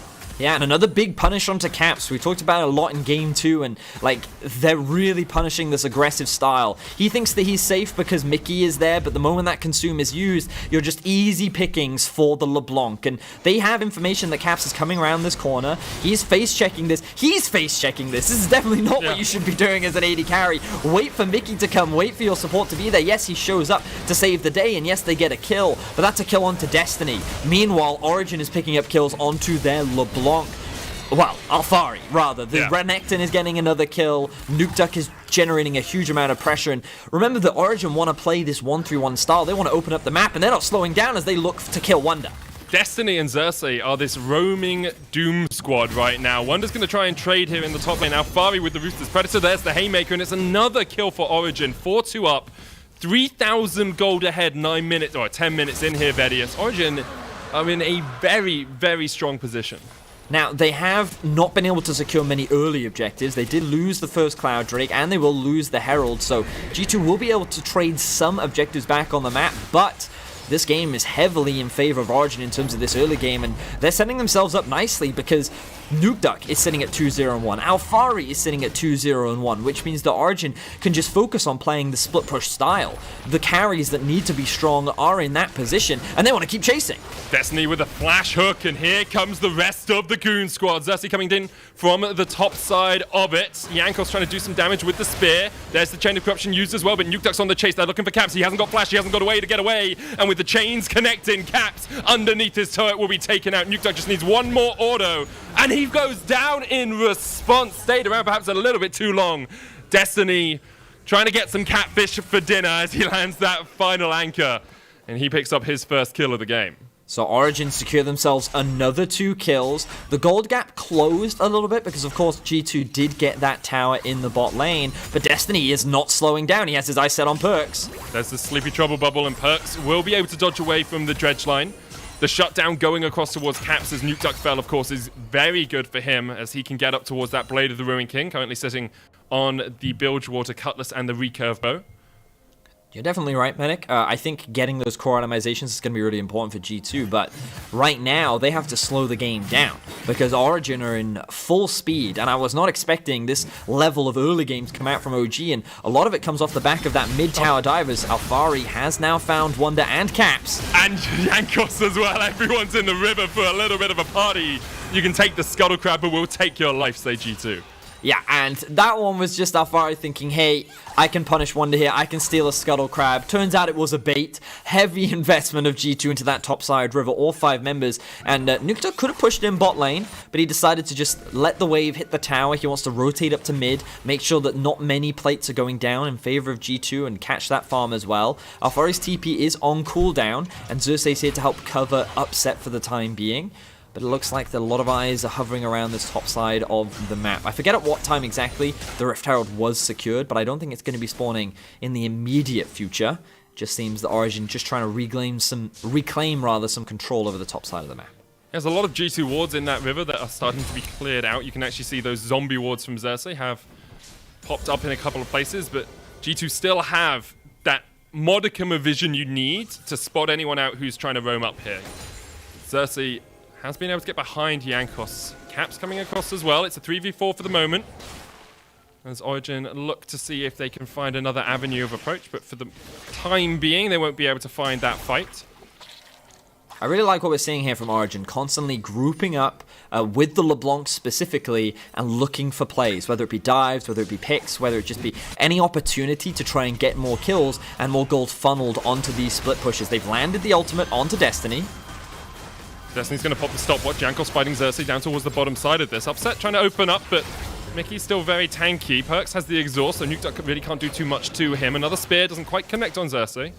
And G2 are slowly chipping away at the Origen health bars. Not able to get too much out of it. Do want to bring attention to the fact that Caps is 30 CS down on this Varus. Upset has managed to farm up pretty effectively, but those 3 kills is definitely going to mitigate some of that gold gap from the CS. And you talked about the shutdown as well, Medic. That was also Perks. Oh, Sleepy Trouble Bubble lands, and the exhaust comes down as well. It saw Perks jumping forward underneath the tower, and as soon as Nukeduck goes forward with the Ethereal Chains, I wonder if Perks is overstepped, but he was able to survive. Nukeduck also had very little mana, so I think he was Yeah, only that's going to be able to land a single combo there. Perk's going to hold mid-prior with Caps. He's overextended here, but he's not going to get hooked by the Nautilus. All right. So a bit of a dangerous positioning once again. I feel like it's becoming a theme that we're seeing from Caps this series. Just stepping where no man should really stand, especially in the position that he is playing. Now again, he shouldn't be the one face checking this. He's going to clear that vision, but he does have the Tom Kinch nearby to keep him safe. And now G2 setting up for the Drake. Origen, they should be feeling pretty confident about this right now. We can see that Nukeduck is actually going up towards the top side, so it looks like they don't want to fight it right now. Instead, their priority is getting those level 11s on their split pusher, making sure that they get more items in their back pocket. You can see Alfari hasn't quite yet completed the Blade of the Ruined King, because he did go for that very early... Executioner's calling. Yeah, I kept wanting to call it Avarice Blade, and I just couldn't remember the other name. Always. So it looks like for the time being, they don't want to take the gamble. They recognize with Blade completed, with Jankos playing the Pantheon, it's much better to actually just go for the trade. But G2 want to try and keep this trade going. They're actually threatening that tier 2 in the bot, and now I want to see OG make that Rift Herald play happen so that they can convert even this investment into perhaps the mid lane tower in their favor. Yeah, it looks like that's what Xerxes started up by himself. Upset's just going to catch the wave in the mid lane as the Dragon goes down. Second of the game, that's the Mountain. Soul of the game is going to be Infernal Vedius. As G2 already have 2 Dragons in their back pocket. Rift Herald was secured, and it looks like Xerxes is positioning to place it down mid. He'll put it down, and this should just be Ignite used in the mid lane, but this will be the tower falling, I believe, to this Rift Herald charge. Yep. I'm actually, I don't think anyone's going to get the gold. Wonder coming in from the flank will force Origen to disengage, but overall, a very even trade across the board. The lane in the bot lane has become a lot longer, which is dangerous for Alfari, because now, if G2 just get a bit of deep vision into the bot side jungle, his ability to split push naturally becomes a lot harder, and you can see this vision has already been invested from G2, and that's why Alfari is very hesitant to go much further. He recognizes his entire team's in the top side of the map. He can't really see anything in his own half of the jungle or the river, so even if he might be strong enough to dual Wonder, he's recognizing, okay, this isn't my area of the map, and Cap should be thinking the same thing, but Mickey is in the vicinity looking to protect it. Xerxes looking for that face breaker. Teleport coming in from Origen. They're looking for this fight as the showstopper comes out. Caps jumped on, but the exhaust on Nukeduck is quite effective. Alfari jumping onto Caps, Mickey with the Devour, and here come the rest of G2 looking for this Barney, looking for a trade in the top lane, but Nukeduck's already killed Caps, and Mickey's going to fall to the bullet time as well. Jankos getting away just about, but Perks is now the one who is the target of Origen's affections. Perks still has the flash.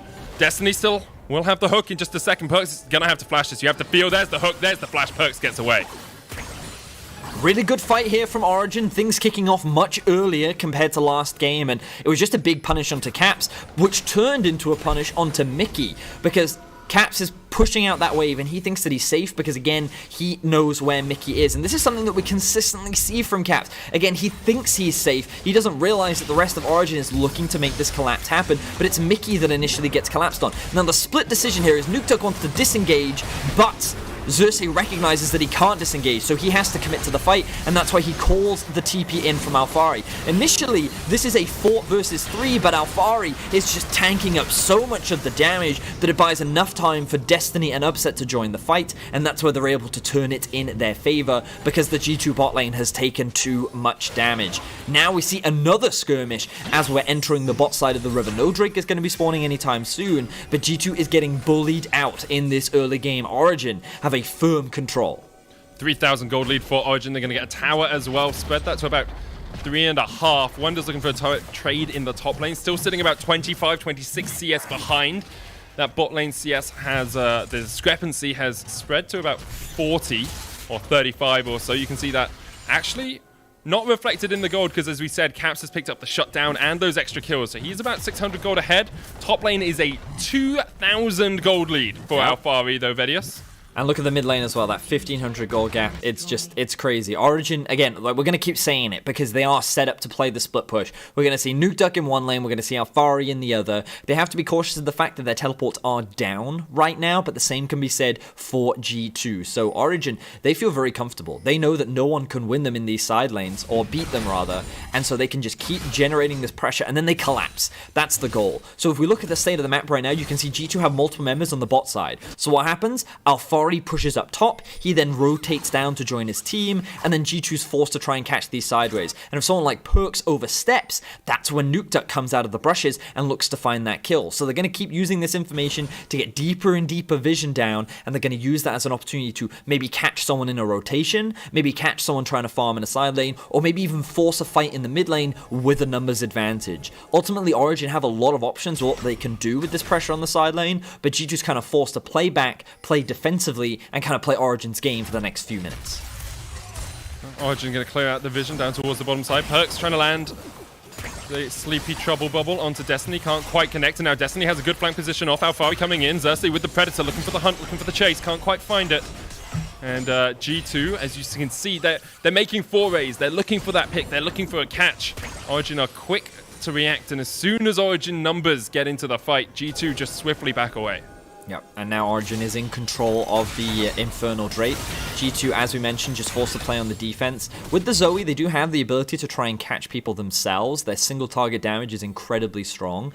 But the problem with this comp is that because of how much early game power it does have, it is harder for them to fight later on into the game. A lot of the responsibility will fall on the amount of damage that can come out from Perks in the late game, and Caps as a primary carry, similar to what we saw in the last game. But they don't have that same scaling that they had, so the amount of control Origen has, the chance of a comeback is much lower. Oh, Mickey's all by himself here. He's going to have the thick skin, but he's going to get shredded apart by Origen. And now that Infernal Dragon is very much on the menu. G2 will try and get mid control. They do have 4 players around here, but as soon as Origen come a knocking, G2 will have to retreat. You can see the slow on Xerxes there, just trying to stop him from getting here too quickly, but Origen are in commanding position in this game. Wonder actually gonna like semi-proxy away. So he's actually being super obnoxious here because OG want to do the Drake, but G2 are trying to trade that Drake for a mid-tier 1. So Wonder, by taking this wave, makes it harder for OG to actually defend this tower, and it draws their pressure away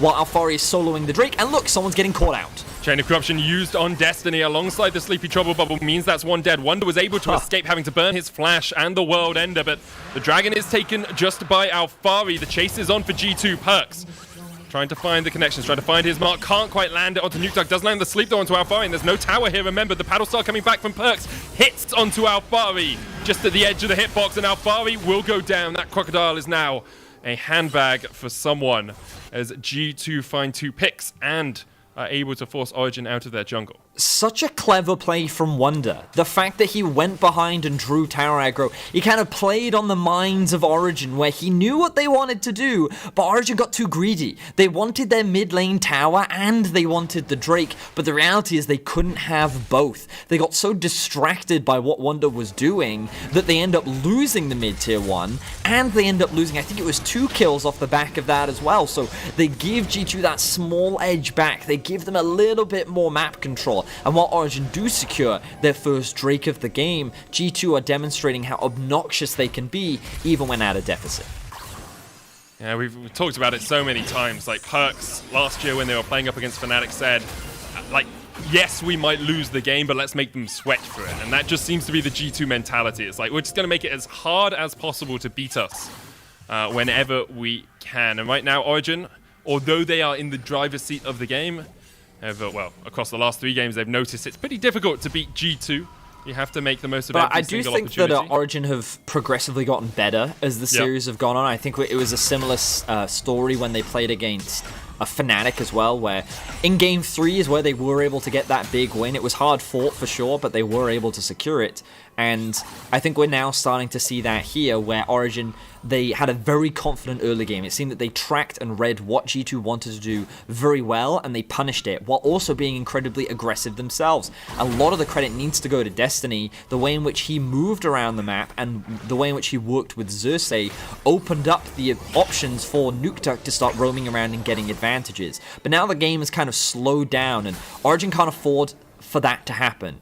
I think that they need to keep attacking these side lanes, they need to keep getting control, and they need to keep looking for picks, because if they don't get that deep vision in the enemy jungle, it's going to be harder for their comp to be able to come into fruition. And G2 can just continue to ramp up, continue to scale, and rely on the late game power of things like Zoe and Varus to try and bring them back into the game later on.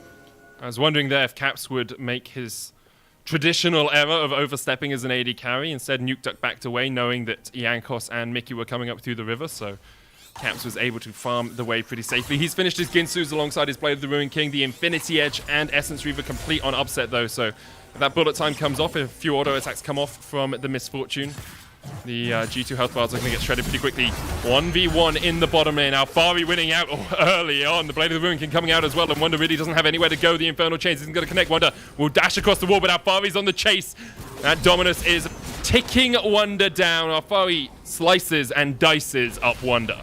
And that's exactly what you want to see. Alfari smashing Wonder in a side lane. We talked about how this Aatrox is not going to be able to match this Renekton in the 1v1, especially with the Blade of the Ruin King and Black Cleaver completed. And while it did cost Alfari his flash, he's now generating so much pressure in this bot lane. But Origen need to do something with it. They need to get deep vision. They need to get control over something. And right now they're not converting it into anything. So Alfari's flash may end up just going to waste here, as Origen are not really, like, they do have pretty solid vision. I guess they can use this as an opportunity to reset and pick up some more control wards, and then I kind of want to see them getting deeper vision, Medic. I want to see them investing more into forcing G2 to play more defensively, because G2 have a little bit too much freedom right now, considering the deficit that they're at. I wonder, like, Origen tend to be a team that have, it feels like they have a textbook of how they're going to play League.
And they can turn back towards the Baron.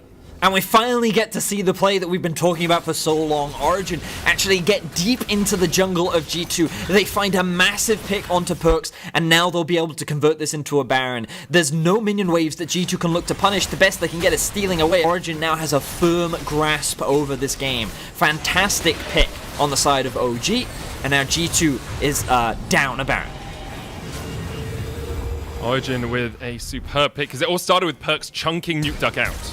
Yeah, so we can see here, flash in from Destiny. He's not able to land the hook, but he trades the flash. He then throws the ultimate out as Perks tries to re-engage, which then costs him so much because Mickey is on the front line, does have the flash available, but he's sitting inside this bullet time, which ends up just obliterating him, perhaps deciding not worth using the flash. Caps ends up getting dropped because of a great flank from Alfari, and then OG are able to just pick apart G2. So now with the Baron buff, they want to keep this pressure up. They want to be attacking all 3 lanes. And Upset needs to be careful sitting in the mid lane alone. There is the risk of a flank, but he's level 16 medic. He has been farming up a storm, and while yes, Caps has hit 3 items, you can see that Upset is the same. He is very strong, and is going to be one of the primary carries for Origen as they now look to break into the base of G2. And Origen have set up this 1-3-1 with Alfari being stronger than Wonder, with Nukeduck being stronger than Perks in the pure 1v1s. You can see what Origen are trying to do. Create pressure in 3 different lanes and force G2 to split across the map. But right now, it's Perks matching Alfari in the top lane. Alfari does have some magic resist, so should be able to mitigate some of the damage that comes out from Perks. Whereas Nukeduck's actually free just to auto-attack on this turret. G2 not defending 3 lanes at the moment, only going for 2. I mean, I like what OG's doing, splitting apart the map. G2 is being spread thin, which their comp is not optimized for. Zoe doesn't have the greatest wave clear, especially against Baron. When she can freely kind of hit these minions when she has time to set up her Pal Stars, then yes, she can push these waves. But against these Baron-empowered minions, which have that extra bit of magic resistance, like she doesn't have the same effective wave clear. You're very reliant on the Varus. As you can see, Perks actually gets chunked out, and the minions are just bullying him back right now as G2 is being forced further and further back into their base. Caps clears out a wave in the bottom lane. Now is going to join the party as the bullet time comes out from Upset. Clears out all of the minions that were pushing up. Tries to get some damage onto Perks as well as he's down. Limping back towards the fountain. That's 3 towers for Origen as they take all of those tier 2s. A 6,000 gold lead for them now as they are trying to strike back against G2 in this elimination series.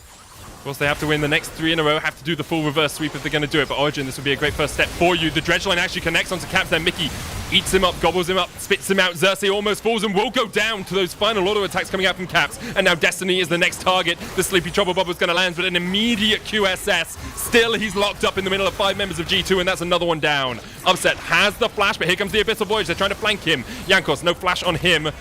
Gonna pop the ultimate, coming in with the Grand Starfall. Nukeduck there, though, with a good chain will stop Jankos in his tracks, and G2 will just have to settle for 2 kills. This is such a massive punish from the side of G2 Infernal. because it's going to give them the Infernal Soul, and again, just a small mistake from Origen is going to quickly snowball in the favor of G2. The gold gap is still massive. This game is not over just yet for Origen, but the game suddenly got a lot harder, and I think like in that moment Origen should have tried to just split the map. They should have just tried to attack the side lanes. You can see that right now they're playing across 3 lanes, and OG, I think they tried to force a dive in the situation because they land a hook when the focus should just be the tower. They don't need to fight right now, and G2 is quick to punish the mistake. I think at this point though, Alfari and Nukeduck should just be attacking the side lanes. Forget mid lane, try and break into the base, try and secure an inhibitor, but instead they try to react, they try and reclaim, maybe find a pick, maybe turn something back in their favor. But they can't. G2 just continues the chase. They walk straight towards the dragon, and they secure themselves the final Dragon Soul.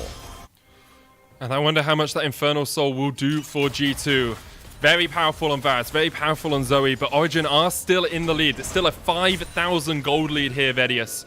Morello Nomicon finished on Nukeduck. No Rabadons yet for Perks. Yeah, let's actually swap over to the gold, because the amount of items that Caps has is just very surprising to me. He's actually even with Upset, even though he's 2 levels down and he's 50 CS behind. Like, he has been picking up a huge amount. It must have been from some of the shutdowns that he's gotten in this game, on top of the fact that, like, I don't think G2's had a Baron this game, right?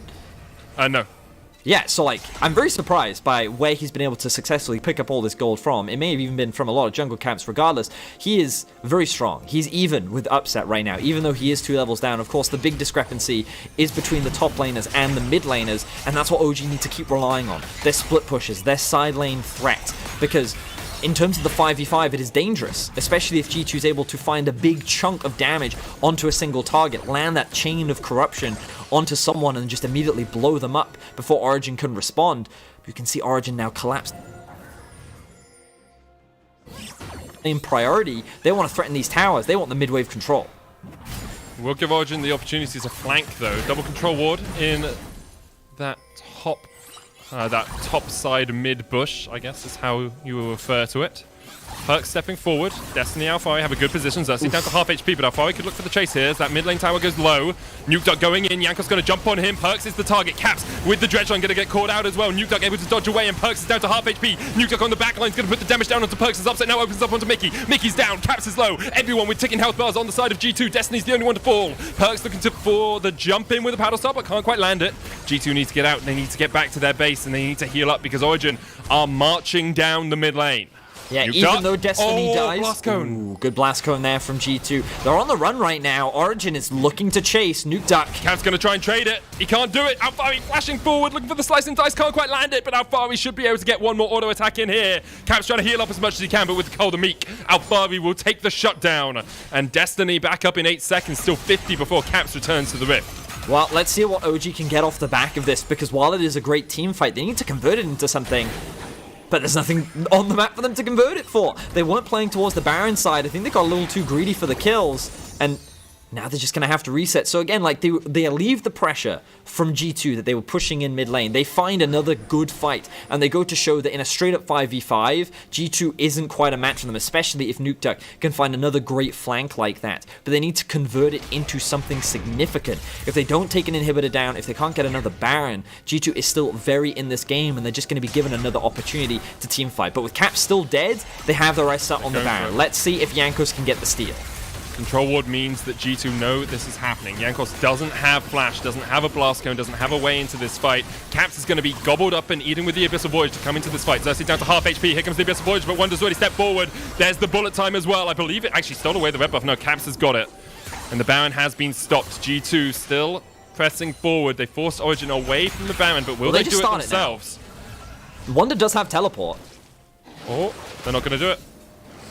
Okay. I mean, they could have considered it because Xerxes was quite low, but with Alphari still having the teleport, of course, it's always going to be a risk. But you can see how Origen still very afraid of the pokes that comes out from someone like Perkz. He's now level 17 with the death cap all completed. The damage from him is nothing to laugh at, especially when you stack that with the Infernal Soul too.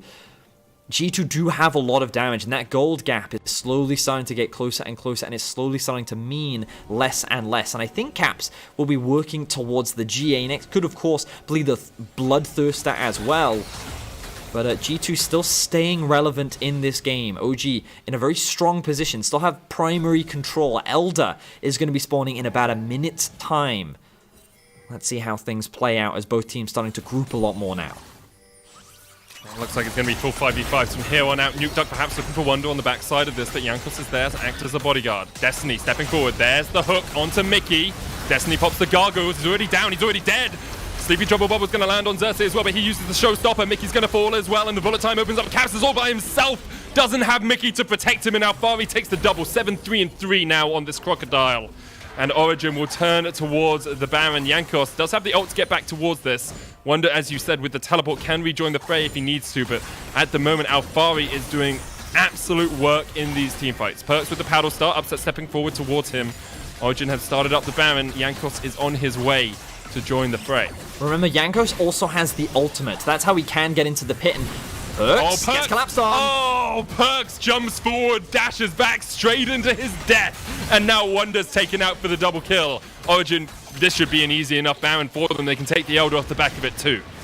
They played it slow, they took their time. Yes, they got forced off the Baron quite a few times, but finally it all comes together for Origen. Perkz oversteps just once, and that's enough for both Alphari and Nukeduck to dive on top of him and secure the Baron buff. This will, of course, mean that Destiny also gets it, and he's in a position to run straight towards the Elder, which means that G2 cannot steal this one away. Quick reset coming out from Xerxes. He's going to spend his gold as Mickey, he looked like he's going to get collapsed. He's got flash, but is he actually going to be able to get away from this? Because Destiny with the depth charge into Dredge line connects. And Mickey falls once again. It's his 7th death of the game, and I think Origen have found a winning formula. Of the 20 kills in this game, 13 of them have been towards that bottom lane. G2, well, Caps and Mickey having a struggle of a match, and Origen finding the place that they want to target. I mean, the protection isn't there for Caps like it was in Game 2. This time, as long as the Tahm Kench is gone, the AD carry is not going to get the same peel from a Zillion and a Nico in this game, and OG, like, they have their eyes set on Caps. It's like vengeance, right? After last game, after what he did on the Aphelios, they said, okay, enough of this, and Alfari has been consistently diving on top of him in every single fight. Upset is yet to be killed, and no one can really dive on top of him or really threaten him in any of these exchanges. Now that Origen have the Elder, the Baron, surely there is no way that they can lose this game. They are in prime position to bring us to a Game 4. Looking for the push in the mid lane. Alfari isn't here, but does have the teleport. Jankos going to get locked up with the chains. Actually just able to get away, but Caps has already chunked down below half HP, or just thereabouts. Perks has the redemption, but almost gets taken out on the backswing. Bullet time coming out as well, and Nukeduck just kills Perks with the help of Upset. And now with the teleport coming in, Origen are looking to take their first game in this series. Dredge just about goes wide, but there's the depth charge. Alfari fighting against 3 up towards the top side. Caps cleanses QSS's, tries to get away, but there's no escaping Nukeduck when he is playing this LeBlanc. It's a double for him, 2 for Upset, and Origen will get their first game in this series. The do-or-die match backs against the wall. Origen are able to come back into this series, and in convincing fashion as well. The early game was clean. They were able to punish a lot of the plays that G2 wanted to make, and I love that rotation to the mid lane to kill Perks, to open up the map for Nukeduck. He then had the freedom to roam, and what does he do? Immediately goes top lane, immediately gets a kill. The moment Nukeduck had the opportunity to start playing was when we start to see Nukeduck and Alfari unlocked, and it really became the game where they just had so much control, and huge props to Destiny as well for setting up a lot of these plays. Now we really do have a series on our hands, Medic, as we go into Game 4. That we do, Vedius. Origen are on their way towards a reverse sweep, so let's see if they can force a Game 5 after this.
Welcome back, everyone, to our coverage of the LEC playoffs. Origen are back in it. They were with their backs against the wall on the brink of being knocked out of the playoffs by G2 Esports, but finally they won that game and they pushed through. So I suggest that we focus in on the segment on breaking down exactly how they did it and hopefully find out how they can replicate it going into game 2. Let's start with the drafts. FLICKR, and you had a lot to say about the specific strategy coming into draft from OG, especially the bans. Yeah, I think Origen have made themselves...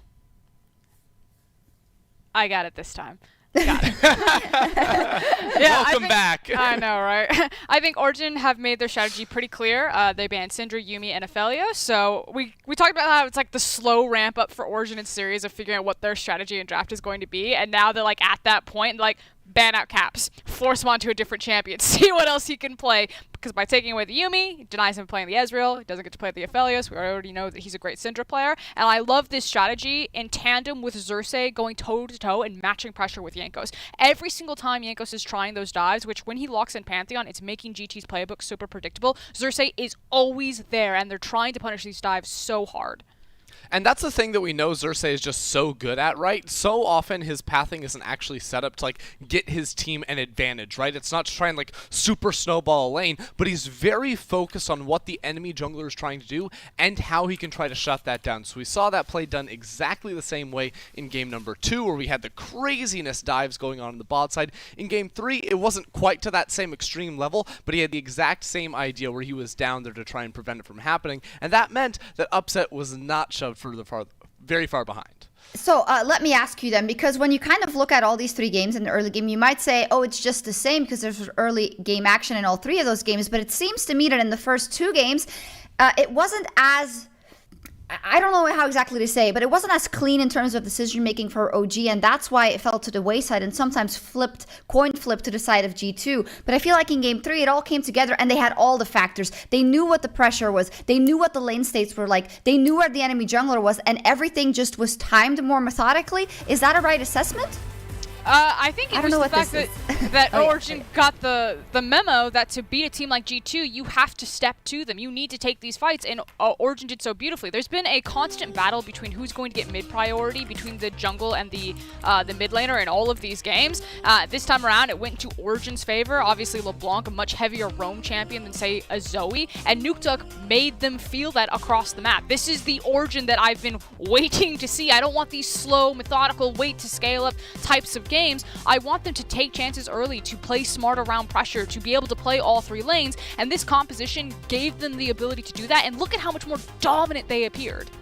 Yeah, I mean, and the thing is, it's not taking risks if you're showing up with more people and you draft yourself strong skirmish, and that's what Origen really showed in this game. Because in game 2, even though they did make some good moves, the comp wasn't built to like take these scrappy fights. Game 3, they had all of those tools going for them, and the way that I think in particular Destiny was able to find windows in, land a lot of hooks. I mean, Mickey just had a miserable game where Destiny was just punching him over and over again. There was nothing he could do about that. On the other side, I also saw Alfari making a lot of good moves out of the top lane, and while not all of his, rotations or his flanks paid off in like big fights or even huge advantages for his team, that's the same sort of winning mindset that we saw him take into the Rogue series and paid off so much back there. So going into game 4, that is one more thing that we need to keep our eyes out for.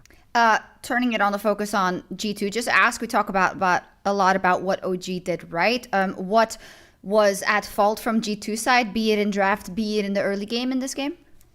I mean, I think G2 are overforcing. It's hard to say. Like limit testing? The strategy makes sense if you are thinking from G2's lens. They have a Tahm Kench, they have a Varus, they have a Pantheon. In the LPL, this is a dive composition.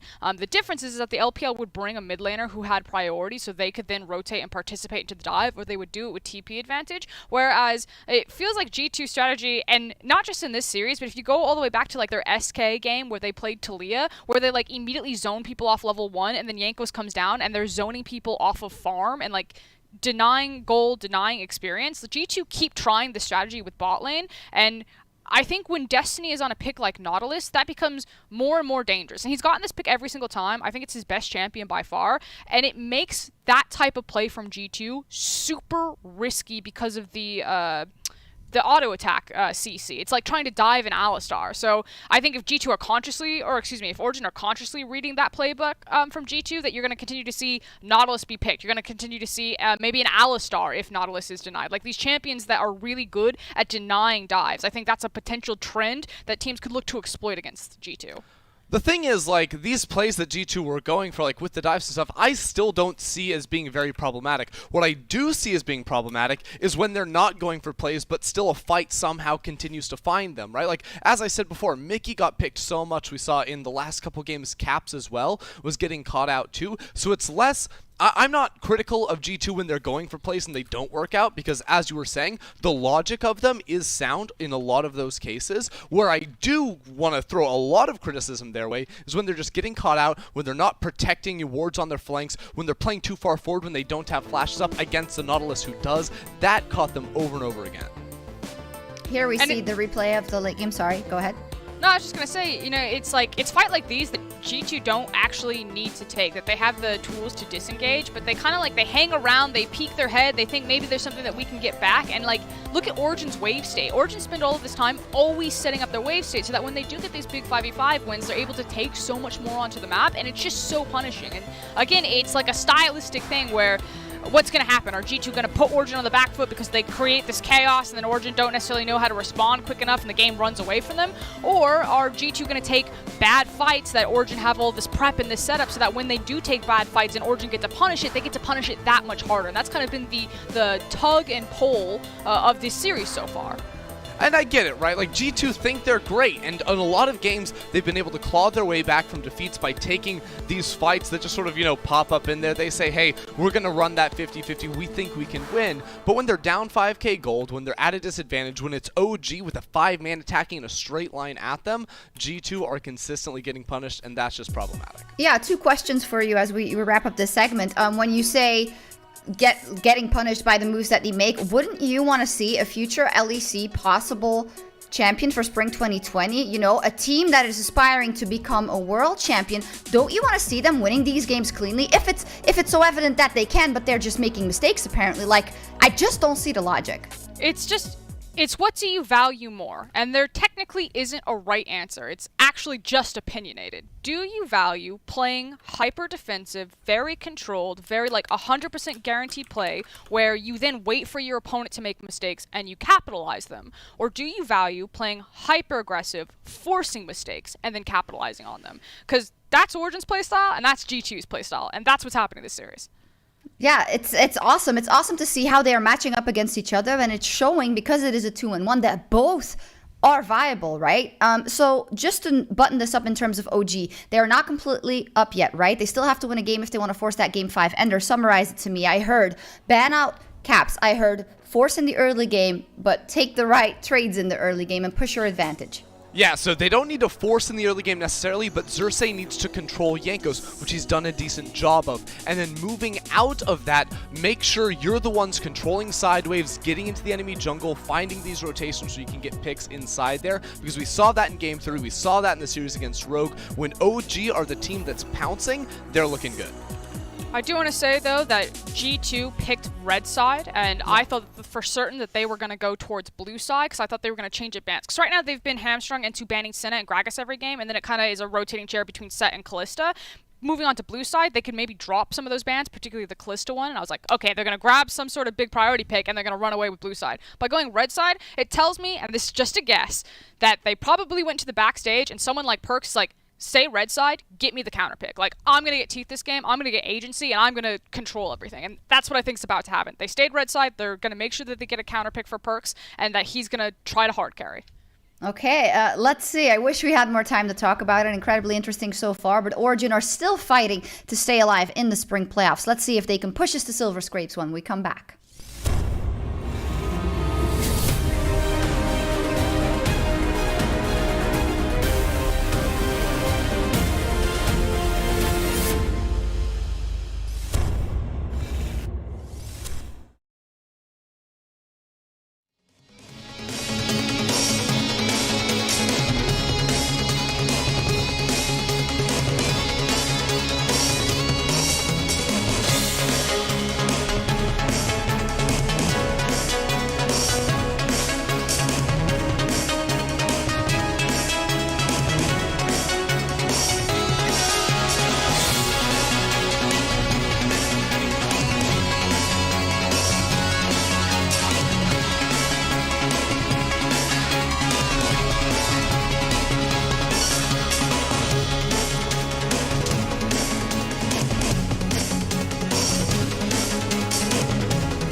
And welcome back to Game 4 here between Origen and G2. We just saw Origen strike back with a pretty strong performance against G2. They played to their win conditions. They were able to get towards the late game and catch G2 out effectively. And now we'll see, with G2 deciding to be on the red side, whether we're going to have any changes, Vedios.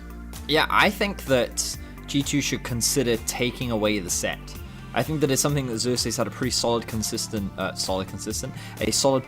on throughout the series, but it looks like they're going to keep up with the Kalista, so you would imagine that set is going to continue to be the priority for Origen. As you mentioned, Medic, they seem to have found a winning formula. Not going for the Azir seems to have worked wonders. Oh, but of course now G2 are going to prioritize the Ornn themselves and grab the Misfortune, so already big changes in terms of priority for the side of G2. Yeah, I wonder if Origen will go for something like the Maokai in that top lane for a bit of disengage versus the Ornn. The Kai'Sa is going to be locked in here for upset. Another very strong AD carry as the game goes on, and Destiny will be on his Nautilus. We saw how strong he and Xerxes can be together in the last game, but Taric locked in to provide that little bit of safety that Caps has needed, well, too many times in this series.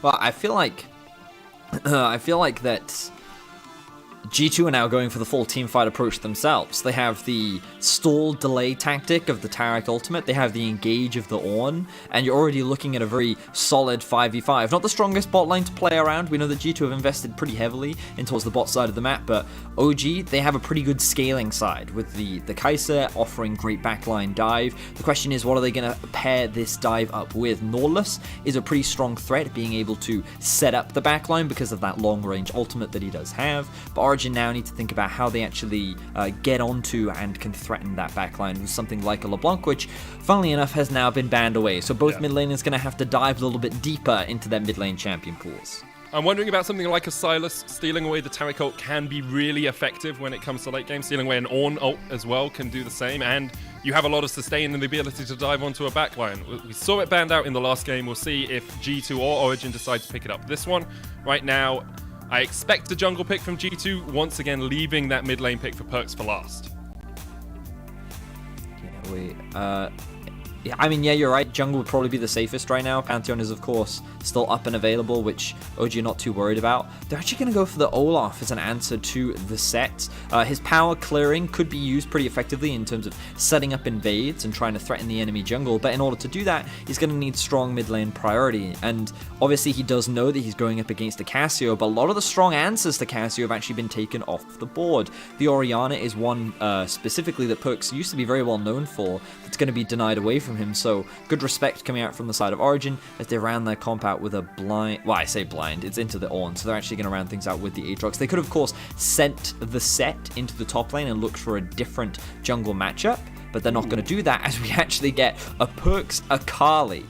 Wow, okay, I mean, this surprises me because I think that Akali, her laning phase has been made a lot weaker, especially after the nerfs that she's received over the last few patches, and she, especially in the early game anyway, doesn't have a strong laning phase, especially against into a Cassio, so it's going to be difficult to gain prio in that mid matchup, especially when you're playing with an Ornn. And when you kind of look at the comp that G2 have gotten, I suppose one of the powerful things about Akali is that she has strong backline dive threat, but the great thing about Kai'Sa is in the event that Akali dives on you, you could then just dive to the other side of the fight and then just completely avoid her entirely depending on where that CC ends up being set up. So I think that OG actually have a lot of answers and ways of playing around this Akali, especially with the Miasma in and of itself acting as a huge blocker to her ability to dash around.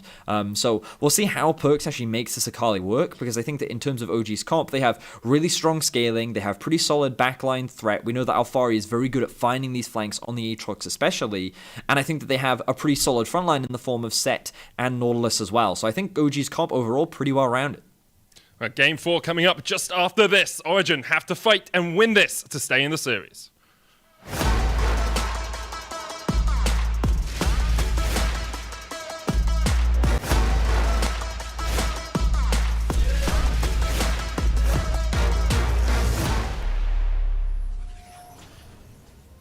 So I was looking to see if NukeDuck had played Cassio so far this split. He's only played it in playoffs. One hit the first game, second game they played versus Rogue on it, and is unkilled. Vedius 3-0-0 on that Cassiopeia. Perks has played 3 Akali games during the regular season. and went 3-0 across those games as well. So 100% win rate mid laners facing up against each other. So someone's record will be tarnished in this game. We will see which one of them it is, because as you said, Perks will be looking to dive onto the Kaiser in the back line, but there's a lot of safety for Upset. You have the CC available from the Nautilus, you've got your own cleanse and your dive away as well if you need to get away from that Akali. And I wonder how G2 will be able to get towards this team fighting stage, because we saw Origen actually very proactive in the early game last game. Yeah, and I think that we kind of need to focus in on the early game, because obviously the fighting will be happening a lot later, and one of the big things is who has push, where are the junglers focusing, and like what direction will they be taking. We can see that both junglers seem to be starting on the bot side of the map. The Olaf will be doing a solo clear, because Olaf can do these things, especially given how fast his clear is, and his clear gets a little bit faster the lower HP he is as well. Meanwhile, Xerxes going to be looking to do a potential full clear on the bot side, maybe a full clear of his own, knowing that Jankos will be looking to do the same thing. Of course, because Xerxes did in fact get that pull, the duo of Upset and Destiny is going to be a little bit late to lane, and I think that that's sort of what you expect. MF in the early laning phase is very strong, and the Taric with the E can also be dangerous in the event that Destiny does land the hook. So I think that Upset is going to want to show that respect and play a little bit more defensively in the early laning phase. And we'll see how things progress, as we can actually see the Ornn seems to have push in the top lane, as Ornn seems to do very Ornn things. Yeah, it just has all of the damage, has all of the tankiness, has all of the CC that you would want from any champion, never mind all combined into one. Will be interesting to see the junglers in this game, because it's the first game, really, the series we haven't seen them play down towards that bottom lane early on. Both of the last 3 games, it's all been focused in getting your bot lane ahead or stopping the enemy jungler getting down towards there. So now with both of them doing full bot side clears and going up towards the top side, Jankos will be slightly quicker because Olaf does Olaf things, but both of them should be able to get their full top side clear and then look for that recall. So you can see that Olaf is a little bit faster, a little bit ahead of the play. He's already doing his red buff now as Xerxes just clearing the walls. This means that he can look to play for that topside scuttle crab. The thing he has to be most cautious of is the fact that, of course, Cassio is pushing in that mid lane quite hard, and Nukeduck is doing this intentionally. He was holding the wave in a relatively neutral spot before, but now he's got that wave stacked underneath the tower, and he's going to use this as an opportunity to offer coverage for Xerxes in the event that the jungler is there. And you can already see Jankos making the choice to reset rather than try and contest, because without that mid lane priority, you're kind of just wasting your time if you try and fight for this, along with risking your life, as you can also see Alphari being able to push up the top, side. So good utilization of priority and good understanding of where you can and can't go on the map from both sides. Chile recall from Upset means that Destiny will take a disadvantageous trade in the bottom lane, but with the wave pushing in, and with him popping a couple of potions, he should be fine here, as Upset has gone back and got himself that second Doran's. Jankos came down towards the bottom side to make sure he gets at least one Scuttle Crab, because as you said, Xerxes had the control on that top side. I do want to bring attention to the fact Nukeduck's gone for the phase rush on the Cassio. Sometimes we see Conqueror taken. Instead here, going for that extra movement speed, the chase potential when it comes down to fights. I actually prefer it. I think the phase rush is so much more valuable on Cassio, because while I understand that Conqueror is pretty easy to stack on the Cassio and also just synergize as well with her kit, the amount of bonus movement speed and kiting power that you get from Phase Rush, I think is extremely valuable on a champion like Cassio. Gank. Did you see a gank? Oh, he catches him with the flash! Caps tried to flash away, but Xerxes on the chase, and now the teleport's coming. Exhaust already used on Upset. Xerxes going to try and run away as well as Perks joins the fray. Face breaker back. Perks is very low. Jankos going to join this fight as well, but Perks able to get out. Nukeduck used his TP as well. And in the end, it is heal and flash burn on Caps and the TPs from the mid laners. Love the gank that we're seeing from Origen here. Good utilization of the Predator boots to just literally run down bot lane. Just followed up by a very good hook coming out from Destiny to lock down Caps and force out his summoner spells. That's 3 summoners now gone for the bot side of the map, setting OG up nicely for a return gank a little bit later on. We said that we wouldn't expect a huge amount of investment on the bot side of the map, but of course with the Nautilus you do have good gank setup. Normally it can be quite challenging to gank that Taric, but that usually comes around the level 6 mark once he has his ultimate. Prior to that, it's easy pickings with the setup that you do have. So Origen looking to invest. They still have the teleport available on Alphari, whereas Wonder has already used it. And if we look at the wave state, Alphari might not even be forced to use it right now. And they could actually look to contest this Drake as Alphari is looking to reset. Alfari goes back, gets himself a Caulfield's Warhammer. Xerxes was spotted on a ward, and the TP will be used up towards the top lane. There were a slew of G2 wards in the red side jungle of Origen when Xerxes went for that gank, and he actually avoided them all by just running down the lane. Like, there was one on his Krugs, there was one on his red buff, there was one on his Razorbeak, so I assumed the G2 bot lane felt relatively safe, because it's like, well, we know he's not doing his Krug, so he can't be bot side. But that was a very well-executed gank from Origen to get those summoners out. We'll see what they can do with it, because Caps has gone for a traditional MF build here, the triple Dorans. Very healthy, does a lot of damage in the lane, and can be quite difficult to deal with. Xerxes now down towards the bottom lane, looking to see if they can use the fact that Caps doesn't have that flash. Yeah, we are seeing that return gank, but they're not going to overcommit. They don't want to take the gamble, even though they do have that control ward on the red buff. They don't want to run the risk. They're actually rotating up through the river, seeing if they can alleviate some of the pressure mid. Perks just hit level 6, and he's going for it. Nukeduck does have flash to get away, still has the Petrifying Gaze as well. There, he lands on Perks. Perks is under the tower. Perks is dead. He's gone. Nukeduck wins the 1v1. Perks just very greedy with his positioning. Yeah, just really well played from Nukeduck. We're going to get an instant replay of that one as Perks, he's going to throw out his ultimate. He's setting it for his bot lane to come, right? They want to try and throw on the W from the Taric to then follow up with the stun, but a really good ultimate from Nukeduck means that Perks doesn't have time to react. He must have known that it was coming, but an auto, I think, followed by... I can't tell if it was an auto or the E in the last hit there, but the tower shot was enough with the combination of the two to help secure that kill. So Origen, with a really good gank in the bot lane and a solo kill in the mid lane, off to a great start here in Game 4. And there's been a lot of discussion on Twitter, on Reddit, about Nukeduck and like where he stands as a mid laner in Europe. I know that whenever we talk to mid laners, whenever we talk to players, they always rate Nukeduck very highly, and it's moments like that that really show why he does stand out, because when you are getting ganked, when people are fighting against you like that, you're not expected to be able to turn it around like that. So great play from Nukeduck. He now has a 10 CS lead, has the tier, has the Lost Chapter building up. He's in a very powerful position on this Cassio. I mean, I think a lot of the criticism that often goes towards Nukeduck is that even when he's in positions of power, he often doesn't always do a lot with it. And I think that his LeBlanc game last game was a strong presence of what he can do, and now he's set up for success. The question will be, what can he do on this Cassio? You can use her in a side lane, you can use her in team fights, and a lot of eyes will be on him as we see Wunder and Alfari going at it. Alfari went in thinking it was a 1v1, but in the end it was a 3v1 as Wunder picks up the kill. Caps and Mickey rotating very quickly up towards the top side here. It does mean, once again, that Upset will be given some free time with that tower in the bottom lane. Will be able to get at least one plate for himself. I'm not sure how big the wave is down there, but G2 are going to start up that Rift Herald. I wonder if Origen will fight around it. Alfari doesn't have TP, so it would be very brave for them to go for, but they're stepping into the river right now. As the Rift Herald goes lower and lower, Smite will secure it, Jankos gets it, and Xerxes will back away. I don't think either team wants to hard commit to a fight. Origen recognized that they were at a number disadvantage there, and given that Nukeduck's ult just came back up, that means that Perks' ult probably also just came back up, which means that, okay, let's just play defensively for now. G2 managed to catch us off guard. They did an early rotation, and they're able to find a good kill onto Alfari, which means that we're just going to have to concede this one. But now Origen can make a play of their own towards the Drake. They're sending Fault. Upset dives in with the Killer Instinct, and here it comes, waiting for the Bellows Bet to be over. The Haymaker comes out, and Origen get a kill in the bottom lane.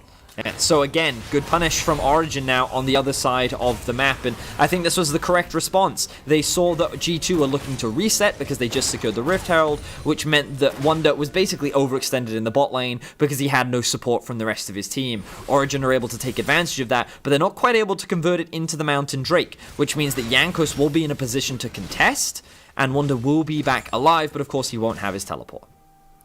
Has just finished the Bramble Vest, so we'll be able to mitigate some of the healing that comes out from Alfari. Caps by himself here, walking up through the river. Alfari is just seeing, perhaps if Caps wanted to step up a little bit too far. But it's actually Caps who's sitting on the Rift Herald as well, so G2 will have to play around him if they want to get those plates down. Have a few minutes to do it, as the Rift Herald is only a third of the way to its timer. And let's just have a look at where we are in terms of CS as well. Slight lead for Alfari in the top lane, mid lane, still that 10 lead for NukeDuck, who is consistently just farming up a storm by himself. And bot lane's pretty even as well. You can see the pickaxe being picked up by Upset, probably building up towards Manamune, and then trying to get that Acathian Rain, that Q evolution as soon as possible. Yeah, I think that itemization slowly but surely coming through. I think one of the biggest things is that NukeDuck will be able to complete his first item as quickly as possible, and that's going to be massive. The fact that you get that tier stacking very early on, it's already pretty easy to stack on the Casio, and the moment you upgrade it to the Seraphs, then you stack it even quicker, and that shield makes her a very prominent duelist, and why she can be very effective on a side lane as well. So definitely in a great position for NukeDuck. Of course, they did concede the Mountain Drake. I wonder if OG rather was just a little too afraid to try and contest against an Olaf this early on into the game, and instead are just going to back that one off, as G2 are actually now hard committing into this bot tier 1 tower. Yeah, they pinged Upset in the top lane. They knew that he was up there, and Caps, with his strut, can actually move very quickly between the lanes. Now Caps is going to be the one on the front foot here as Wonder steps up and wards the bush. They're trying to escort the Rift Herald in, but really only needs a Riptide to come out from Destiny to stop it. Perkz flashing forward, looking for Upset. Upset still has the flash and the cleanse here.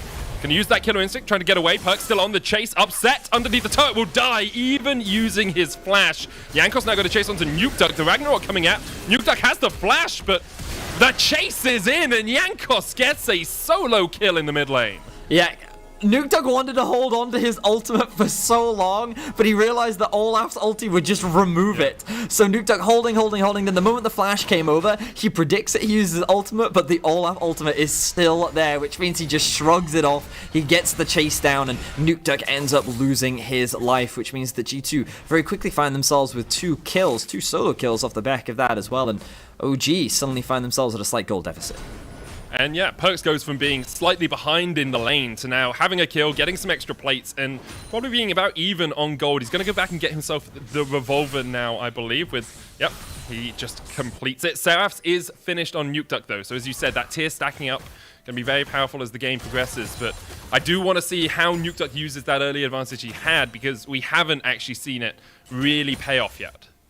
I think that OG's comp still scales quite well, so the gold is still very even, so even though those kills have happened, it's definitely not over, it's not all doom and gloom. I just think that in that situation, the lane assignments weren't optimal, because you basically sent Upset into a lane by himself, while G2 were committing 2 members plus a Rift Herald to the bot tower. So what OG would have wanted to trade there, they actually couldn't, and it actually just forced Upset to overextend. So I think the overall decision making there was a little bit off, and G2 are very quick to be able to punish that. Now NukeDuck is in a position where the rest of OG are collapsing, and again you'll see this trend where OG are trying to react and stop the threat onto this tier 1 tower, rather than trying to trade it on the bot side of the map, and instead they're just going to sit here and watch as Perkz just gets all these plates for free.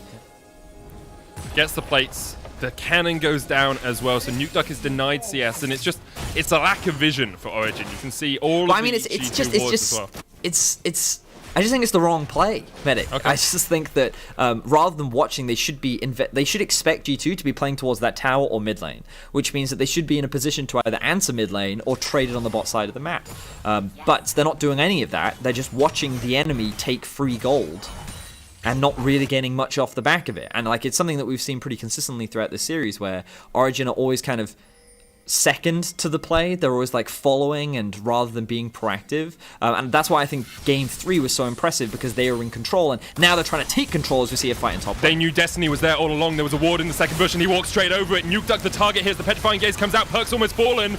The Cosmic Radiance is a little bit too late. NukeDuck in the back of the alcove will get taken out by G2. It's a 1-for-1 in the end, as Perkz, it's actually a double. I didn't see where Destiny fell, but he went down. Oh, he did go down right in the middle of it, so that was a good trade from G2, knowing that Destiny was waiting. Upset wasn't there. He was farming up the mid lane. And although Perkz goes down, that's 2 kills over to Caps. Yeah, I think that G2 responded pretty well there to what Origen were trying to set up. You could see that they wanted to be more proactive in the setup. They had Destiny in what they thought was a really good flank, but then the immediate teleports coming out from G2 to shut that down meant that Origen ends up falling behind in the fight. Now, G2 used this opportunity to gain control over the topside river, and will start off the Herald. Alfari can look to contest, but without his ultimate, I think it would be hard to try and force a fight right now. Jankos feels very strong with the upgraded warrior, and Destiny, yeah, he should be fine here. He doesn't have his flash, but he's still very close to his tower. G2 going to commit it? Okay, no, they're just going to reset. They want to try and catch that bot wave. No teleporter available. But let's have a look at how this play all sets up. Xerxes and Destiny are looking to get a collapse onto Perks, but I don't think Origen were expecting G2 to be the team to actually engage. They wanted to try and catch Perks out of position, but G2 were primed and ready to fight. They were the ones ready to set this one up. They had the TP available. They had everyone else following from behind, and while Perks does drop, it ends up being 2 kills in favor of G2. They weren't quite able to secure that top tier 1 though. It ultimately just resulted in some vision, so OG not too far behind off the back of that fight, still relying on their scaling later on into the game, and they'll actually be able to secure their first Drake of the game off the back of it as well. Yeah, they get the Cloud Drake, they will give up the Rift Herald for it, and now Fari has to back all the way away in that top lane. Nukeduck's going to try and get himself a turret in the bottom lane, but maybe a little bit too slow on this one. As the, I think he'll be fine. I think he'll be fine. He yeah, has a wave coming up now, I was trying to compare him with Perks, and I think Perks is actually backed away for his wave as well. So that towers will be about even in terms of when they are taken in the top and the bottom lane. G2 still 1 turret ahead, and about, say, 500 gold or so in the lead as that second tower falls. The thing Origen now needs to be concerned about is that with the Rift Herald that G2 just picked up for themselves, they can use that to start threatening mid lane. They'll send Perks off to a side lane to try and clear out one of these waves, and then they can use him to collapse and then start dropping this Herald and actually chunking down this tower, because of course when you have that melee mid lane assassin, your siege becomes a lot weaker. You're very reliant on caps to be able to hit those towers, and I think that's a great opportunity for OG because they do know that he does have this tendency to overstep. He will try and secure that last hit if he can, and then OG can look to try and punish in that brief window. So their expectation should be that the next big play for G2 will be on this mid-tier 1. I think that has to be, as you say, the I was going to say expectation as well. Like I can't think of another word, Vedius. It has to be the expectation. As we look at this series as a whole so far, this has kind of been the story of it. You know, relatively chaotic early games with quite a lot of kills, and the reason the series itself is so important is the fact that the loser of this is out. Perks actually diving onto upset here. The depth charge is going to come out. Destiny's tanking up the tower. And Perks able to get away for the moment. Destiny will go down. Actually uses the stopwatch very well. Xerxes tanking up the tower as well. And you can see Origen making plays because they are not willing to give up this series without the Ghost. The winner plays up against Mad Lions next week in our Saturday match, and then the winner of that series plays Fnatic in the final, of course. G2 able to crack 2 turrets in the mid lane with that Rift Herald charge. But Perks still dying off in a side lane. 1 and 3 this game, Vedius. He makes up 60% of his team stats. Yeah, and I think that Origen, I think the idea was good to go towards the top tower, but it also circles back to what we were talking about, which is that G2's next play was to look at that mid-tier 1. So while OG were investing resources into top side, the death from Perks ultimately doesn't matter a huge amount because G2 end up getting much more off the back of it. 2 tier 2 towers. Yes, they don't secure any kills, but they also just open up the map a lot more. Now, Perks does have his Gunblade completed, so he's going to be at one of the strongest points that he is during the game. It's like a very big item spike for him, along with hitting level 11. But Nukeduck has the Leandries finished as well, and that's one of the most crucial items for the Cassio to have completed. With the Seraphs fully stacked now, this Nukeduck is incredibly strong. You can send him off to a side lane, you can put him in the mid lane, whatever it is that you want to do, you have a lot of options, and he's going to be very difficult for G2 to deal with. And this is kind of the most interesting thing for me, is that how do they actually stop him? How do they actually shut him down? Because if you try to play front to back against a Cassio, you're always going to lose. And if you try to run at him, yes, okay, the Olaf is probably the biggest thing that you're looking at, just because his ultimate can obviously ignore everything, but then he also has to be strong enough to duel the Cassio, who, with these 2 completed items, is obviously going to be a difficult thing to do, but you can see that he has itemized the Hex Drinker as a flash comes through. Flash hook onto Caps. Caps going to flash away, and here comes the call of the Forge God. Destiny perhaps overstepped. Perks diving through this onto the backline. He's going to get one, but Xerxes waiting for him. Has to flash across the wall to get away. Xerxes still looking for the chase here. Mickey's now going to join up with the rest of G2, and Origen will just have to retreat. You can see what was on Destiny's mind. There was a play there waiting to be made, but both Caps and Perks invest their flashes to get away. Now Wonder stepping forward. Nukeduck already chipping away at that Ornn. As you said, very difficult to deal with the Cassio if you're just approaching her head on. Teleport in here behind as Perks looks for the fight. Ragnarok coming out. There's a Cosmic Radiance as well. Nukeduck trying to turn this one around, but he's been caught out by G2. And you can deal with him by killing him. G2 find the pick onto Nukeduck. Well, they definitely killed him. That was a good use of the teleport from Perks to set up the flank, and the Taric ultimate coming through is probably the biggest thing that I haven't been talking about, which is that if that's able to come down onto Jankos, along with Perks diving onto the backline, it doesn't matter how much damage the Cassio has, because you're not going to be able to melt through it. So this combo of Olaf and Taric is just such a strong duo that it becomes difficult to deal with. Now, Olaf OG looking for the collapse onto Wonder. Wonder has flash and manages to get away from the final shot from Alfari, and the bullet time coming out now. That's going to rip through Destiny. Alfari next on the menu for G2 if they want to go further, but instead Origen going to turn this around because here comes the TP, and Caps is all by his lonesome. Upset with the Q, the cleanse away. Mickey flashes straight into the waiting arms of Nukeduck, and OG take 2 in the bottom lane. Yeah, and that's 2 kills going in favor of Origen just as the Drake spawns, which means that they're in a better position to secure this one. We'll start working towards that big Dragon Wing condition. Zeus actually has his eyes set on Jankos. They know he's there. There's a ward on it. Jankos secures the Gromp, but at what cost, my friend? Doesn't have the ultimate, doesn't really have anywhere to run apart from back to his base, and Nukeduck takes the kill, shuts down Jankos, and now that Infernal Drake is on the menu. So, Origen are actually doing a great job of staying relevant in this game, because I felt like that over the last few fights, G2 have just been gaining a lot more. They've been gaining more objectives, they've been just getting that 1 extra kill, but this fight is going to swing the favor definitely much more back towards Origen. We can see Wonder ultimately overextending. He thinks that because he has control over the river, he's safe, but he's not expecting 3 members of OG to be here. Now, he buys a lot of time for the rest of G2 to arrive. You can see the upset untouched in the back line. Alfari in a similar position as he looks to chase down, and then Cap splits off from his team. This TP coming through from the Cassio forces G2 to just immediately disengage because the damage from Origen is on its way. And that means that G2 can no longer stay relevant in the fight. And as we get through whatever technical issue that was, we'll get back on into the game. Origen up towards the top side of the map have set a little bit of vision around this Baron. They have the Scuttle Crab, so they do have control of the river, although G2 are clearing out any wards that were there. Alfari's in the bottom lane. He's got teleport. Death's Dance complete on him alongside that Black Cleaver now. G2 might just be waiting for someone to start up this blue buff. Destiny. Perks jumping in. Destiny with a great dredge line to get away. There's the death charge as well, but he can't land it onto Perks because Perks within the shroud, and Destiny did everything he could to try and get away, but in the end, Perks will take the kill. Well, he's gone from 1-3 to 4-3. Perks has been able to redeem his KDA and is slowly getting stronger. He's also now picked up the Leandries and is starting to close the gap versus Nukeduck. After finding another kill onto Destiny, someone that's been caught out a lot so far in this game specifically, G2 are starting up the Baron. Can Zeus look for the steal? Petrifying Gaze is available, as is the Killer Instinct. There's a lot of ults, all ults here for Origen. The Call of the Forge God. G2 have called to turn the fight. They're looking for Nukeduck, but they can't quite land the connection on the knockup. Caps sidestepping, dodging back, dodging forth, seeing if Nukeduck's going to waste that ultimate. The Dow comes out, doesn't quite land. There's the Hextech Revolver as well used at the Gunblade. So Xerxes just about survives off towards the top side, but that's the jungler upset.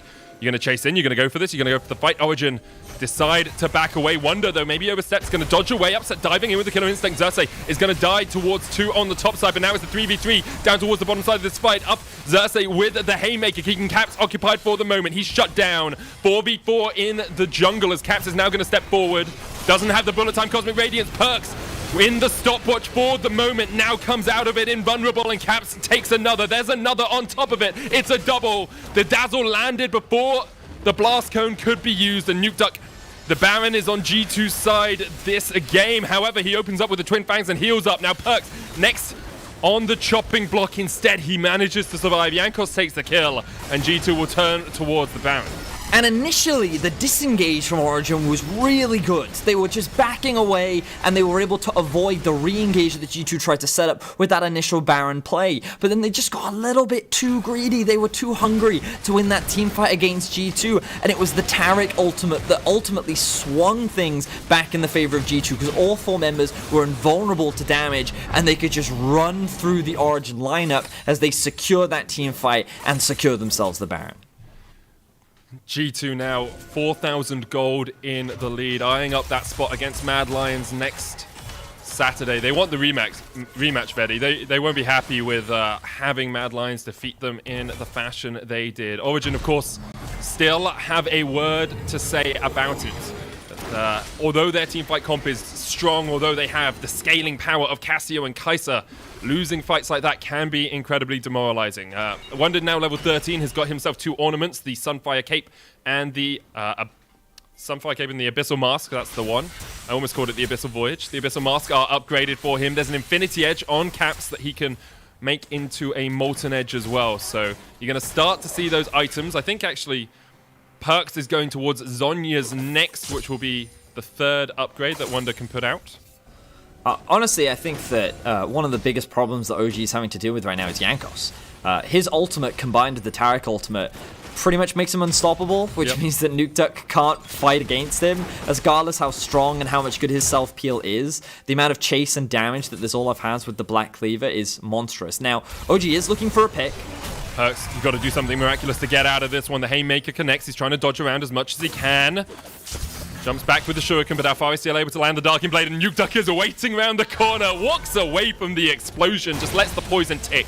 G2 trying to get something on the other side of the map as the Shurelias is used to move those minions in quicker. Wonder bashing onto the tower, but Origen have a flank position here. The TP's coming in behind them. Alphari can get in with the Darking Blade. Jankos not with the team. Bellows Breath used. There's the Dazzle. They land it onto Alphari. Cap's going to try and get some damage in as Jankos now opens up on the Aatrox. Alphari flashes across the wall. Jankos flashes to chase. Call of the Forge God used to separate the fight, and Origen thought they had the flank, but Jankos was waiting in the wings. And it ends up being a 1-for-1 overall. Origen did alleviate the pressure by getting a big pick onto Perks, but they then continue to commit to the fight, and now they're going again. Caps has to flash away, but the Cosmic Radiance, maybe it was all a bait from G2 as they open up the Showstopper coming out. Wonder wasn't in the invulnerability, and now he falls. The follow-up is there as Nukeduck gets another kill. Caps kills Destiny, but that's 3-for-1 in favor of OG.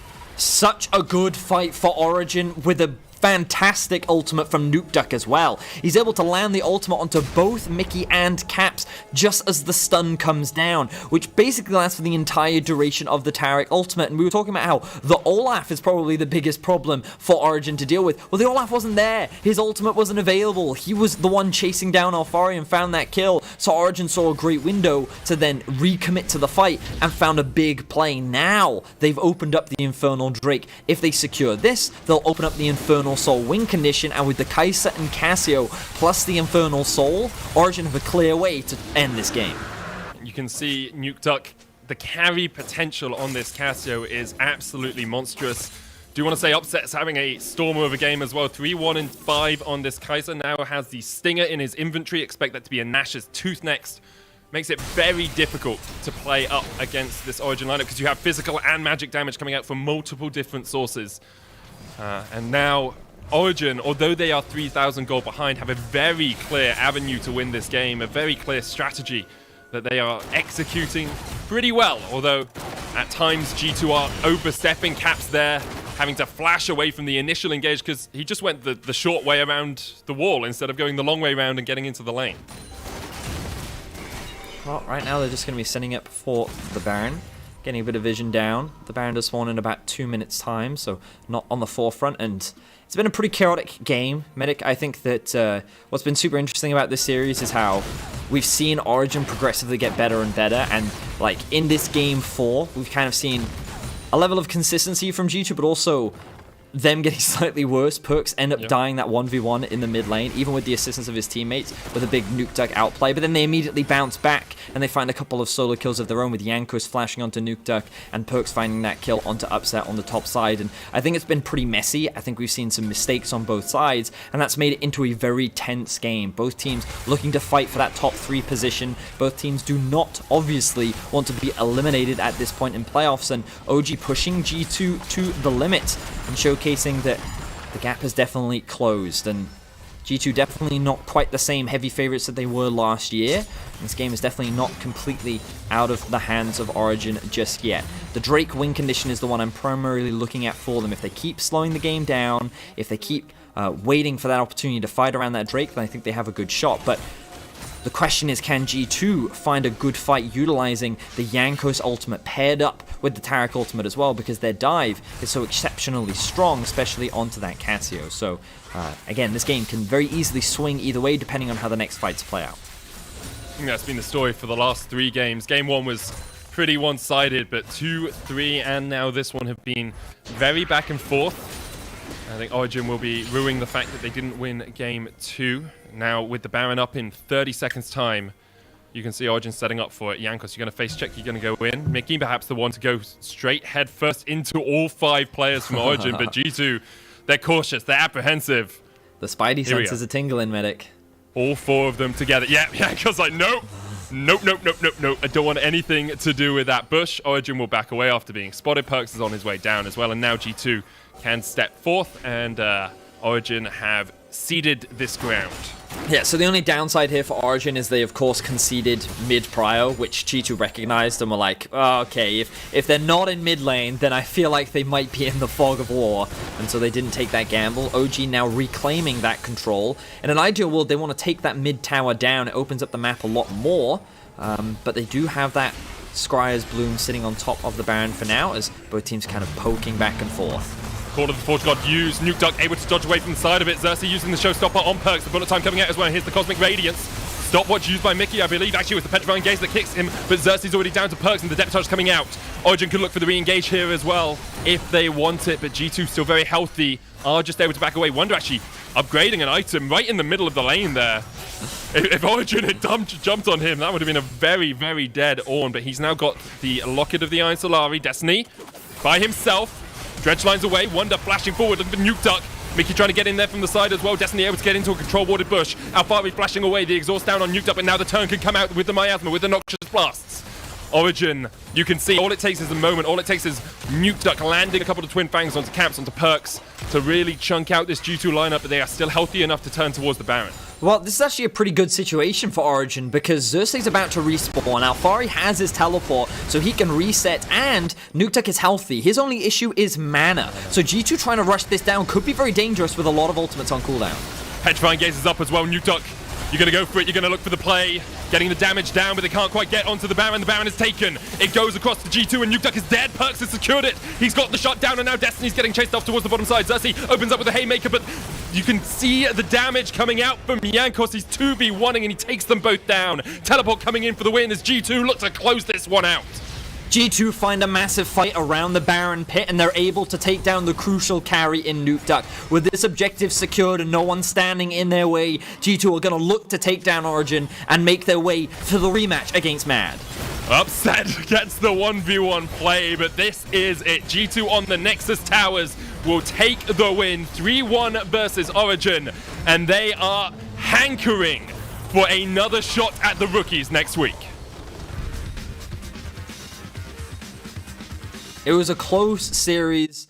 As you mentioned, Medic, game 1 was pretty one-sided in favor of G2, but Origen, they had a really strong performance in game 2. They were able to get a massive win in game 3, and even in this game, they were keeping it incredibly close, but in that team fight before the Baron, we were able to see how things play out with G2's really powerful dive comp. The combination of the Taric with the ultimate is incredibly difficult to deal with, and OG couldn't stall out long enough. They got split apart, and in the re-engage at the Baron, they weren't quite able to pull things off. So well played by G2. Unfortunate for Origen, they will not be progressing anywhere in playoffs, and we'll get to see that rematch, as you mentioned, against Mad next week. We will. If you guys want to get involved with the player of the game, player of the series votes, the Kia player of the series, it's at LEC on Twitter. Perks, Caps, and Mickey are your options. All of them had relatively good series, in my opinion. So I'm not gonna tell you who to vote for. Go out, make your own decisions. I mean, I think Mickey was a very solid player, pretty much at every point in the series. His Yuumi was very strong. It depends on how much you evaluate a Yuumi performance, right? But I think that overall his performance was very solid. His Tahm Kench got taken advantage of in the bot lane with all the action that was going on. But to be fair, I think it was very impressive what he was able to do and the amount of peel that he was consistently offering for Caps, getting him out of situations that he should never have been in the first place. I think was definitely MVP worthy. So props to Mickey, in my opinion. Yeah, it did also have that really good Thresh game that we talked about. So overall, give it to Mickey. Yeah, we said we weren't going to tell you who to vote for. Supports matter. That's what I'm trying to say, Medic. They really do. Of course, commiserations to Origen. It feels like they consistently get to, just within reaching range of the semifinals, of the finals, and aren't quite able to make it. Obviously, it feels like Fnatic and G2 have adopted a different style of League of Legends, and Origen are decided they want to go for their own style, and it's not quite hitting the mark at times against the Fnatics and the G2s and perhaps even the Mad Lions of the LEC. I mean, I think it's super close because you can see that Origen, I think, played extremely well in this series. Again, outside of game 1, 2, 3, 4, I think they showcased how strong their team fighting can be, how strong their individual prowess can be, but it's just some of these small mistakes, and I think very specifically in how they seem to constantly react to plays rather than trying to trade elsewhere on the map, and I think that ultimately did get punished on the day. But I think that while Origen will be disappointed with the results of this split, I think that they have a very solid foundation to build upon, and I'm looking forward to seeing what they can do in the return in summer. Totally agree with you there, Vedius. We're going to hand it over to an interview as Grabs is standing by. Thank you, guys, and thank you, Grabs, for joining me. Congrats on winning the series. Thank you. Are you fully satisfied with the way they played today? Not really. I think we could have played way better. But compared to last week, it was an improvement. So I'm happy about that. I mean, of course, we're always looking for perfection and we're still far away. But we implemented a lot of what we worked on this week. And I'm happy about that for sure. And we'll have player of the series results a bit later. But if you were to highlight one of your players here during the series, who would it be? I mean, we have one player who got a pentakill and played 4 different AD carries in the series. So I think after last week's criticism, I think Caps kind of deserved it. Yeah, and it's something I wanted to bounce back on, the fact that Caps has been heavily criticized, if I may, over the past few weeks, especially with the fact that he role swapped and he was not really having the ADC role people expected from him. So what's your take on that, this opinion the audience has about Caps role swapping to ADC and the fact that he's not ready yet? It's hard. I mean, they don't see the work behind the scenes and the comms. And we have a very strong vocal player in Perks, where he plays, he will have a lot of positive impact on the game comms. And Caps is kind of somebody who always shined in not having many resources, but being very good.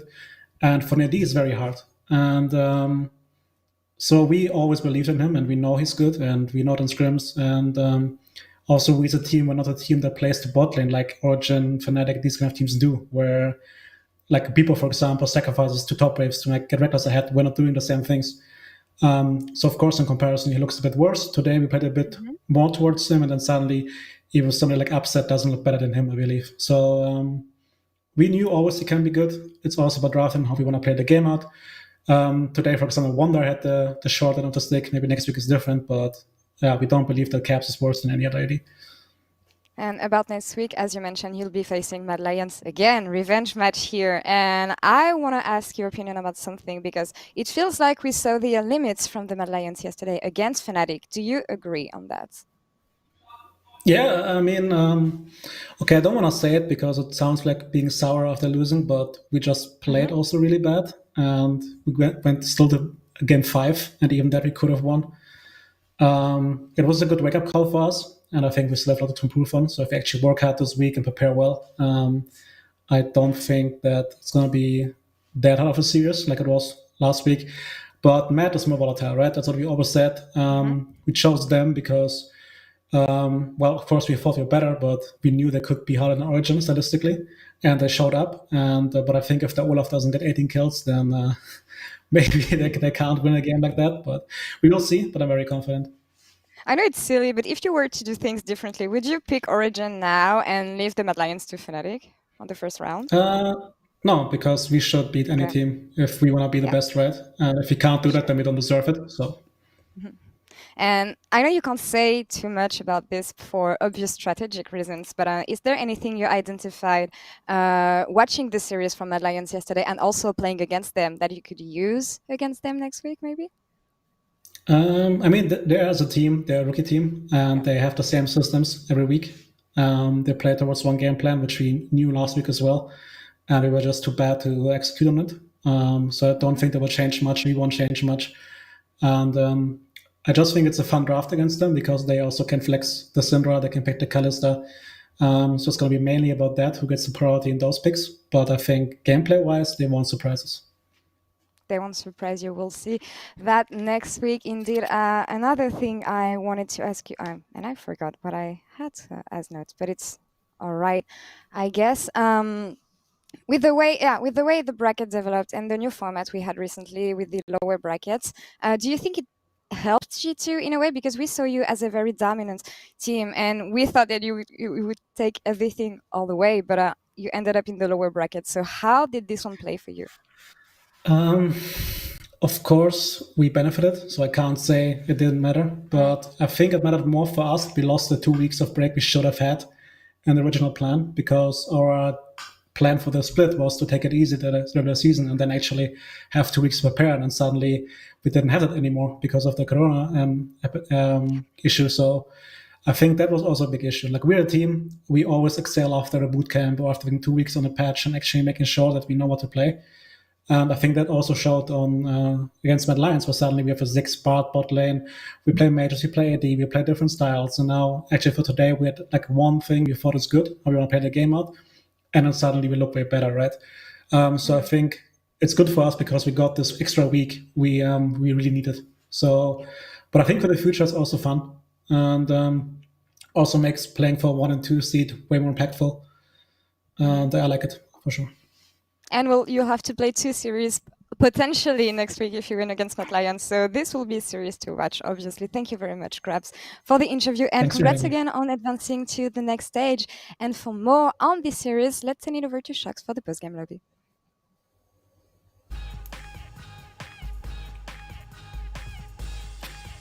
Thank you very much, Log. Great interview with Grabs there. I'm here with Jankos. I hope he can hear me. Can you say something, Jankos? I educated though, and I would really like to see his face. I only caught the end of that, and I think we want to see Caps' face too. I think he's on his way. So let's start with you then, Jankos. This seemed like a close series when you were looking from the outside. It was in the end a 3-1. How do you reflect on first the team's performance today? Well, I do think we played decently well. I think that our performance was better than against Mad Lions. I don't think we played super bad against Mad Lions, but especially in like a very important scenarios, we would get caught or we would just like kind of get outplayed. I feel like throughout the week, we had actually like a very meaningful scrim week where we realized that we are a really bad team. And we have to step up, otherwise we are like getting out of playoffs by Origen or by Mad Lions again or whoever. And looking at Fnatic, that is currently performing super strong in every game, especially against Mad Lions. I feel like we still have some catching up to do, but I'm confident in a way where we actually did play better this week. So as long as we keep it going and we have like one more week of prep, and then on top of that we have like one more BO5 that is crucial to be in the final, but still. You could use it like as a training, as long as you win, then we should be able to fight for the final as well. Okay, I see what you mean. So cleaning up, mistakes and areas where you have to improve if you want to beat, of course, Mad Lions next week and Fnatic. When watching your series, it seems that there's a lot of the kind of G2 spirit we know and love, which is that you guys brute force hard, you go for the dives, you want to push your advantage. Is it the fact that you're just not playing as crisp as you usually are, so those moves are backfiring? Is that a point of the issue or part of the issue? I mean, not necessarily. I just think that, I do think that individually we are playing like kind of fine, but every single one of us makes individual mistakes, which is like not good. Like I think like our mechanics and stuff, everything is like on a standard level. We play well, but we make mistakes, getting caught. Sometimes we don't know which way we should catch, which way we shouldn't. Sometimes we as a team don't really talk about weak, strong side, and then we get caught off, like happened in the series as well, happened a lot against Mad Lions last week. So I just think that all of us need to kind of improve on individual level and on team level so that we always know what to do in game. And on top of that, I do feel like we are a team that performs better on stage when there's like high pressure situation where we are playing on stage. I feel like we tend to just think more, and I feel like right now, even in this series, a lot of things we talk about throughout the week, we still like played bad in a way. Like we made still the same mistakes that we made last week, but it was much better series. So I don't want to sound too negative. I'm very happy with the series, and I'm very happy we still have one more week to prepare for our next opponent. Yeah, I don't think you need to worry about being too negative. I think it's fair. Oh, hi, Cap. Sorry, I didn't realize you would join this. Hi, sorry. Hey, I think I agree with Jankos, right? I think our series last week was like kind of rough, and I think we improved a lot. I still think we have like a long way to go if we want to like take down Fnatic and Matt at least convincingly. But we do have 1 week to prepare right now, and I'm confident that we can like put in the work this week. Okay, Caps, I do have good news for you. You were voted player of the series by everyone on Twitter. How do you reflect on your week? I'm pretty happy with how this week turned out. I think it was like a very bad series, especially for me, and I mean just for our whole team last week. And we did a lot of effort like throughout this week to just like improve. And we tried we just put a lot of effort and we tried really, really hard to see if we could get better for this week. And I think it worked out. I think if we have a week like we had the last week coming into next week, then I'm confident that we can become the best.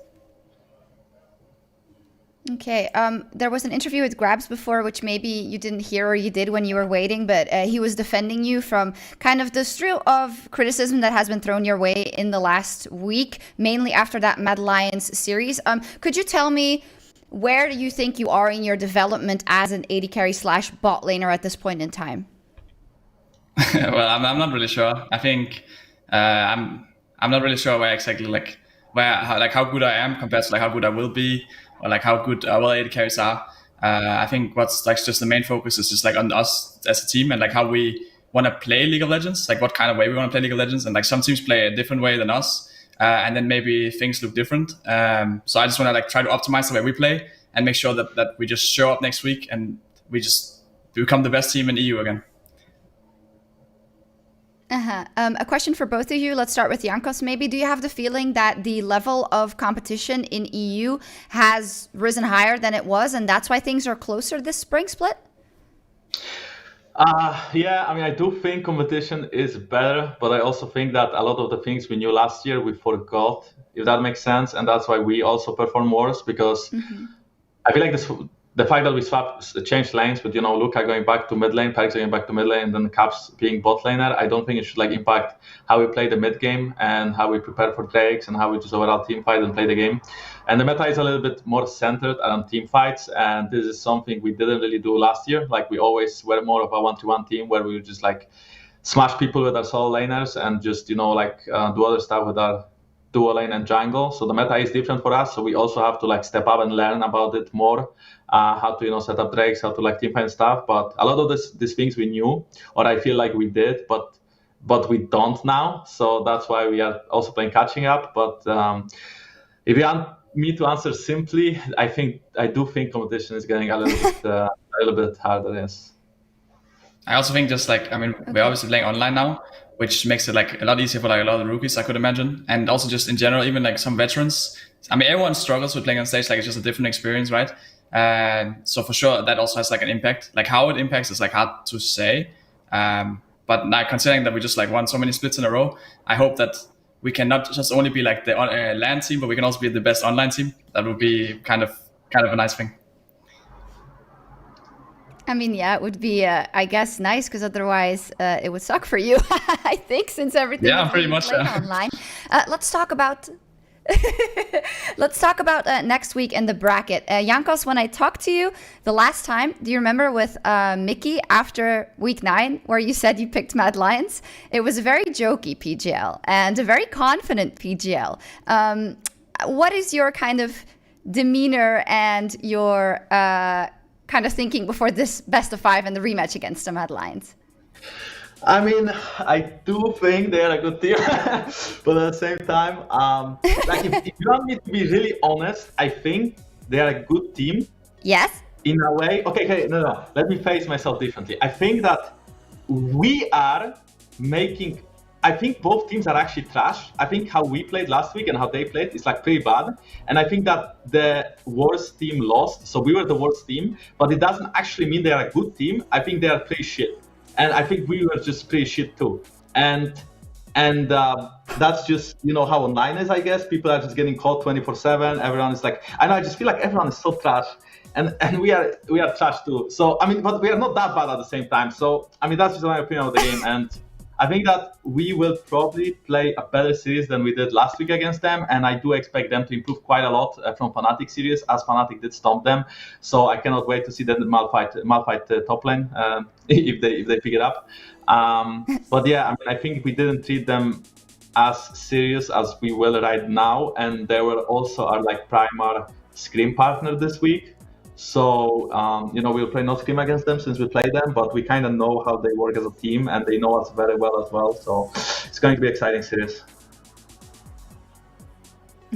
Caps? Yeah, I kind of agree with Jankos. I think we played very poorly, which means that obviously it's hard to take exactly how strong they are. They didn't have the best series against Fnatic, and I think the main thing that like scares me, or like not scare me, but like it's gonna be a fun week, is that we played 2 series like back to back, and obviously Matt beat us before, and Fnatic's also looking really strong. So it's gonna be very important that we are like at our A game, and that we just prove that we are back, because we might like have had like a tough last week, and maybe even this week was like not as ideal as we wanted to, but that's the thing about us, that we always get back up. You absolutely do. That's, I think, also one of your taglines. So that's yes. Also, that's going to be really happy with that. It's true, yeah. Yeah. Okay. So, Yes, final words about that. Sorry, this is a bit hard to coordinate. I'm looking at your camera, but the audio is a bit delayed, and it's a mess. But we're making it work, kind of like you guys in game right today. So. Oh, thank you. So then, final words maybe. Jankos, you said, well, everyone's playing more like trash, or everyone's trash. But of course, the anomaly here is Fnatic. They seem to be the team that has taken everything kind of the best coming into the playoffs. How strong do you think they are right now? And how big is the difference between you two? So I do think that they are like kind of unleashed online. I think that, they are playing well every game. I don't have like a lot of bad things to say, because every single member is like stepping up. And even if, for example, there were games where like bot side was inting or mid lane was inting, then like the other side of the map would pick it up. Or, Selfmade is playing like super, super well every game. I think he's like the best performing jungler currently, like for sure, best performing jungler in playoffs. And then I think Bipo is playing very, very well every game as well. So honestly, it's going to be very hard against them, because I do think that at our best, we are better than this team could ever be. But we are not really at our best right now. And we have to pick it up a lot if we want to beat Fnatic. But before Fnatic, I really want to focus on Mad Lions. I do not care about them that much. I do not care about Fnatic. But if we do, manage to go against them, I think the way they draft, the way they play the game and stuff, I think they're a good team, And obviously they are not unbeatable, because I don't think they're doing anything special. I just think that their jungle is always where he has to be. And I think mechanically in team fights, and the team fights they peak, the team fights, how they play team fights is always like on the same page. And the team fights they peak, they're always good. And they're like really not scared to go in. Like if someone gets caught, they can turn it around if they want to take the fight. So I just think they are like very, very like aware of what's happening in game and what they want to do. And this is what we are like trying to be, or like trying to like catch on right now. Yeah, I think. What do you think about Fnatic's current level? I think Fnatic is for sure a strong team. I think there's no doubt that like that will be the hardest series for us next week. Hopefully we get through Matt first. But I think at the end of the day, it just comes down to like how good we are. I think we have shown like throughout the split we were beating Fnatic. Last year we were beating Fnatic. I think it just comes down to us. So that's why we're just gonna put in all the work this week, and then we will make sure that we show up. And if we show up, I think no one can stop us except for maybe FPX, but they're not in EU. So they're not in EU, so we'll see. Okay, fantastic. Indeed, Fnatic would only be if you get to the finals. Before that, there's of course the Mad Lions that is next week. Thank you so much for talking to me. Congratulations, Jankos and Caps. Thank you so much. No problem. We'll see you next week, and we're going to sign off. If you want to watch more League of Legends, TSM versus FLICKR is kicking off in the LCS soon. And if not, we will see you, or if not, what's that? No, just watch it, And then if you don't, anyway, I'm inting this outro. Go watch that, and then next week you can watch the semifinals and the finals of the Spring Split. Good night.